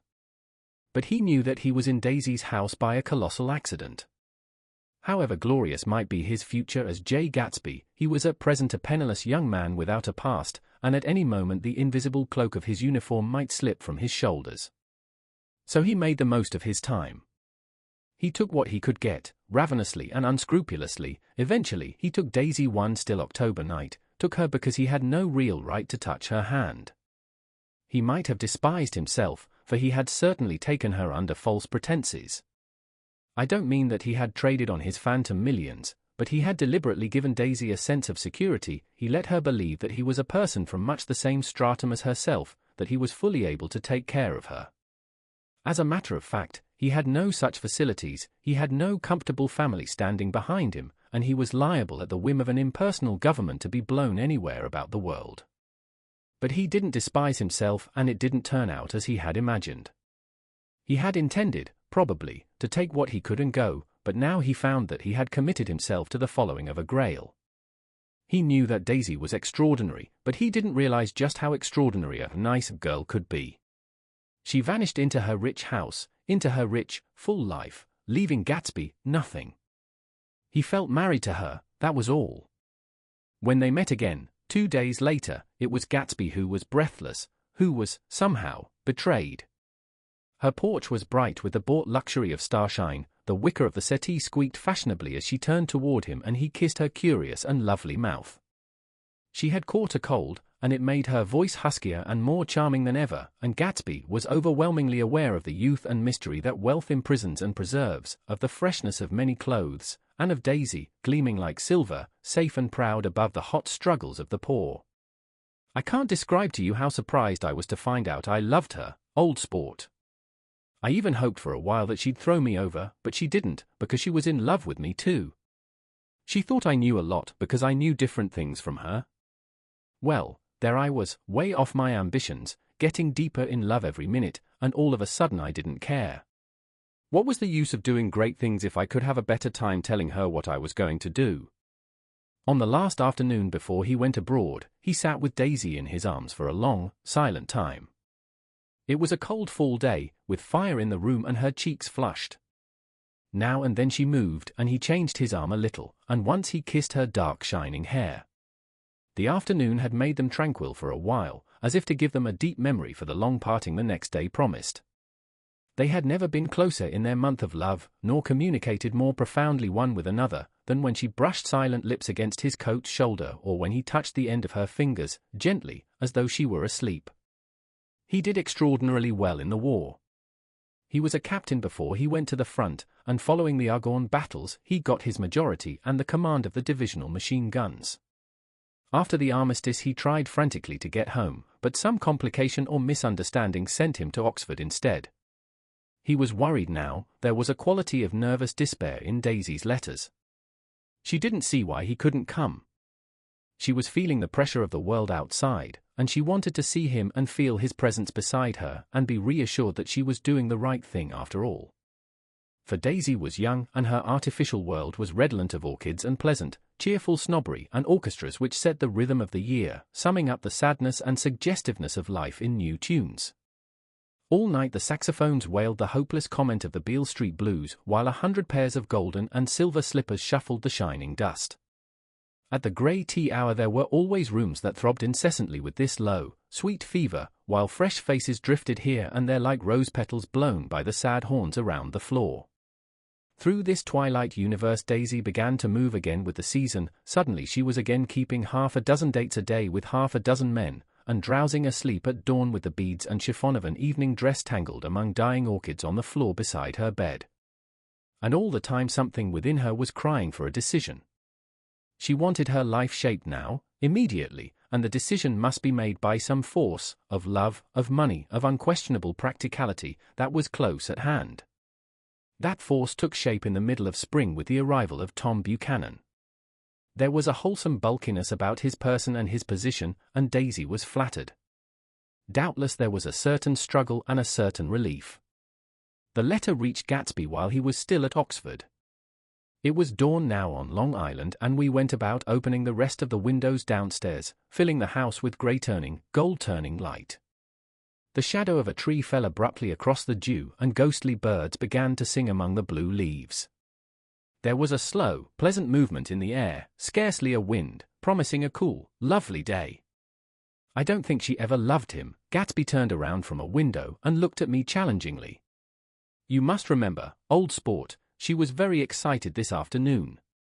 He told her those things in a way that frightened her, that made it look as if I was some kind of cheap sharper.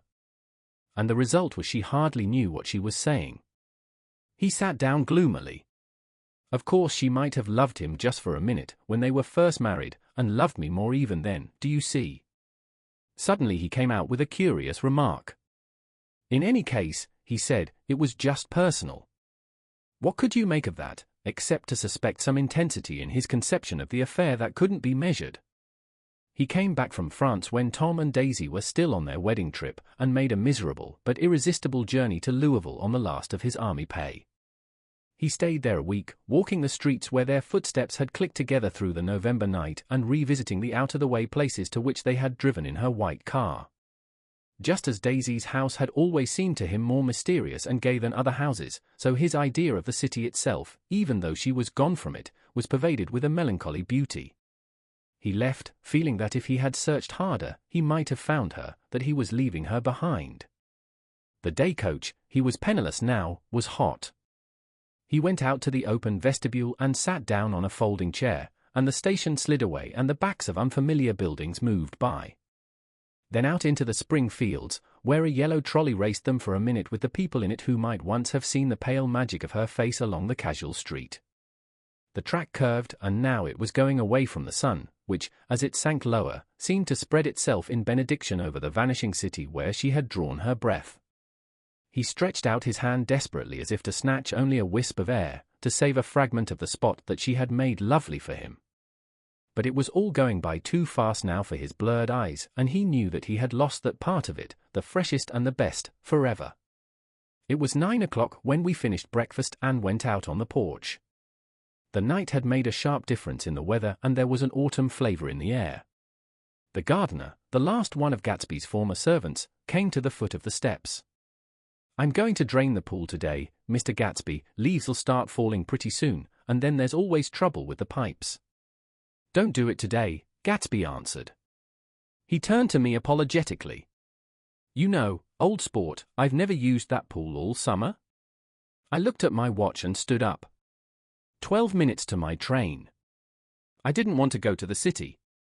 I wasn't worth a decent stroke of work, but it was more than that, I didn't want to leave Gatsby. I missed that train, and then another, before I could get myself away. "I'll call you up," I said finally. "Do, old sport. I'll call you about noon." We walked slowly down the steps. "I suppose Daisy'll call too." He looked at me anxiously, as if he hoped I'd corroborate this. "I suppose so."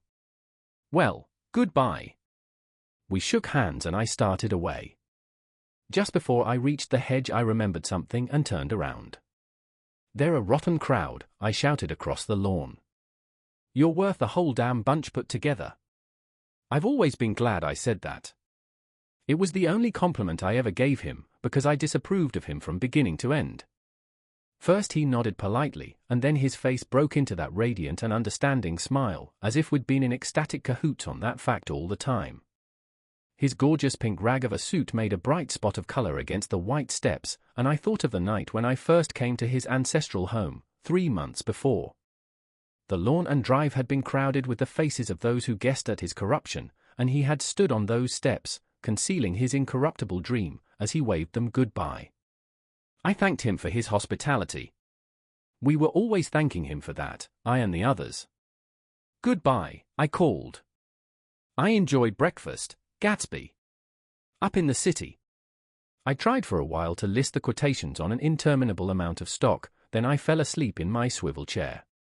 Just before noon the phone woke me, and I started up with sweat breaking out on my forehead. It was Jordan Baker. She often called me up at this hour because the uncertainty of her own movements between hotels and clubs and private houses made her hard to find in any other way. Usually her voice came over the wire as something fresh and cool, as if a divot from a green golf links had come sailing in at the office window, but this morning it seemed harsh and dry. "I've left Daisy's house," she said. "I'm at Hempstead, and I'm going down to Southampton this afternoon." Probably it had been tactful to leave Daisy's house, but the act annoyed me, and her next remark made me rigid. "You weren't so nice to me last night." How could it have mattered then? Silence for a moment. Then, however, I want to see you. I want to see you, too. Suppose I don't go to Southampton and come into town this afternoon? No, I don't think this afternoon. Very well. It's impossible this afternoon. Various. We talked like that for a while, and then abruptly we weren't talking any longer. I don't know which of us hung up with a sharp click, but I know I didn't care. I couldn't have talked to her across a tea table that day if I never talked to her again in this world. I called Gatsby's house a few minutes later, but the line was busy. I tried 4 times. Finally an exasperated central told me the wire was being kept open for long distance from Detroit. Taking out my timetable, I drew a small circle around the 3:50 train. Then I leaned back in my chair and tried to think. It was just noon. When I passed the ash heaps on the train that morning, I had crossed deliberately to the other side of the car. I supposed there'd be a curious crowd around there all day with little boys searching for dark spots in the dust, and some garrulous man telling over and over what had happened, until it became less and less real even to him and he could tell it no longer, and Myrtle Wilson's tragic achievement was forgotten. Now I want to go back a little and tell what happened at the garage after we left there the night before. They had difficulty in locating the sister, Catherine. She must have broken her rule against drinking that night, for when she arrived she was stupid with liquor and unable to understand that the ambulance had already gone to Flushing. When they convinced her of this, she immediately fainted, as if that was the intolerable part of the affair. Someone, kind or curious, took her in his car and drove her in the wake of her sister's body. Until long after midnight a changing crowd lapped up against the front of the garage, while George Wilson rocked himself back and forth on the couch inside. For a while the door of the office was open, and everyone who came into the garage glanced irresistibly through it. Finally someone said it was a shame, and closed the door. Michaelis and several other men were with him, first 4 or 5 men, later 2 or 3 men. Still later Michaelis had to ask the last stranger to wait there 15 minutes longer, while he went back to his own place and made a pot of coffee. After that, he stayed there alone with Wilson until dawn. About 3 o'clock the quality of Wilson's incoherent muttering changed, he grew quieter and began to talk about the yellow car.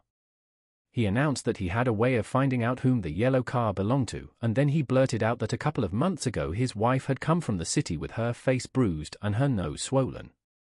But when he heard himself say this, he flinched and began to cry, "Oh, my God," again in his groaning voice. Michaelis made a clumsy attempt to distract him. "How long have you been married, George? Come on there, try and sit still a minute and answer my question. How long have you been married?" 12 years. Ever had any children? Come on, George, sit still, I asked you a question. Did you ever have any children? The hard brown beetles kept thudding against the dull light, and whenever Michaelis heard a car go tearing along the road outside it sounded to him like the car that hadn't stopped a few hours before. He didn't like to go into the garage, because the workbench was stained where the body had been lying, so he moved uncomfortably around the office. He knew every object in it before morning, and from time to time sat down beside Wilson trying to keep him more quiet. Have you got a church you go to sometimes, George? Maybe even if you haven't been there for a long time? Maybe I could call up the church and get a priest to come over and he could talk to you, see? Don't belong to any. You ought to have a church, George, for times like this. You must have gone to church once. Didn't you get married in a church? Listen, George, listen to me. Didn't you get married in a church? That was a long time ago. The effort of answering broke the rhythm of his rocking. For a moment he was silent. Then the same half-knowing, half-bewildered look came back into his faded eyes. Look in the drawer there, he said, pointing at the desk. Which drawer? That drawer, that one. Michaelis opened the drawer nearest his hand. There was nothing in it but a small, expensive dog leash made of leather and braided silver. It was apparently new. This, he inquired, holding it up. Wilson stared and nodded. I found it yesterday afternoon. She tried to tell me about it, but I knew it was something funny. You mean your wife bought it? She had it wrapped in tissue paper on her bureau. Michaelis didn't see anything odd in that, and he gave Wilson a dozen reasons why his wife might have bought the dog leash. But conceivably Wilson had heard some of these same explanations before, from Myrtle, because he began saying, "Oh, my God," again in a whisper. His comforter left several explanations in the air. "Then he killed her," said Wilson. His mouth dropped open suddenly. "Who did?" "I have a way of finding out." "You're morbid, George," said his friend. "This has been a strain to you and you don't know what you're saying. You'd better try and sit quiet till morning." "He murdered her." "It was an accident, George." Wilson shook his head. His eyes narrowed and his mouth widened slightly with the ghost of a superior HM. "I know," he said definitely. "I'm one of these trusting fellas and I don't think any harm to nobody, but when I get to know a thing I know it. It was the man in that car. She ran out to speak to him and he wouldn't stop." Michaelis had seen this too, but it hadn't occurred to him that there was any special significance in it. He believed that Mrs. Wilson had been running away from her husband, rather than trying to stop any particular car. "How could she have been like that?" "She's a deep one," said Wilson, as if that answered the question. RHH. He began to rock again, and Michaelis stood twisting the leash in his hand. "Maybe you got some friend that I could telephone for, George?" This was a forlorn hope. He was almost sure that Wilson had no friend. There was not enough of him for his wife. He was glad a little later when he noticed a change in the room, a blue quickening by the window, and realized that dawn wasn't far off. About 5 o'clock it was blue enough outside to snap off the light. Wilson's glazed eyes turned out to the ash heaps, where small grey clouds took on fantastic shapes and scurried here and there in the faint dawn wind. "I spoke to her," he muttered, after a long silence. "I told her she might fool me, but she couldn't fool God. I took her to the window. With an effort he got up and walked to the rear window and leaned with his face pressed against it, and I said, 'God knows what you've been doing, everything you've been doing. You may fool me, but you can't fool God.'" Standing behind him, Michaelis saw with a shock that he was looking at the eyes of Dr. T. J. Zeckelberg, which had just emerged, pale and enormous, from the dissolving night. "God sees everything," repeated Wilson. "That's an advertisement," Michaelis assured him. Something made him turn away from the window and look back into the room. But Wilson stood there a long time, his face close to the window pane, nodding into the twilight. By 6 o'clock Michaelis was worn out and grateful for the sound of a car stopping outside. It was one of the watchers of the night before who had promised to come back, so he cooked breakfast for 3, which he and the other man ate together. Wilson was quieter now, and Michaelis went home to sleep. When he awoke 4 hours later and hurried back to the garage, Wilson was gone. His movements, he was on foot all the time, were afterward traced to Port Roosevelt and then to Gads Hill, where he bought a sandwich that he didn't eat, and a cup of coffee. He must have been tired and walking slowly, for he didn't reach Gads Hill until noon. Thus far there was no difficulty in accounting for his time. There were boys who had seen a man acting sort of crazy, and motorists at whom he stared oddly from the side of the road. Then for 3 hours he disappeared from view. The police, on the strength of what he said to Michaelis, that he'd had a way of finding out, supposed that he spent that time going from garage to garage thereabout, inquiring for a yellow car. On the other hand, no garage man who had seen him ever came forward, and perhaps he had an easier, surer way of finding out what he wanted to know. By 2:30 he was in West Egg, where he asked someone the way to Gatsby's house. So by that time he knew Gatsby's name. At 2 o'clock Gatsby put on his bathing suit and left word with the butler that if anyone phoned word was to be brought to him at the pool. He stopped at the garage for a pneumatic mattress that had amused his guests during the summer, and the chauffeur helped him pump it up. Then he gave instructions that the open car wasn't to be taken out under any circumstances, and this was strange, because the front right fender needed repair. Gatsby shouldered the mattress and started for the pool. Once he stopped and shifted it a little, and the chauffeur asked him if he needed help, but he shook his head and in a moment disappeared among the yellowing trees. No telephone message arrived, but the butler went without his sleep and waited for it until 4 o'clock, until long after there was anyone to give it to if it came. I have an idea that Gatsby himself didn't believe it would come, and perhaps he no longer cared. If that was true, he must have felt that he had lost the old warm world, paid a high price for living too long with a single dream. He must have looked up at an unfamiliar sky through frightening leaves, and shivered as he found what a grotesque thing a rose is and how raw the sunlight was upon the scarcely created grass. A new world, material without being real, where poor ghosts, breathing dreams like air, drifted fortuitously about, like that ashen, fantastic figure gliding toward him through the amorphous trees. The chauffeur, he was one of Wolfsheim's protégés, heard the shots. Afterward he could only say that he hadn't thought anything much about them.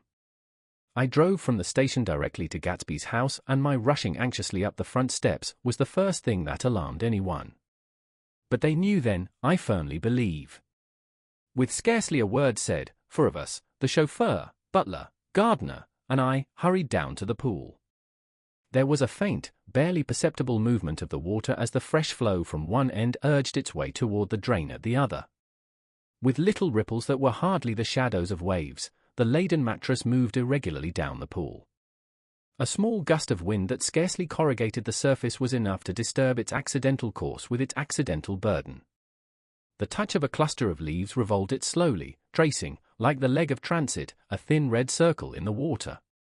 It was after we started with Gatsby toward the house that the gardener saw Wilson's body a little way off in the grass, and the holocaust was complete. Chapter 9. After 2 years I remember the rest of that day, and that night and the next day, only as an endless drill of police and photographers and newspaper men in and out of Gatsby's front door. A rope stretched across the main gate and a policeman by it kept out the curious, but little boys soon discovered that they could enter through my yard, and there were always a few of them clustered open-mouthed about the pool. Some one with a positive manner, perhaps a detective, used the expression madman as he bent over Wilson's body that afternoon, and the adventitious authority of his voice set the key for the newspaper reports next morning. Most of those reports were a nightmare, grotesque, circumstantial, eager, and untrue. When Michaelis's testimony at the inquest brought to light Wilson's suspicions of his wife, I thought the whole tale would shortly be served up in racy pasquinade, but Catherine, who might have said anything, didn't say a word.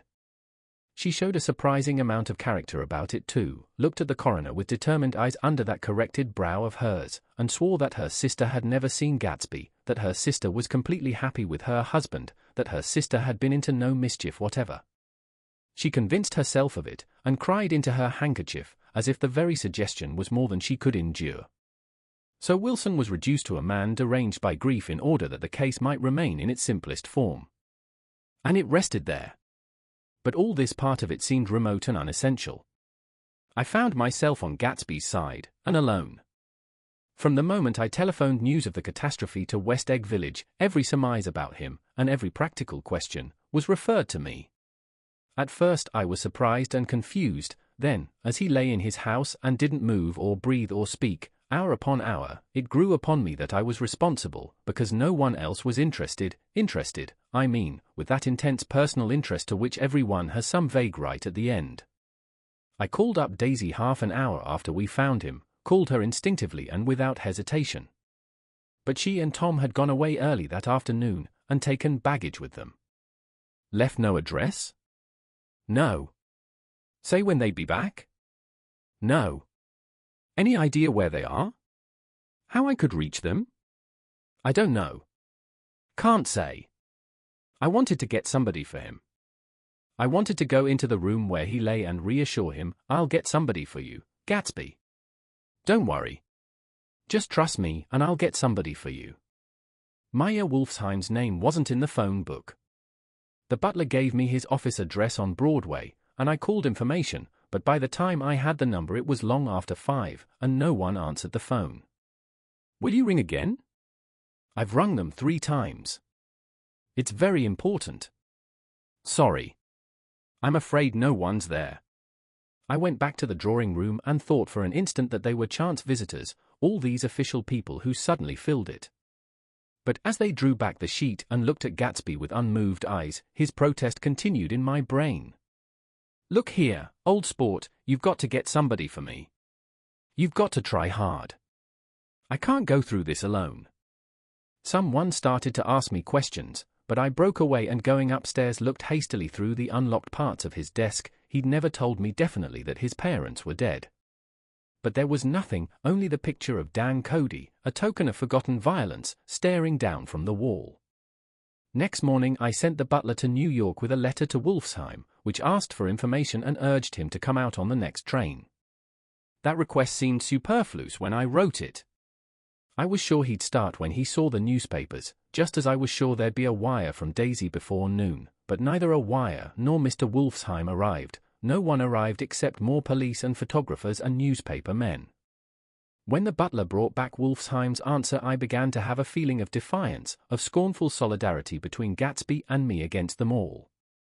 Dear Mr. Carraway, this has been one of the most terrible shocks of my life to me. I hardly can believe it that it is true at all. Such a mad act as that man did should make us all think.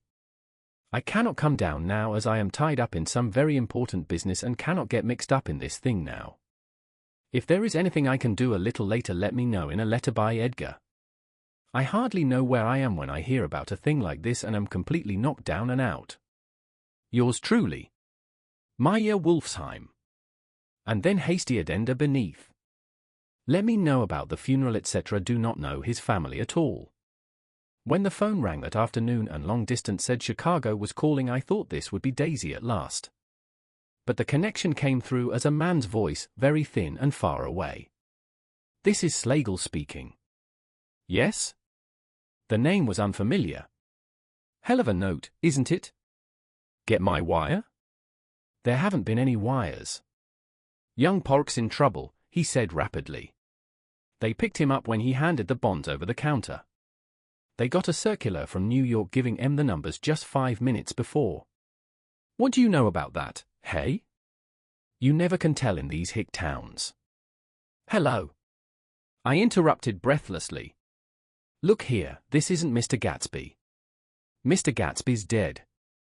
There was a long silence on the other end of the wire, followed by an exclamation, then a quick squawk as the connection was broken. I think it was on the third day that a telegram signed Henry C. Gats arrived from a town in Minnesota. It said only that the sender was leaving immediately and to postpone the funeral until he came. It was Gatsby's father, a solemn old man, very helpless and dismayed, bundled up in a long cheap ulster against the warm September day. His eyes leaked continuously with excitement, and when I took the bag and umbrella from his hands he began to pull so incessantly at his sparse grey beard that I had difficulty in getting off his coat. He was on the point of collapse, so I took him into the music room and made him sit down while I sent for something to eat. But he wouldn't eat, and the glass of milk spilled from his trembling hand. I saw it in the Chicago newspaper, he said. It was all in the Chicago newspaper. I started right away. I didn't know how to reach you. His eyes, seeing nothing, moved ceaselessly about the room. It was a madman, he said.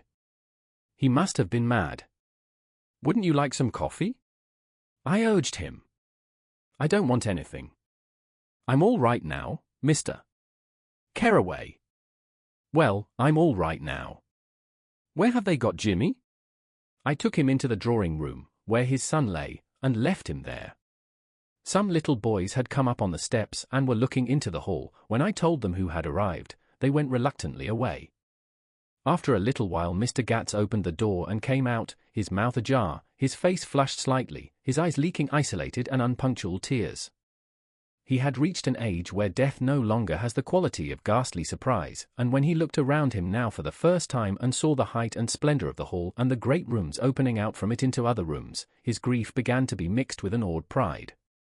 I helped him to a bedroom upstairs. While he took off his coat and vest I told him that all arrangements had been deferred until he came. I didn't know what you'd want, Mr. Gatsby. Gats is my name. Mr. Gats. I thought you might want to take the body west. He shook his head. Jimmy always liked it better down east. He rose up to his position in the east. Were you a friend of my boy's, mister? We were close friends. He had a big future before him, you know. He was only a young man, but he had a lot of brain power here. He touched his head impressively, and I nodded. If he'd have lived, he'd have been a great man. A man like James J. Hill. He'd have helped build up the country. That's true, I said, uncomfortably. He fumbled at the embroidered coverlet, trying to take it from the bed, and lay down stiffly, was instantly asleep. That night an obviously frightened person called up and demanded to know who I was before he would give his name. "This is Mr. Carraway," I said.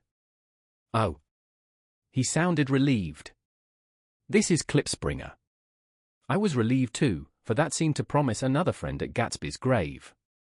I didn't want it to be in the papers and draw a sightseeing crowd, so I'd been calling up a few people myself. They were hard to find. "The funeral's tomorrow," I said. 3 o'clock, here at the house. I wish you'd tell anybody who'd be interested." "Oh, I will," he broke out hastily. "Of course I'm not likely to see anybody, but if I do—" His tone made me suspicious. "Of course you'll be there yourself." "Well, I'll certainly try. What I called up about is—" "Wait a minute," I interrupted. "How about saying you'll come?" "Well, the fact is, the truth of the matter is that I'm staying with some people up here in Greenwich, and they rather expect me to be with them tomorrow. In fact, there's a sort of picnic or something. Of course I'll do my very best to get away." I ejaculated an unrestrained "hey," and he must have heard me, for he went on nervously. "What I called up about was a pair of shoes I left there. I wonder if it'd be too much trouble to have the butler send them on. You see, they're tennis shoes, and I'm sort of helpless without them. My address is care of B.F. I didn't hear the rest of the name, because I hung up the receiver. After that I felt a certain shame for Gatsby. One gentleman to whom I telephoned implied that he had got what he deserved. However, that was my fault, for he was one of those who used to sneer most bitterly at Gatsby on the courage of Gatsby's liquor, and I should have known better than to call him. The morning of the funeral I went up to New York to see Meyer Wolfsheim. I couldn't seem to reach him any other way. The door that I pushed open, on the advice of an elevator boy, was marked the Swastika Holding Company, and at first there didn't seem to be anyone inside. But when I'd shouted "hello" several times in vain, an argument broke out behind a partition, and presently a lovely Jewess appeared at an interior door and scrutinized me with black hostile eyes.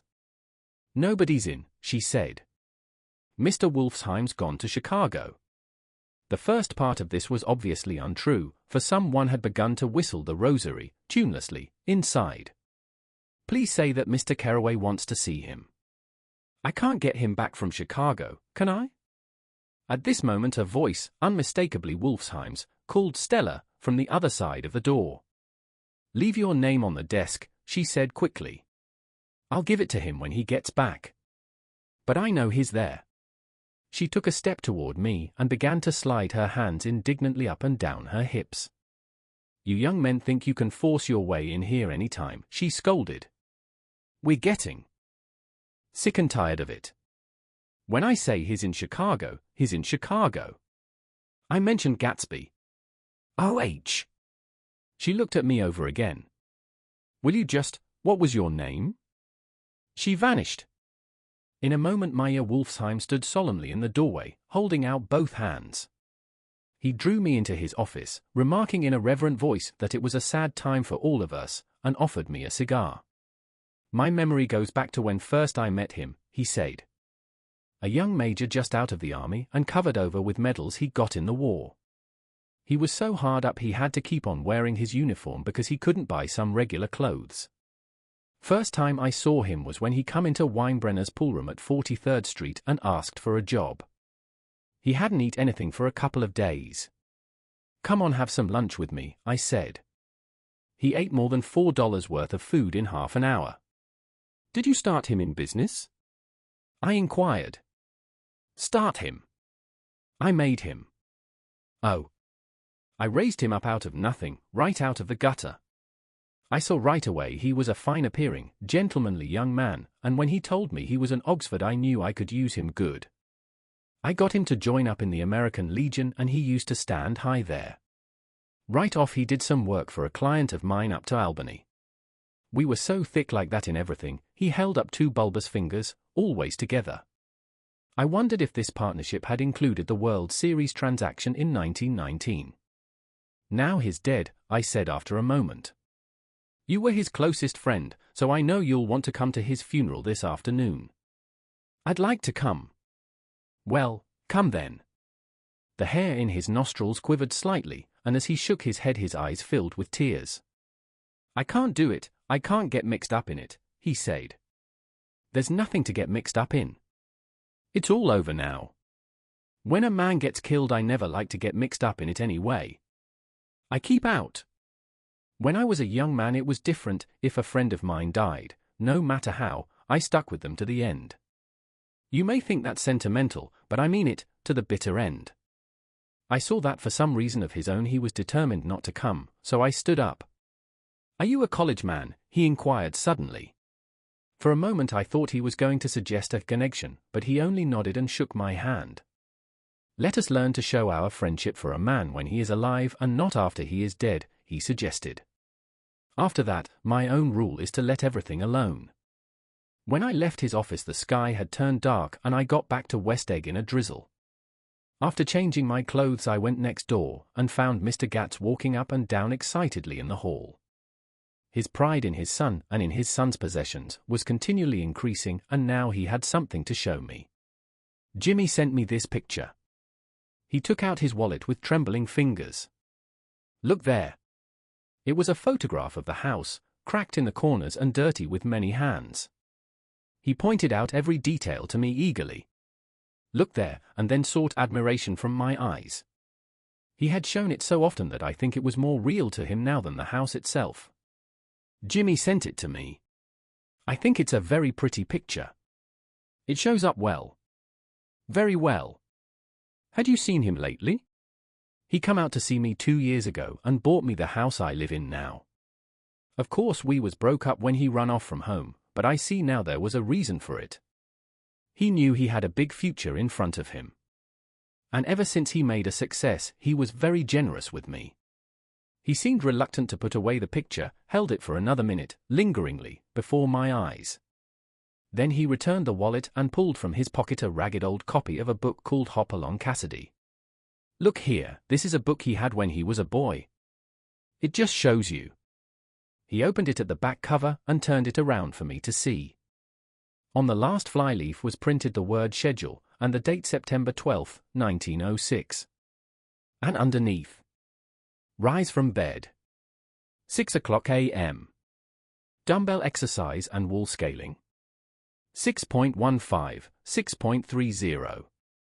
Study electricity, etc. 7.15, 8.15. Work. 8:30 to 4:30 p.m. Baseball and sports. 4.30, 5.00. Practice elocution, poise and how to attain it 5.00, 6.00. Study needed inventions. 7.00, 9.00. General resolves. No wasting time at shatters or a name, indecipherable. No more smoking or chewing. Bath every other day. Read one improving book or magazine per week. Save $5, crossed out, $3 per week. Be better to parents. I come across this book by accident, said the old man. It just shows you, don't it? Jimmy was bound to get ahead. He always had some resolves like this or something. Do you notice what he's got about improving his mind? He was always great for that. He told me I ate like a hog once, and I beat him for it. He was reluctant to close the book, reading each item aloud and then looking eagerly at me. I think he rather expected me to copy down the list for my own use. A little before 3 the Lutheran minister arrived from Flushing, and I began to look involuntarily out the windows for other cars. So did Gatsby's father. And as the time passed and the servants came in and stood waiting in the hall, his eyes began to blink anxiously, and he spoke of the rain in a worried, uncertain way. The minister glanced several times at his watch, so I took him aside and asked him to wait for half an hour. But it wasn't any use. Nobody came. About 5 o'clock our procession of 3 cars reached the cemetery and stopped in a thick drizzle beside the gate, first a motor hearse, horribly black and wet, then Mr. Gatz and the minister and I in the limousine, and a little later 4 or 5 servants and the postman from West Egg in Gatsby's station wagon, all wet to the skin. As we started through the gate into the cemetery, I heard a car stop and then the sound of someone splashing after us over the soggy ground. I looked around. It was the man with owl-eyed glasses whom I had found marveling over Gatsby's books in the library one night 3 months before. I'd never seen him since then. I don't know how he knew about the funeral, or even his name. The rain poured down his thick glasses, and he took them off and wiped them to see the protecting canvas unrolled from Gatsby's grave. I tried to think about Gatsby then for a moment, but he was already too far away, and I could only remember, without resentment, that Daisy hadn't sent a message or a flower. Dimly I heard someone murmur, "Blessed are the dead that the rain falls on," and then the owl-eyed man said amen to that, in a brave voice.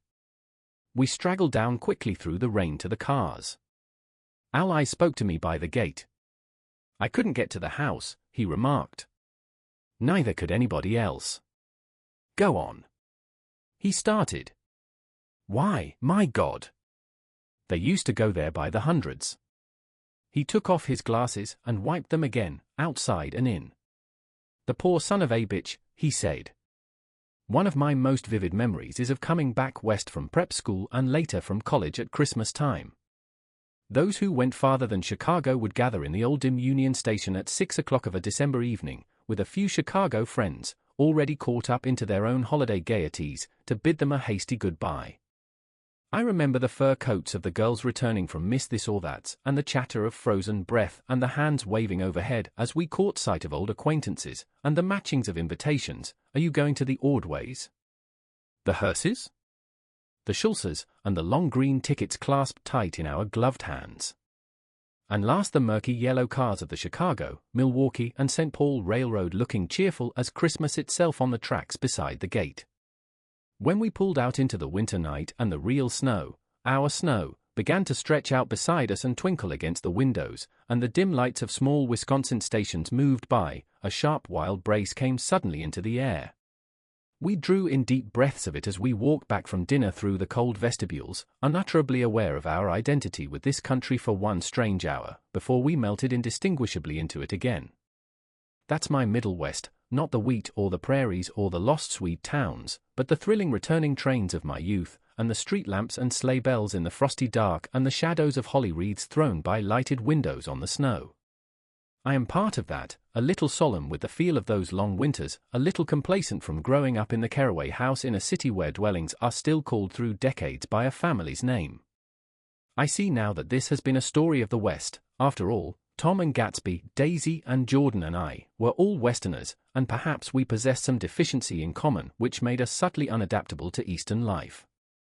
Even when the East excited me most, even when I was most keenly aware of its superiority to the broad, sprawling, swollen towns beyond the Ohio, with their interminable inquisitions, which spared only the children and the very old, even then it had always for me a quality of distortion.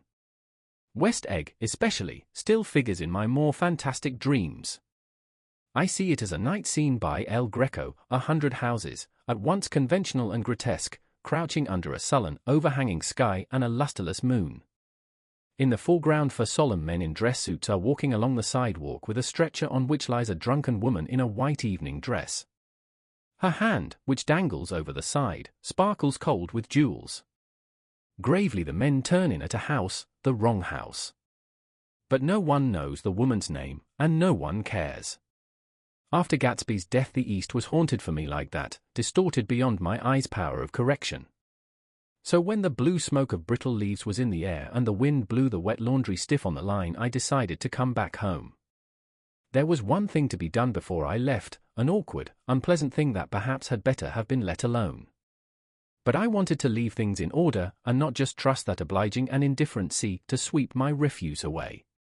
I saw Jordan Baker and talked over and around what had happened to us together and what had happened afterward to me, and she lay perfectly still, listening, in a big chair. She was dressed to play golf, and I remember thinking she looked like a good illustration, her chin raised a little jauntily, her hair the color of an autumn leaf, her face the same brown tint as the fingerless glove on her knee. When I had finished she told me without comment that she was engaged to another man. I doubted that, though there were several she could have married at a nod of her head, but I pretended to be surprised. For just a minute I wondered if I wasn't making a mistake, then I thought it all over again quickly and got up to say goodbye. "Nevertheless you did throw me over," said Jordan suddenly. "You threw me over on the telephone. I don't give a damn about you now, but it was a new experience for me, and I felt a little dizzy for a while." We shook hands. "Oh, and do you remember," she added, "a conversation we had once about driving a car?" "Why, not exactly. You said a bad driver was only safe until she met another bad driver?" "Well, I met another bad driver, didn't I? I mean, it was careless of me to make such a wrong guess. I thought you were rather an honest, straightforward person. I thought it was your secret pride." "I'm 30, I said. I'm 5 years too old to lie to myself and call it honor." She didn't answer. Angry, and half in love with her, and tremendously sorry, I turned away. One afternoon late in October, I saw Tom Buchanan. He was walking ahead of me along Fifth Avenue in his alert, aggressive way, his hands out a little from his body as if to fight off interference, his head moving sharply here and there, adapting itself to his restless eyes. Just as I slowed up to avoid overtaking him, he stopped and began frowning into the windows of a jewelry store. Suddenly he saw me and walked back, holding out his hand. "What's the matter, Nick?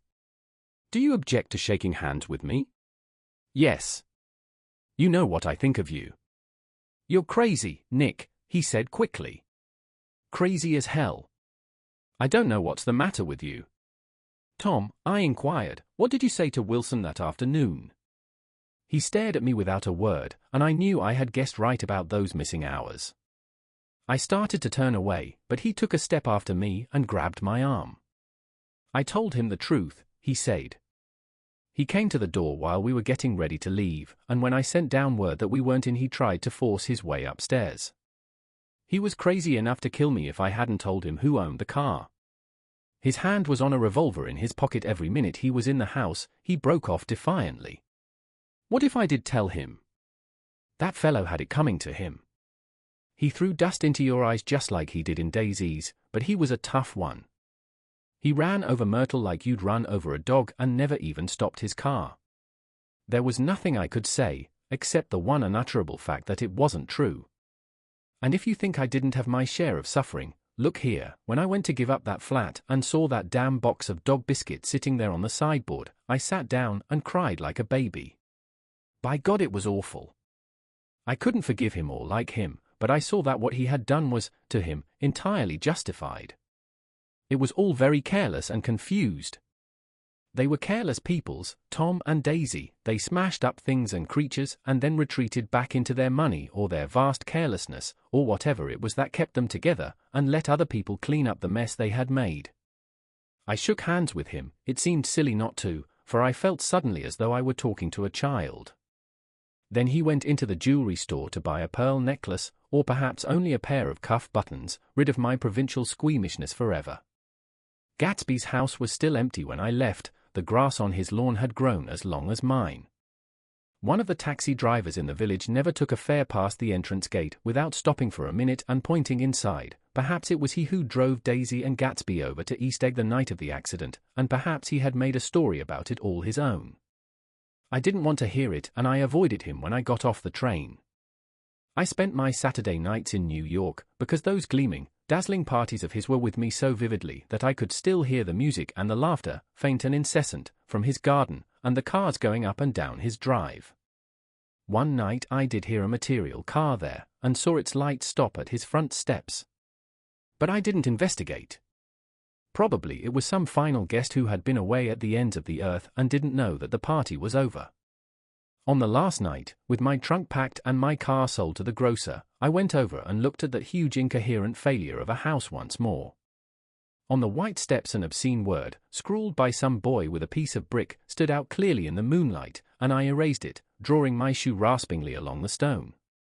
Then I wandered down to the beach and sprawled out on the sand. Most of the big shore places were closed now, and there were hardly any lights except the shadowy, moving glow of a ferry boat across the sound.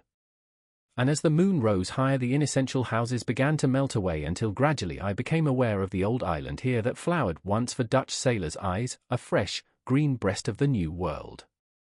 Its vanished trees, the trees that had made way for Gatsby's house, had once pandered in whispers to the last and greatest of all human dreams. For a transitory enchanted moment man must have held his breath in the presence of this continent, compelled into an aesthetic contemplation he neither understood nor desired, face to face for the last time in history with something commensurate to his capacity for wonder.